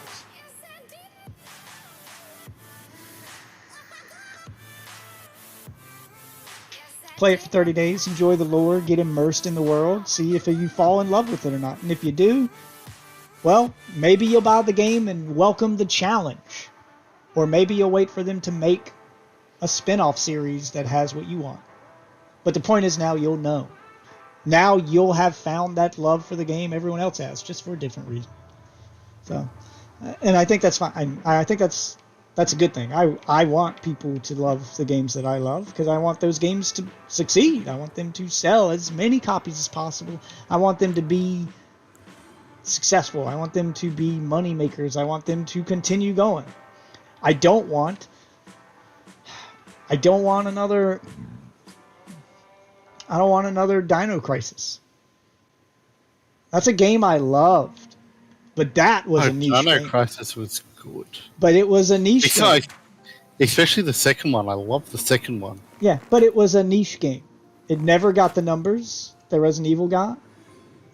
It was a niche game. It was for Resident Evil fans who also love dinosaur shit. Who love dinosaur sci-fi shit. And that was a niche crowd.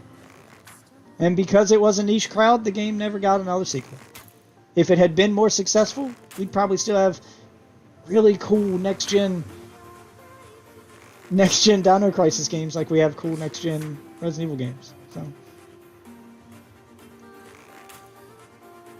I really wish, you know, that Final Fantasy VI got the demand for a remake that Final Fantasy VII did, but it was more of a niche title compared to 7.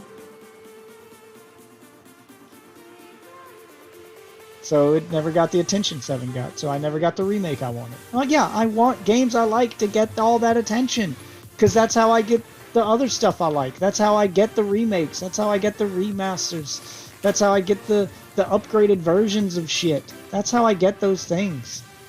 And those are things I want. And it is about me. Yeah, I'm being a bit selfish. But I realize that the way I get what I want is by making sure other people get what they want too.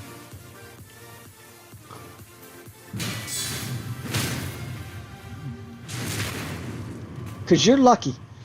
The thing you like is no longer niche, so you get more of it. Souls games are no longer niche. Back when Demon's Souls was a niche game,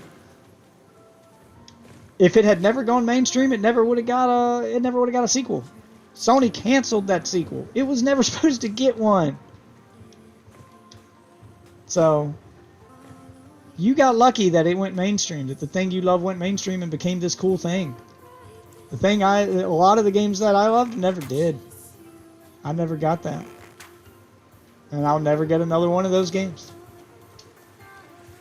There's plenty of them that I loved that I'll never get another one of because they were niche and not enough people got to experience them. Not enough people got to fall in love with them the way I did. And that makes me sad. Holy fuck! Wow, you came out of nowhere! Holy shit! I ain't even mad at you. I ain't even mad at you. Come get it.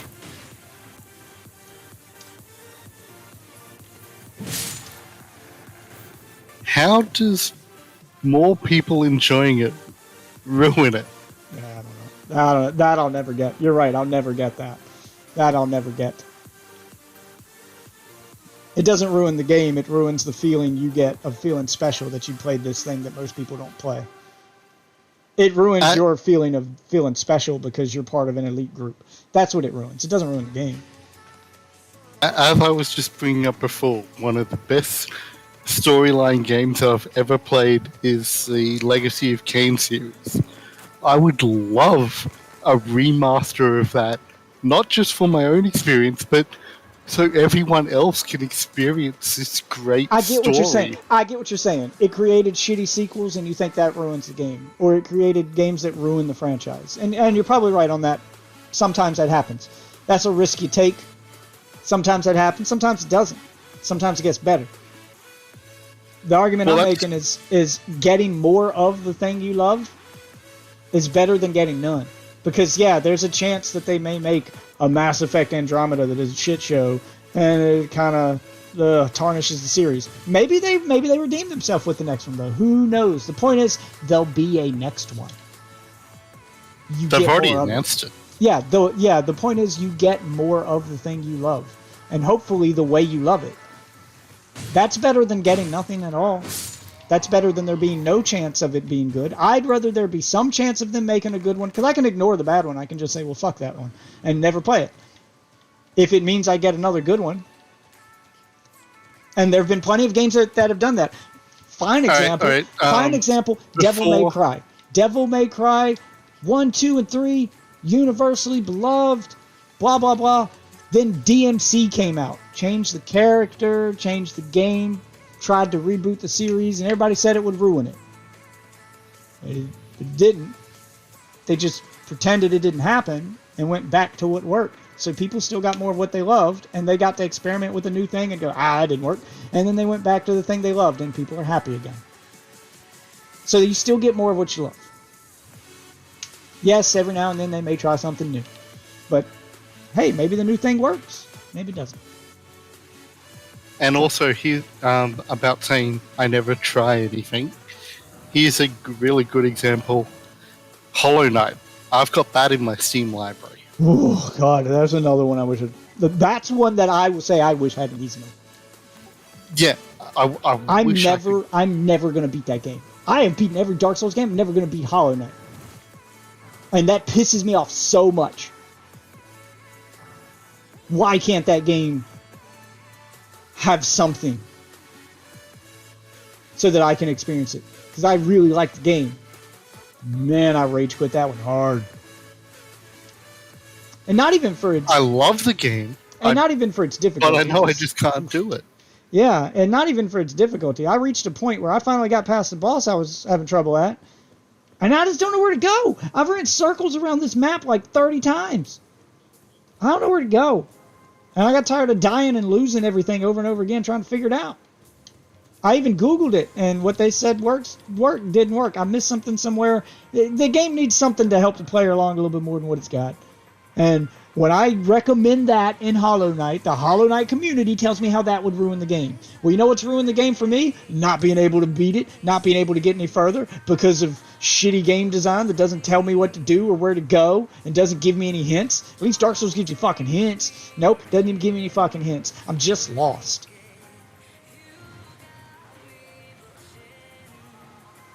That's a whole different thing, but it should be something.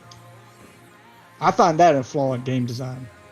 With Hollow Knight, it's more of a flaw in game design. It's not a difficulty thing. I eventually handled the difficulty. It was the not knowing where to go thing that got me. Oddworld Abe's Odyssey, I've beat that on my old PlayStation because the story was brilliant. Yeah, no, I think we're about done with the conversation. I've made the point I want to make. I've come up with a solution that would end the argument and help everybody involved if people would just shut the fuck up and let it happen. If people would just stop whining about their feelings and just say, you know what, just calm the fuck down for a minute and go, yeah, that's fair. Okay, we'll try it for 30 days. You know, if people would be willing to get off their elitist horse and go, yeah, sure, 30 days is fine. 30 days. You know, let's try it. If people would stop being elitist and start being realistic for a moment, that's a realistic solution that would help everyone involved, game developers and players alike.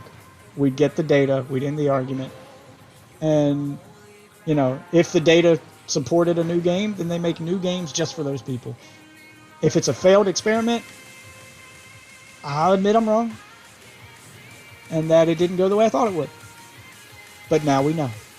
You know, that would be fair. They'll never do it, but that's my suggestion. That's my answer. Those are the kind of answers I look for. I don't strive to always be right. I just strive to always find the truth. I don't take excuses, no. And I don't take anything other than facts. So, you know, when people start spitting opinions and excuses at me, okay, let's get to the bottom of this. It's not me trying to be right. It's me trying to learn the truth. I am totally fine learning the truth and admitting I'm wrong if that's the case. I don't need to be right. I do need to know the answers. I'm a problem solver. I need to solve the problem, and the problem is I don't know the answer. So let's find the answer. That's how my brain functions. That's where my mind goes. That's what I need. I don't need to be right. I need to know the truth.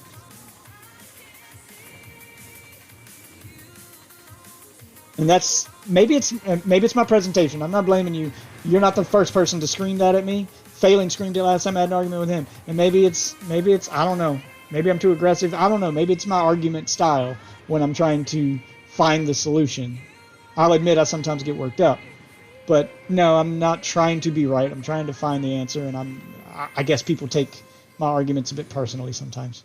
But yeah, I'm not trying to prove you wrong or embarrass you. I'm just trying to find a solution that works.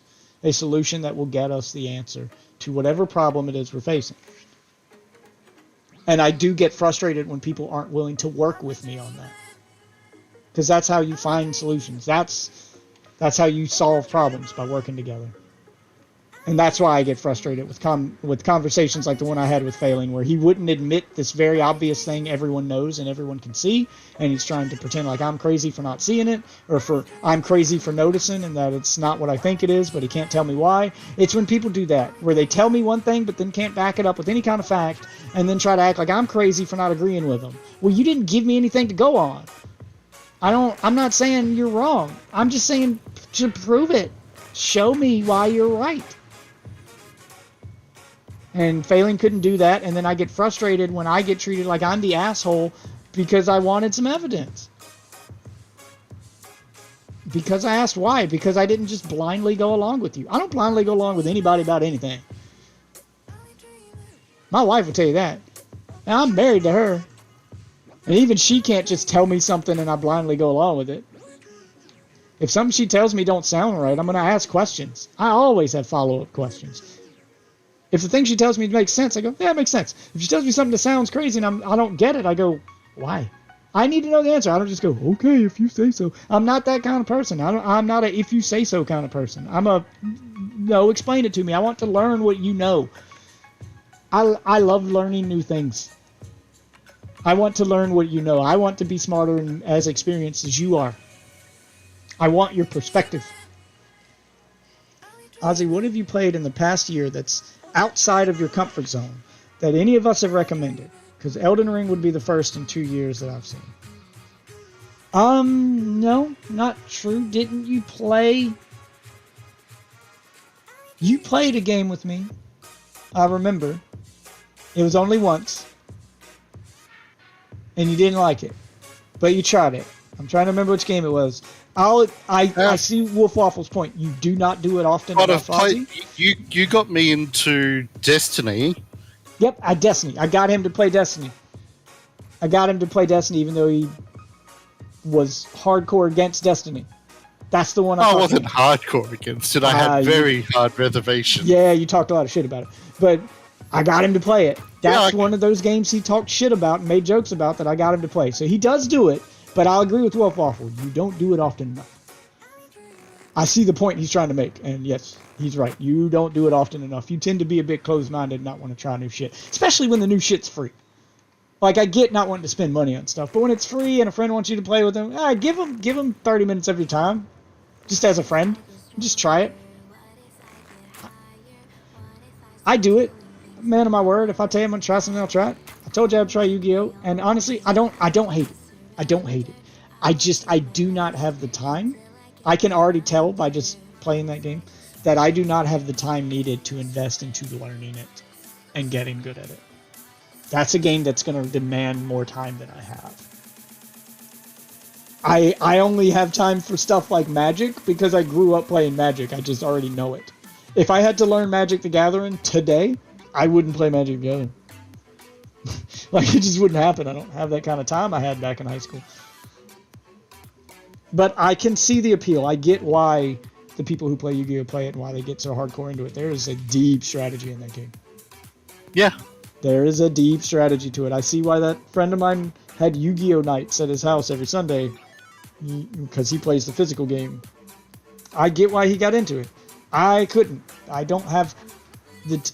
Yu-Gi-Oh! Is like football for me. It's one of those games that I've seen played a lot and I kind of want to get into it.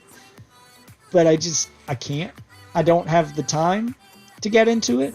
Just like I don't have the time needed to get into sports and learn sports. I mean, every guy watches sports. I kind of feel weird not being the one guy in the group every time me and the wife go to a play date and all her little friends' parents are there and I'm the one parent who doesn't watch the game when they come to talk about the game. And I'm the one guy who doesn't watch sports and then I got to go, yeah, I don't watch sports. And then get that fucking look like I'm a weirdo. I don't like that feeling. I'd like to watch football, but I know nothing about football. And I sit down, I try to watch during the Super Bowl. Like, that's the one football game a year I try to watch. I have no idea what's going on. I see them playing it, and I see all of the weird graphs and plays and charts and the weird scoring system and all the... I'd have to learn the game to understand what I was watching. I don't have that kind of time. I don't have that kind of time. That's what I mean. I don't have the time to get into it to learn those stats and the player names and what play they're using here and what this kind of foul is and what this rule is. And that, I can't get that nuance. I know a touchdown is 7 points. No, wait, no, it's 6 points. Is it 6 or 7? Fuck, see, I don't know. Okay, I think it's 6 unless they kick the ball between the things and then it becomes 7. Right? I think that's it. And I know that there's passing plays and running plays. And that's it. Oh, and 4 downs. You got to get 10 yards within 4. You get 4 tries to get 10 yards or the other person gets the ball. That's it. I know the absolute basics. I know the absolute basics. Yeah, but I need to know more than just who had more numbers. Because when you're watching the game with those guys, and I've done it at the Super Bowl or I've watched it with other guys who get into that stuff, they're seeing shit I didn't see. They're seeing shit I didn't see. Where the guy grabbed somebody or tackled somebody wrong, or they scream, "Oh, he's over the line," or "Oh, that's a touch, they made it, it's a first down or second down, whatever down it was or whatever this is." They're seeing shit I don't see, and I just got to kind of go, "Yeah." I just got to pretend. I got to fake it till I make it on that one. So Yu-Gi-Oh! Is one of those for me, where I see it being played, and I enjoy watching it be played. Like, I'd sit there and watch him play it in person at his Yu-Gi-Oh! Nights. And I'd try to learn about it, but the more they tried to explain, the more I realized, oh, this game goes deeper than I got time for. Fun to watch, though.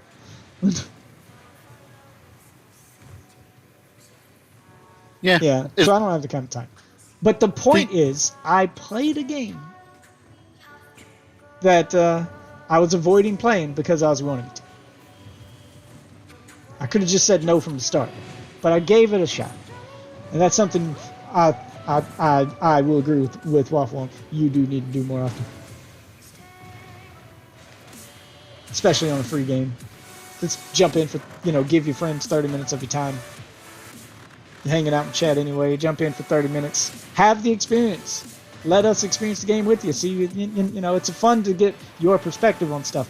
Maybe you play it for 30 minutes, you like it. Maybe you thought it was okay and you're just never going to go back to it. Or maybe you hated it and we got to hear how much you hated it. It's still fun.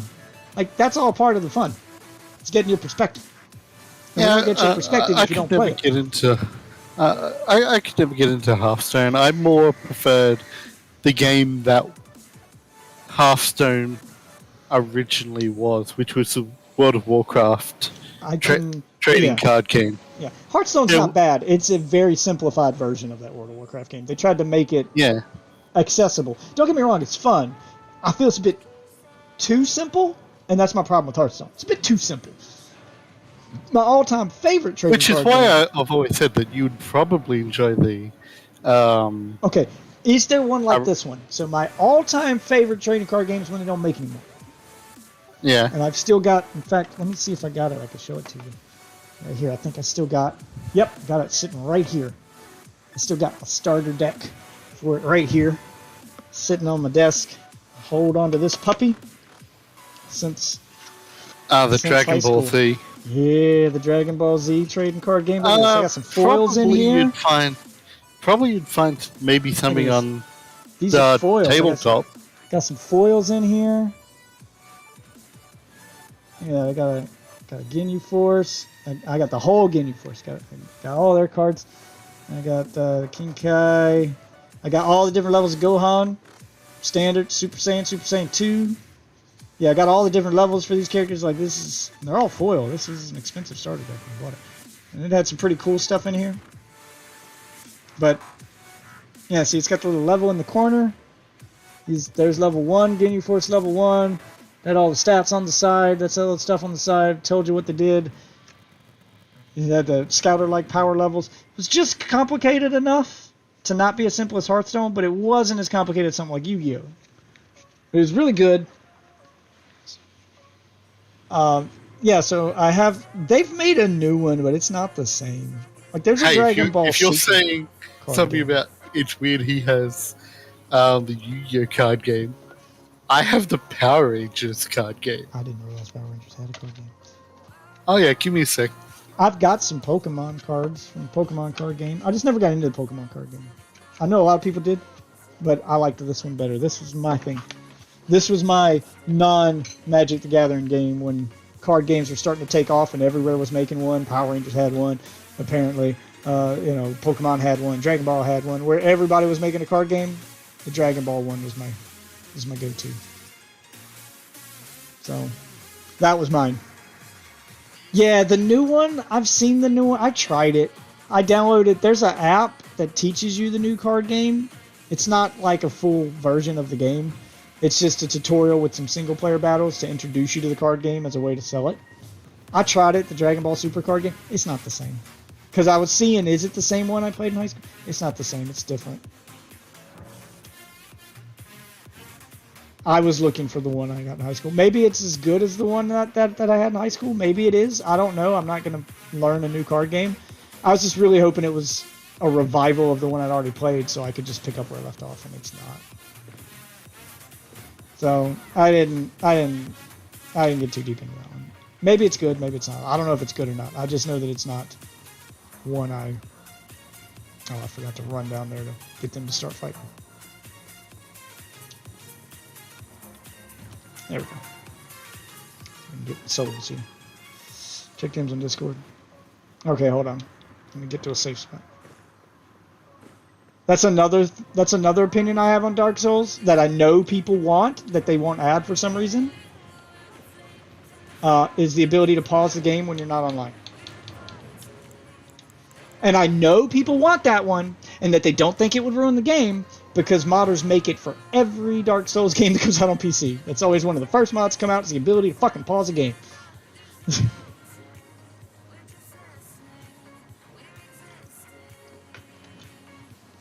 Alright, let's check the Discord.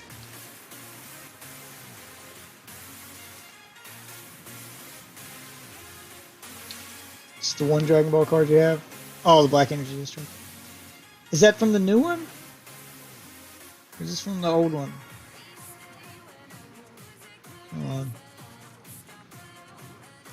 Can't tell. I'm looking at it. I didn't have this card if it is from the old one.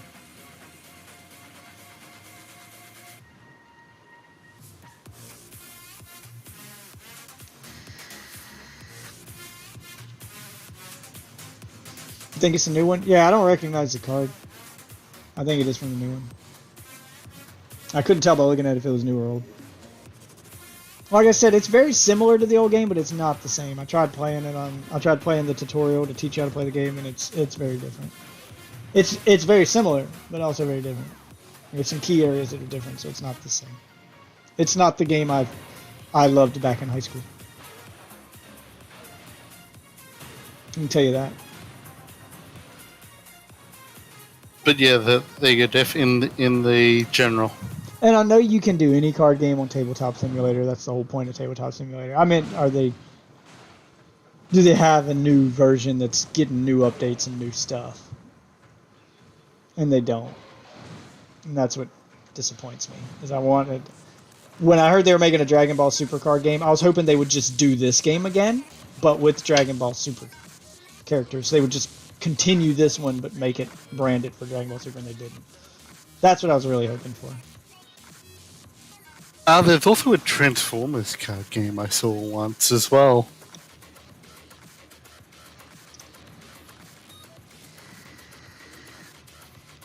But yeah, in general. And I'm not saying people don't do... I see your general comment here, Waffle. I'm not saying people don't do amazing things in Dark Souls. Like, there's that guy who beat it with a Guitar Hero controller. There's apparently a report of someone beating a boss in Elden Ring using a Ring Fit controller from their Switch. Yeah. I'm not saying people don't do crazy things, but they're the exception, not the rule. Most disabled players aren't going to do what this disabled guy's doing. I get this disabled guy is playing with no hands, and that's great that he's got that ability. Most people in his position, 99% of people in his position, can't do what he's doing. You're basically pointing at a professional and going, see, it can be done. Like, yeah, I know there's professionals who can get 40 kills a game in Call of Duty. I'm never going to fucking do it, though. I'm like... Pointing at the professional is... That's like pointing at Mike Tyson and saying, well, everyone can be a professional boxer. It's cool to see it being done, and that's what makes professionals like, yeah, he earned it. Good for him. I'm never going to be able to do that. I don't have what he has. I don't have the skill he has. Dragon Ball. This looks kind of similar to the Dragon Ball card game. It's got the things on the side, like on the side of the Dragon Ball card game. Those are Yeah. power levels. I'm guessing that's kind of the same thing here. They're stats. Yeah. Basically, you roll the dice, and there's, Yeah. I think there's 6, from what I remember. Yeah, 6 things on each side, and basically the roll of the dice would determine the power of your Okay. attack, Yeah, it's a bit of and the one with randomness the involved to highest it. attack. Yeah, I'm not a fan of games that use randomness involved to it. I want strategy. Oh yeah. Just I'm saying, if a disabled guy can do it, regular people should have a chance. I mean, everybody has a chance, but that doesn't mean everybody's going to be able to. I mean, I'm glad that one disabled guy can play on a professional level. Most people can't. And that's kind of the point in the article, is that this guy is doing what most non-disabled people can't. You know, most non-disabled people rage quit the game, and this guy persevered. And good for him. It's a story more about him than the game. It's a story about him and his skill and his determination and his ability. Some people don't have that ability. More importantly, some people don't have that kind of time. That's the big thing. Some people don't have that kind of time. Because I can only imagine the hours and grind he put in to get that good. Maybe he has a natural ability, but some people who don't have that natural ability are going to have to grind and dedicate time. Like, that's why I'm never going to be good at fighting games. The amount of time I'm going to have to spend practicing to learn all this shit and to master Just it. for a single character or frame. Yeah, just for a single character. As I need to learn frame data. Like, I need to really just spend my time just learning every little nuance. Like, to get as good at fighting games as I'd want to be. That's what I have to do. I know what I have to do. I don't have the time to do it. That's why I play games that have a start. That's why I typically play games that have a start, a middle, and an end. So I know when I'm done with it, and I can move on, and I can do it at my own pace. Games that require a constant grind, games that require me to play during a certain time period, or games that require me to no-life it, I have a life. I can't no-life a game. And I don't have the time needed to... That's one of the problems I had with Destiny, was it did so many timed events that required you to play a specific day and time that I missed, that were integral to the story of the game, that I just couldn't do it anymore. I can't schedule my life around a game. I can't. I have 2 jobs. I have a wife. I have 2 kids. I sacrifice sleep to game. I can't. That's as much as I can give to gaming. That's as much as I can give. I shouldn't be up right now. It's almost 5 a.m. I do have to work tomorrow.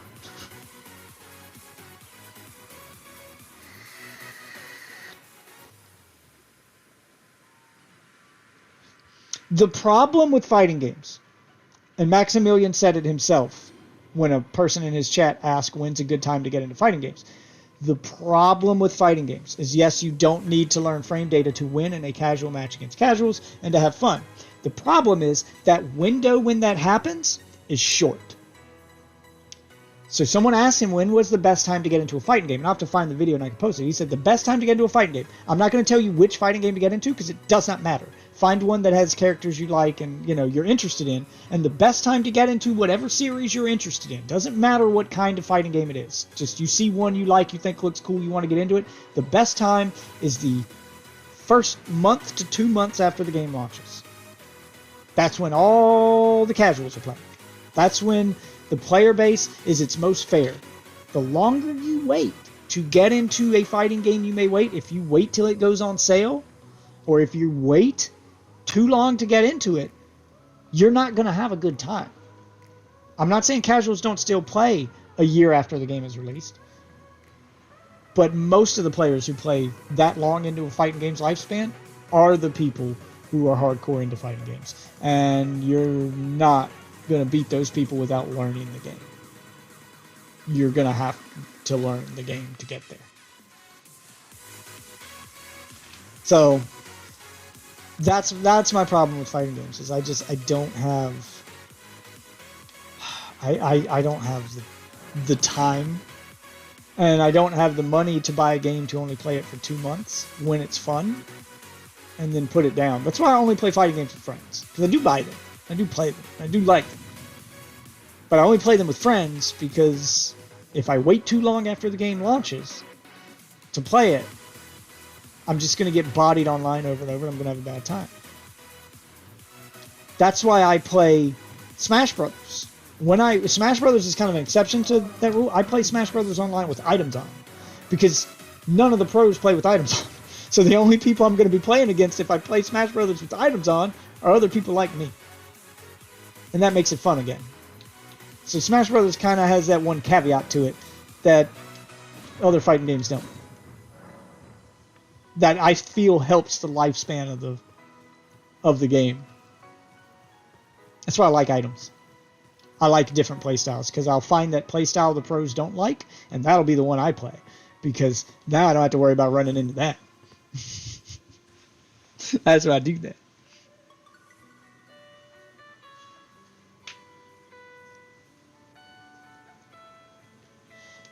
Alright, I have stocked up on arrows now. And that's one game I would play with Death. However, we've tried it, and the lag is just too unplayable. Well, when we're doing it on Parsec, yeah. Have you tried on the actual Switch? Oh, you did try it? We did try it on the Switch, and the lag was just horrible. Yeah, that's Nintendo for you. They're still learning how the goddamn internet works. Yeah, I'm probably about to go to bed too. I'm debating on whether trying to go through this castle again, or... Yeah, it looks like they're pointing toward a boss in the castle. I'm debating on whether trying to do that again or just going to bed. Because now I've stocked up. I've gotten a full stock of arrows here. How many I got?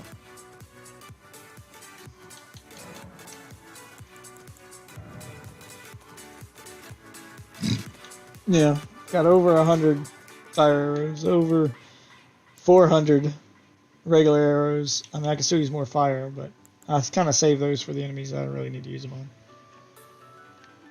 Your first real day at work? Boss with the thrown sword is back behind the castle. Yeah, I hadn't beat him yet. And I'm really bad at melee combat. I tend to be a ranged battler, but this particular Souls game, quote unquote Souls game, seems to be punishing you for wanting to play ranged. And I don't like that. I like the ranged option.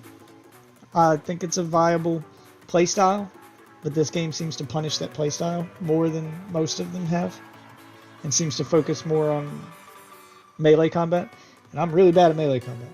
I'm trying to get better at it, but I never know when to attack and when not to, when to just be on. I never know when to be offensive versus when to be defensive. Because a lot of times I'll say, oh, there's my opening, and I go to swing, and then he pulls a combo out of his ass. So I can never tell when the boss or the character I'm fighting is going to give me an opening long enough for me to actually get in a couple hits. So I'm trying.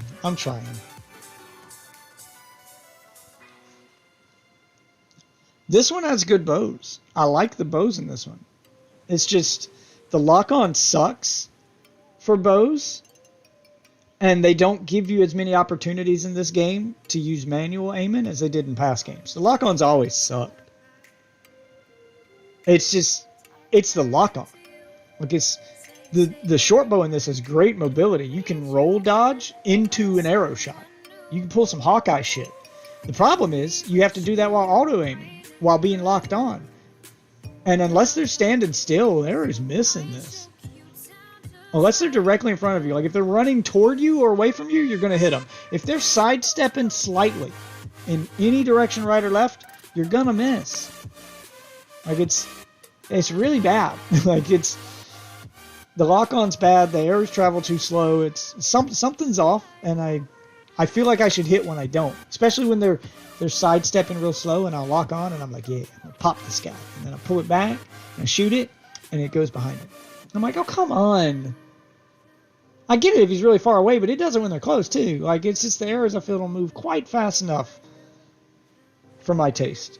I feel that's one of the things that's wrong. Yeah, I mean, I was deliberate, but just when they're casually walking, that's a bit too much. Like, he took 2 steps to the left very slowly, and he dodged a bullet. I haven't even found where to get magic in this game yet.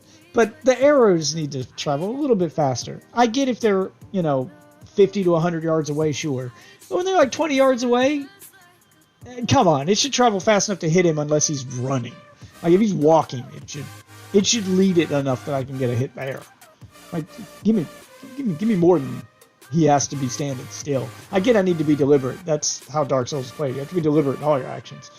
But I deliberately wait for my opening and shoot an arrow, and he takes one step to the left, and now he's moving too fast for my lock-on to keep up with him. It's just, come on. The lock-on in this is kind of broken, to be honest. I've had it unlock randomly.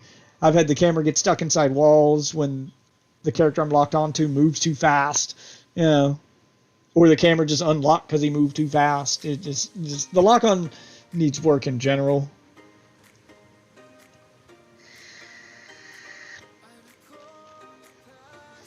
I normally do pick the wizard, but I wanted to start with a bow because I know bows are easier to get and you can carry more of them, so I get more shots. Usually I go bow and staff. I do wizard with a bow, so I do both. But I tend to use the bow more because I can get more shots out of it, and I save my magic for the bigger stuff.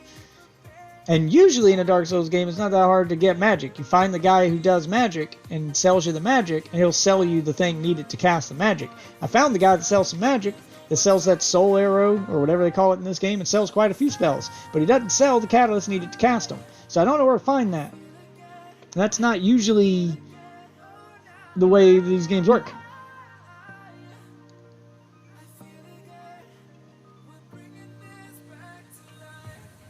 That's fine. 11's usually about when I start, 11 or 12. I started starting later so I can catch a nap after work. The reason I started starting later to catch a nap after work is so I could play with Enjoy more. Because Enjoy at the time was saying that he's going to start showing up later. So I was like, that's cool. I'll start starting my stream later. You start at 10 o'clock. I'll push it back to 12 o'clock, grab a couple extra hours of sleep, get a little nap before the stream, since I'm sacrificing sleep to stream. And then I can play with him. And now he's got a new job again, and he doesn't show up anymore, so. No, why are you still streaming? Yeah, Please. sure enough. When I can, based on my work, like for this coming weekend and the next week up to Friday, I'm not going to be on because basically I start at 1 and I finish at 9 at night. So Yeah. before you start, and I'm going to be off work. I've got... Wait, so it's just one thing to cast all spells? See, because it wasn't clear. I have that, and that's what I use to throw the fireball, but, you know, I'm thinking Dark Souls here. Because in Dark Souls, it was two separate things. To do fire magic, you had to have the pyromancy catalyst, and to do regular magic, you had to have a wand or a staff. You couldn't cast both with one.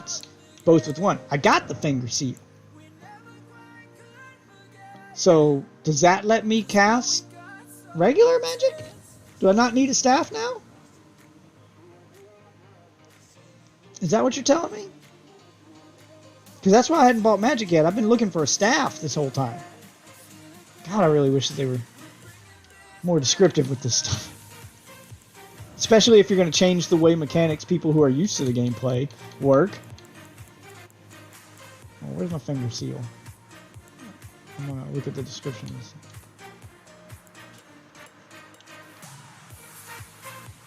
Yeah, this says serves as a catalyst for casting incantations. Incantations are what they call the guy who sells the magic stuff. But the other stuff's not called incantations. It's called, you know, arcane or whatever. They like to use a different... Can you actually cast the magic, though?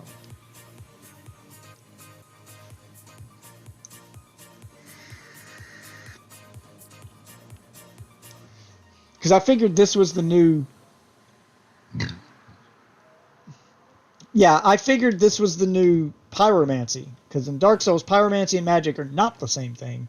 You have to have a pyromancy catalyst to cast pyromancy magic. And you have to have, you know, the magic that uses faith, which is what this is called, incantations. It's called something else in Dark Souls, but it casts faith magic, and faith magic needs that catalyst. But then arcane and damage-dealing magic needs the staff or the wand. Needed a separate catalyst. So that's what I was expecting here. So if you're going to change the way that works and make one catalyst that can cast all magic, that should be in the description. But this description of this item specifically says it's for incantations. Now, I don't have any souls left to go buy a magic spell to try. Because I know a guy who sells magic. I just gotta remember where he was. I wish that they marked vendors, especially if it's somewhere like the church down here that has a vendor right next to bonfire.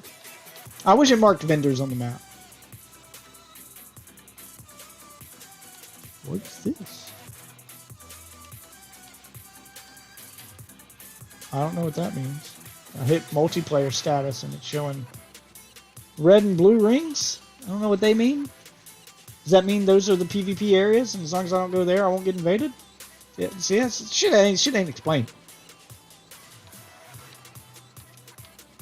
I know some stuff in Dark Souls is cryptic, but if you're introducing all these new game mechanics, and you can give me a pop-up to tell me how to jump, can you give me a pop-up to tell me how this open world's going to work, since you've never had an open world before?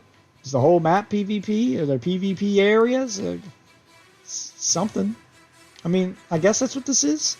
When I show multiplayer status, it shows red and blue rings. I'm guessing that's areas you can summon people and areas you can be invaded. And then the rest of the map is just open. Is that what that means? I'm guessing that's what that means.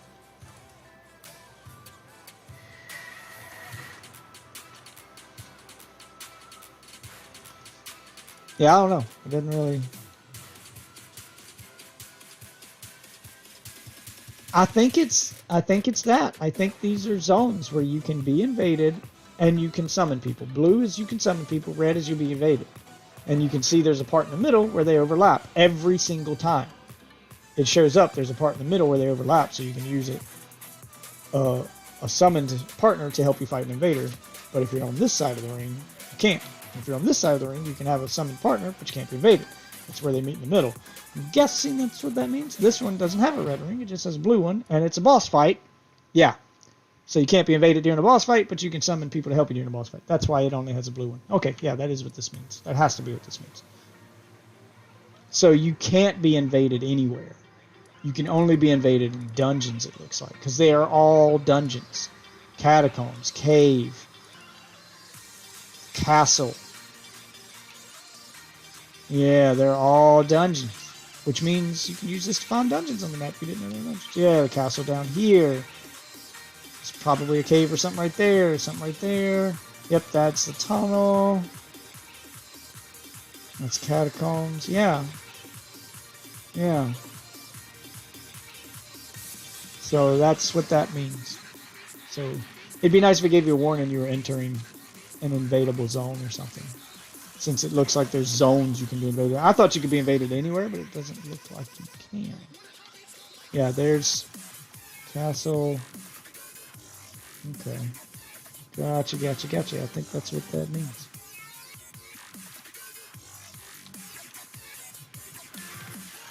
I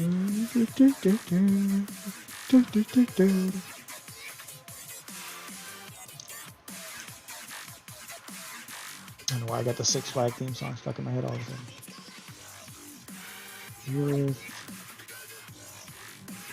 Need to go this way. Since I have no souls to lose, let's try to unlock more of the map real quick while I'm sitting here waiting for him to test his magic.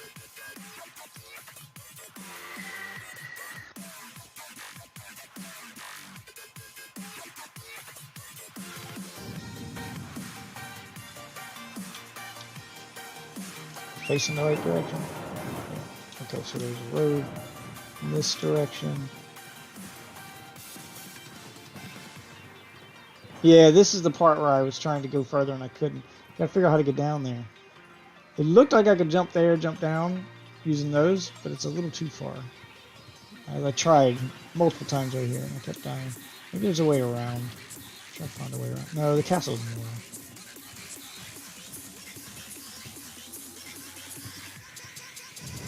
Gotta go through the castle. Oh, this is where the guy has the grapes I got. Please take my grapes. And there's a ladder here, and I don't think there's anything up here.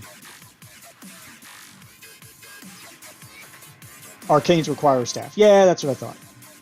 Because that's the way all the other Souls games are. That sucks. He hit this wall. Okay. I don't know why he hit that wall. It's up here. Yeah, so that's why I normally, you know, I'm able to find a staff from the guy who sells the magic, but he doesn't sell the magic staff, even though he sells the magic. Normally that's the way it works. I don't worry about it because I can get the catalyst I need to cast the magic from the guy who sells me magic. But this game didn't do that, so now I gotta find the staff. Or the vendor that has it or whatever. And I haven't found that yet, so yeah, there's nothing up here, but it's a combat-free zone. I guess I come back here later. I don't know. There's nothing to this place. Dead end ahead. Beware of rump. How'd you get up there?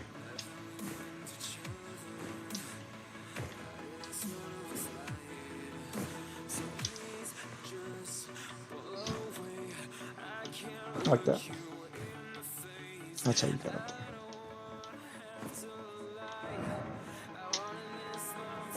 Jumping.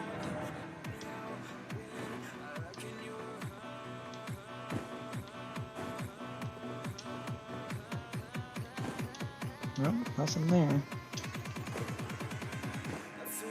Yeah, I don't. What's the point in this one?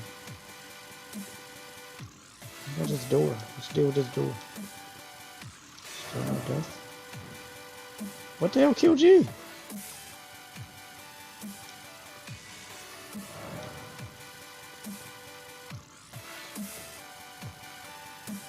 What? Hey, I must come back here later. I don't know what's killing these people.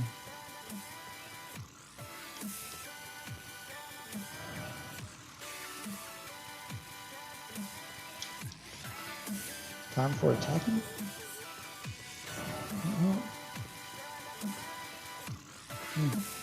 Don't know.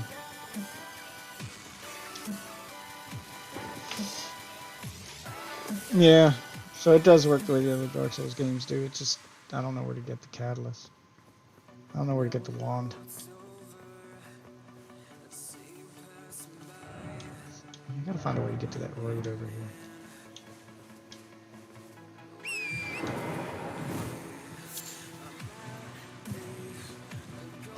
There's a way to get down to that road. Just find a way down. Take that road to... Excuse me, guys, coming through. I'm not fighting y'all.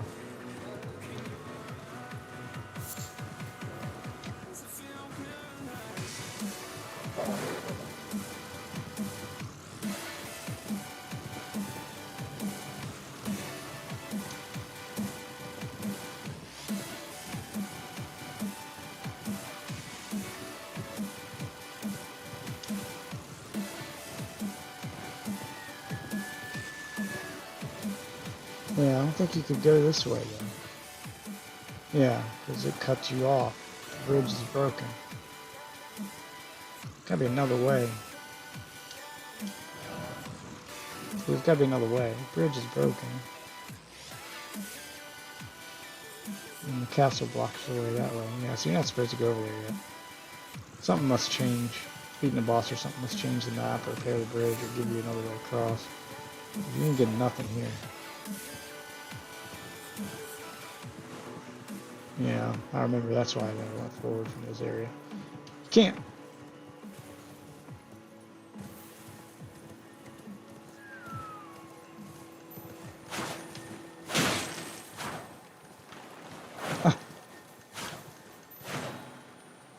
Thank you.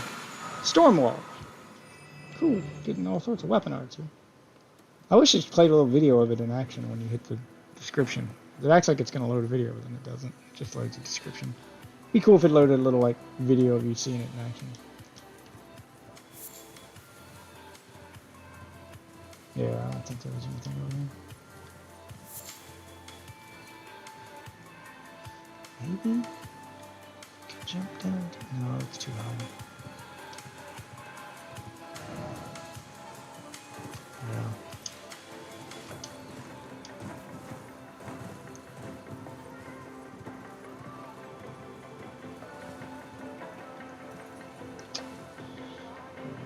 Not gonna be able to make that. Or that. No, I'm not gonna be able to do anything here. There must be some other way around. Like, is there a way over to this island? Go to this church, because this church is where the guy's at. Let me go see this guy. This is the guy that sells the magic, but I don't think he sells catalyst. Going to bed. Nah, man. I'm gonna probably call it quits after I talk to this guy.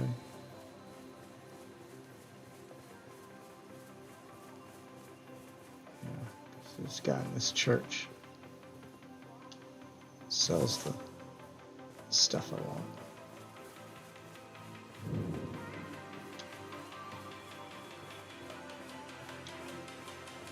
Afternoon, wonderful. You're most welcome to any of my new little spells. Yeah, so he sells the bolts and stuff, although I need to raise my intelligence. What's he got? Arc. Horizontally wielding magical arc. Cast starlight to illuminate surroundings. But he doesn't sell the catalyst, like he doesn't sell anything else. It's just the spells. Yeah. That sucks.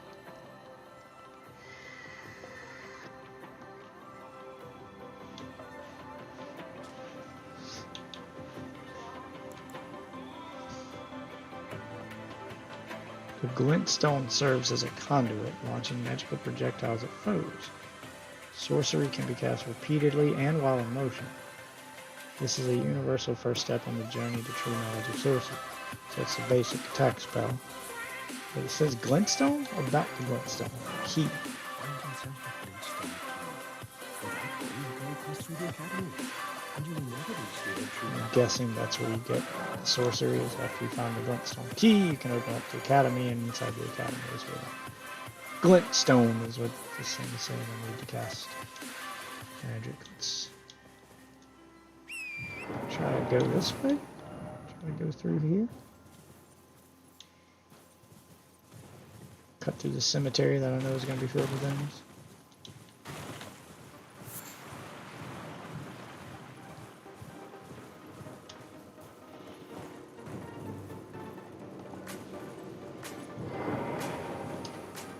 Jump up here. Oh, come on. Can you make it? Why let me come this way if I can't? Jump up there. Come on. Come on. It's down there. Maybe down there is where I can do it. Looks like it's too steep to make it down there though. Oh, hey buddy. I'm just gonna jog on past you here. Don't mind, dude. Gotta be a way down there. That little trench looks like it leads somewhere. This doesn't look high enough to kill me. Let's jump on down and go this way.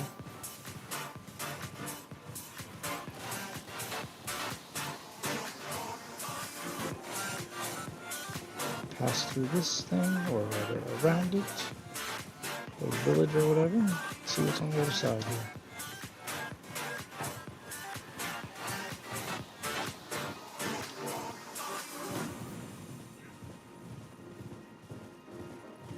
Looks like there's another merchant down here. And another site of grace. Perfect. Discovering new shits while I'm doing this. Let's rest at it so we'll reset those enemies. They won't chase me down here. Perfect, perfect. Alright, what's this guy talking about? What you got? You're new around here. Surprised you found me in my little nook. No matter, no matter. Your money's as good as anyone else's. Why don't you take a look at my wares? Oh, don't ask me how up my hand Alright, what are you selling? See, you've got a lantern. Ah, okay. So equip that to have light in the dark without having to hold a torch. I'll definitely be needing that. I'll have to come back to you when I got money, but good, you've got a fast travel point next to you.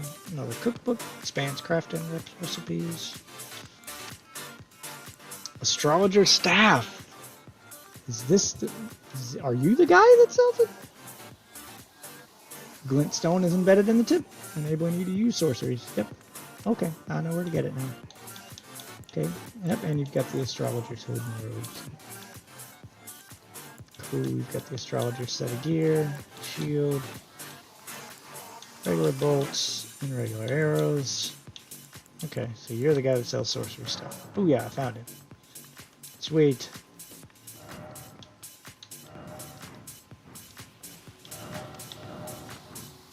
I'm gonna try to get here, because something tells me here is where, yep, there is where the map for this area might be. I think that's what those little towers mean. I don't know if it does or doesn't, but I'm going to it. Just to see what the fuck it is.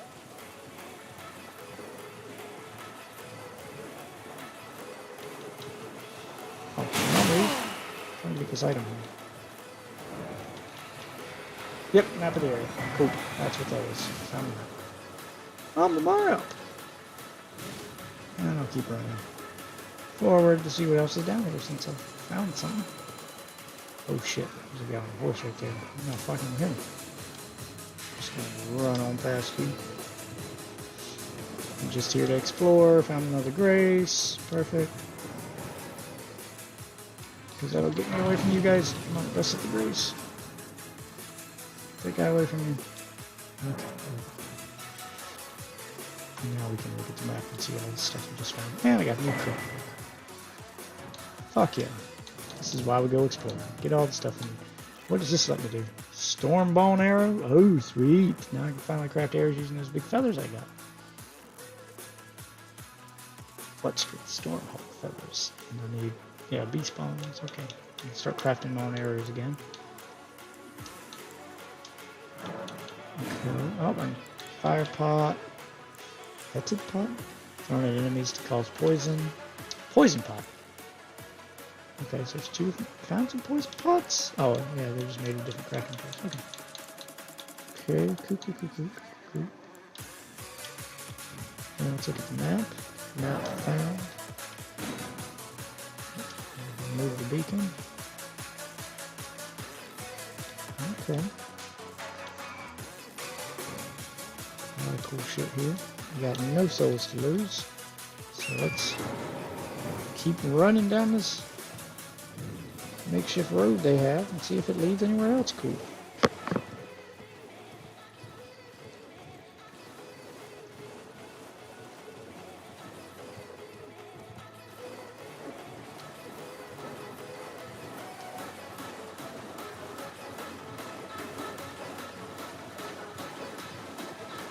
Start raising my...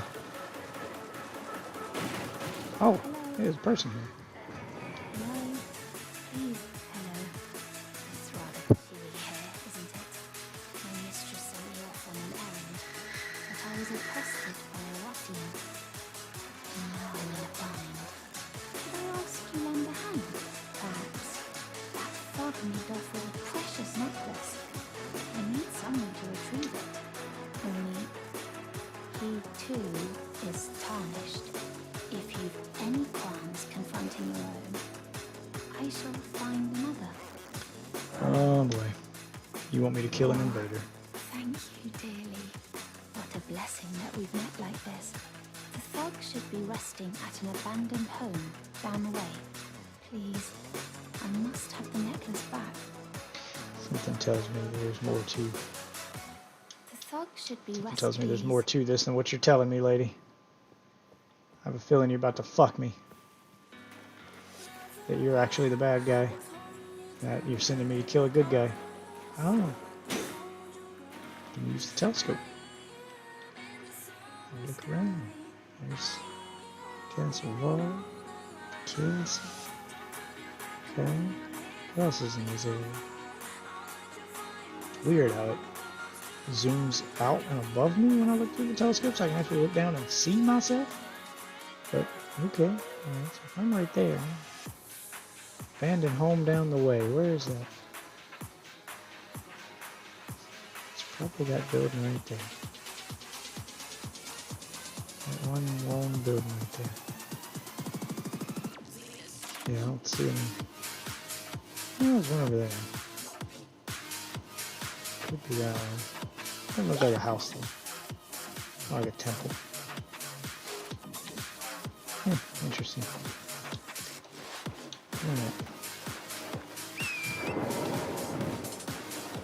If it was in this direction.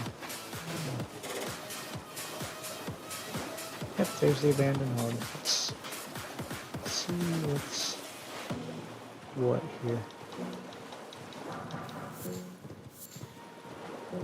Nope, this is just an abandoned ruin.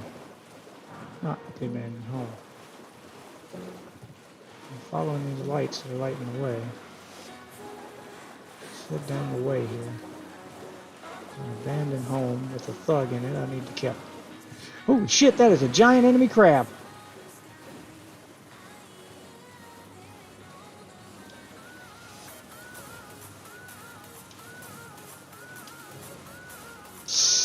Fuck me. It shoots shit.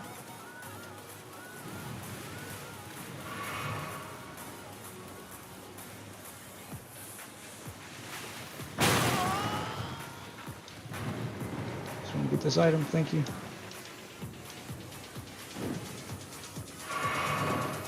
Okay, back to riding my horse the fuck away from you.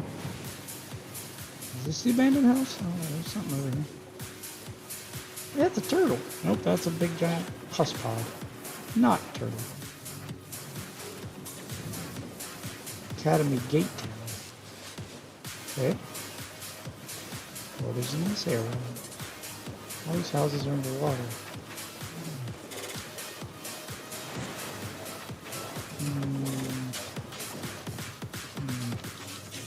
Take this item. But this one of these abandoned houses is supposed to have a dude in it I gotta kill. This one doesn't look to be completely underwater yet. Somebody chilling out in this house? No, no door, no way in. I don't think it's here. I think I went in the wrong direction. Someone's casting magic at me. Oh shit, excuse me, flowers.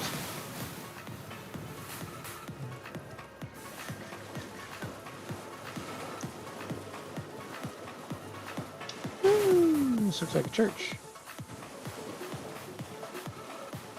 And I can summon. I can't go inside. Not really much to this little gate down here.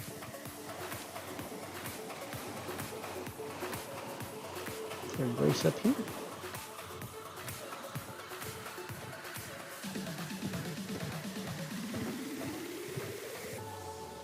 Ooh, it's a tree with a seed. Take that.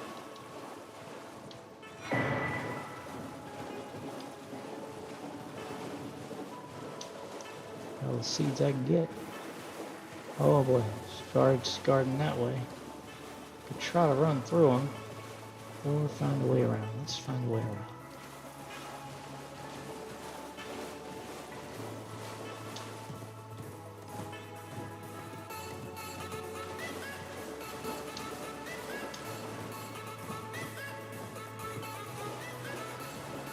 Come on. Get a way through here without going straight through the main gate.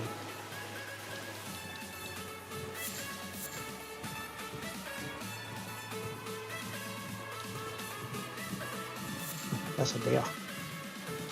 Oh man. Giant fucking gorilla. I don't know, it's something I don't want to fuck with. Here's something.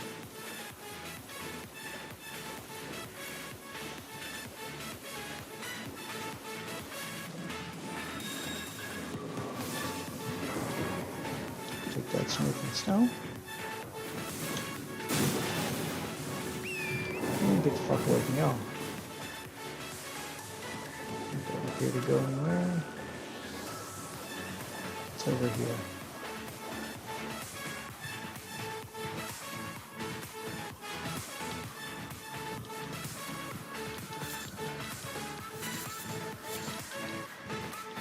Maybe you can pick up crafting items while on horseback. Just run over top of shit.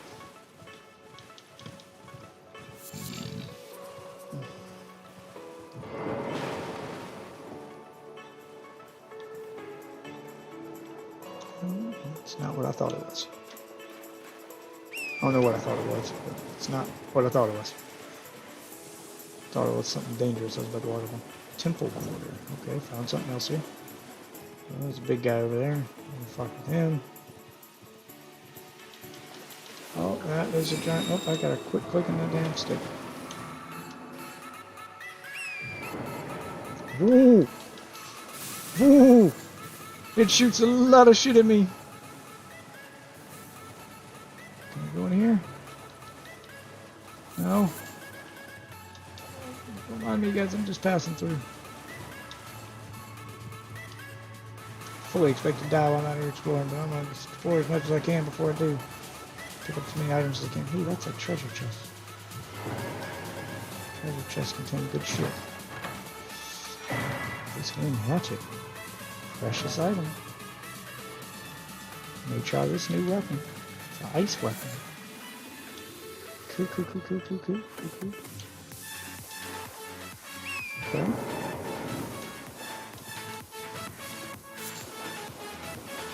So we come to the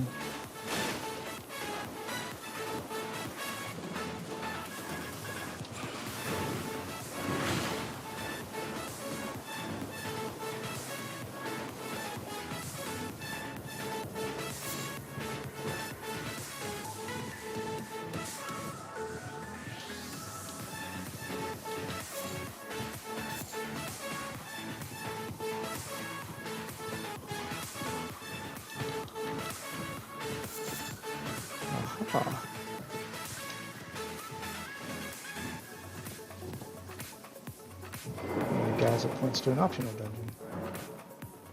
Where is it? Down there, you say? That should give me a fast travel location to it, so let's go.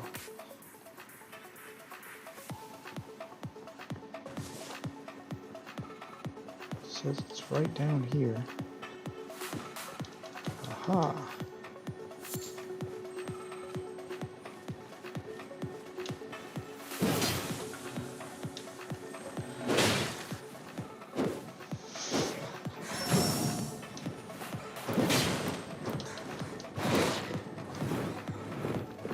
Getting that item from you before I get killed.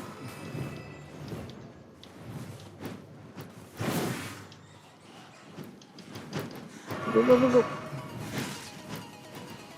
Oh, come on. What's the sign say? Don't give up. I'm not giving up, I'm just running. Hey-oh! I think I found the dungeon.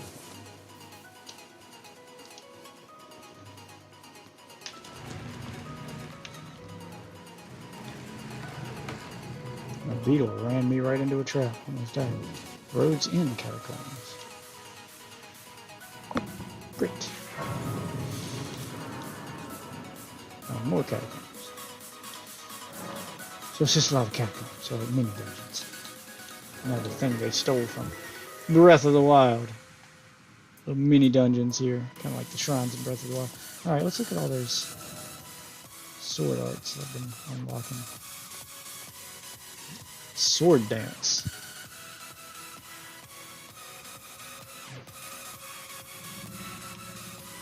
Show me about it. Quickly close in to perform a series of spinning upward slashes. Follow up with an additional input to finish with a downward slash. Usable on swords, axes, and pole arms. Alright, what's this one? Mighty Shot. Parts. Archery skill performed from an oblique stance. Ready the bow, then pull the bowstring to its limit to enhance the power of the shot, penetrating the enemy's guard. Ooh! You've got light bows and long bows. I need to put that on light. Start using the light bow.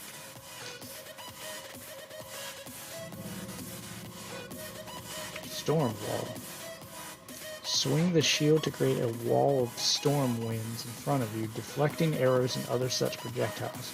Can also be used the same way as a regular parry. Oh, shit. That's kind of dope.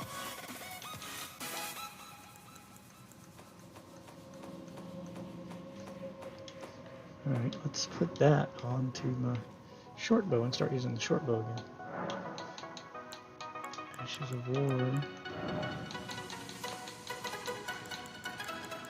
Short bow. Gets Mighty Shot instead of Barrage. There we go. That's what I wanted to have. Now I'm going to equip that instead of the longbow. The longbow gives me better distance.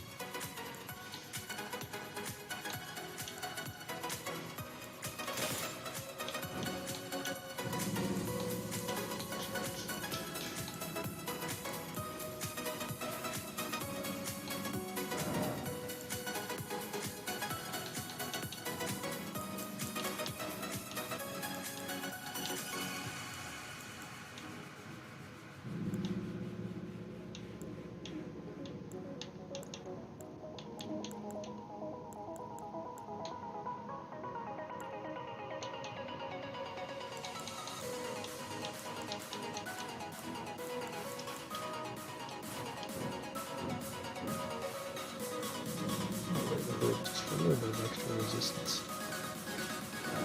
Okay, so what have I found here? Temple quarters.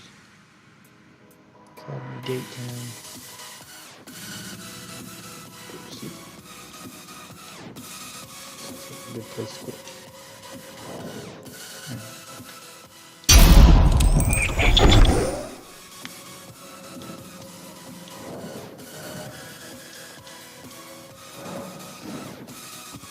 Alright. I'll see you tomorrow. Oh man, I'll catch you out. We'll call it quits right here. Night, man. Alright, and as for the rest of you wonderful witches, I want to thank you all for watching. If you are new to the stream, all of the socials are right above my head here, which is my camera is falling down. Let's fix that. It's right above my head here. I'm pretty much Death Witch on everything. This one's not. Okay, that's a little better.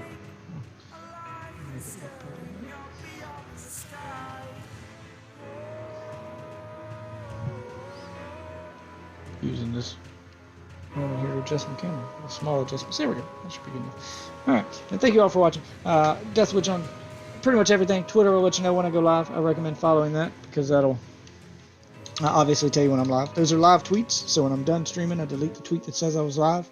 So if you ever see that tweet, go ahead and click on it. It means I'm live right then and there. The Discord's where the community's at. It's a couple hundred strong, growing every day. Plenty of people there to talk to, plenty of new friends to make, new gaming buddies to find. Hell, you may even make a new love. For now, though, I'm going to bed. So thanks for watching, and I'll see you wonderful witches tomorrow night. Have a good night, everybody.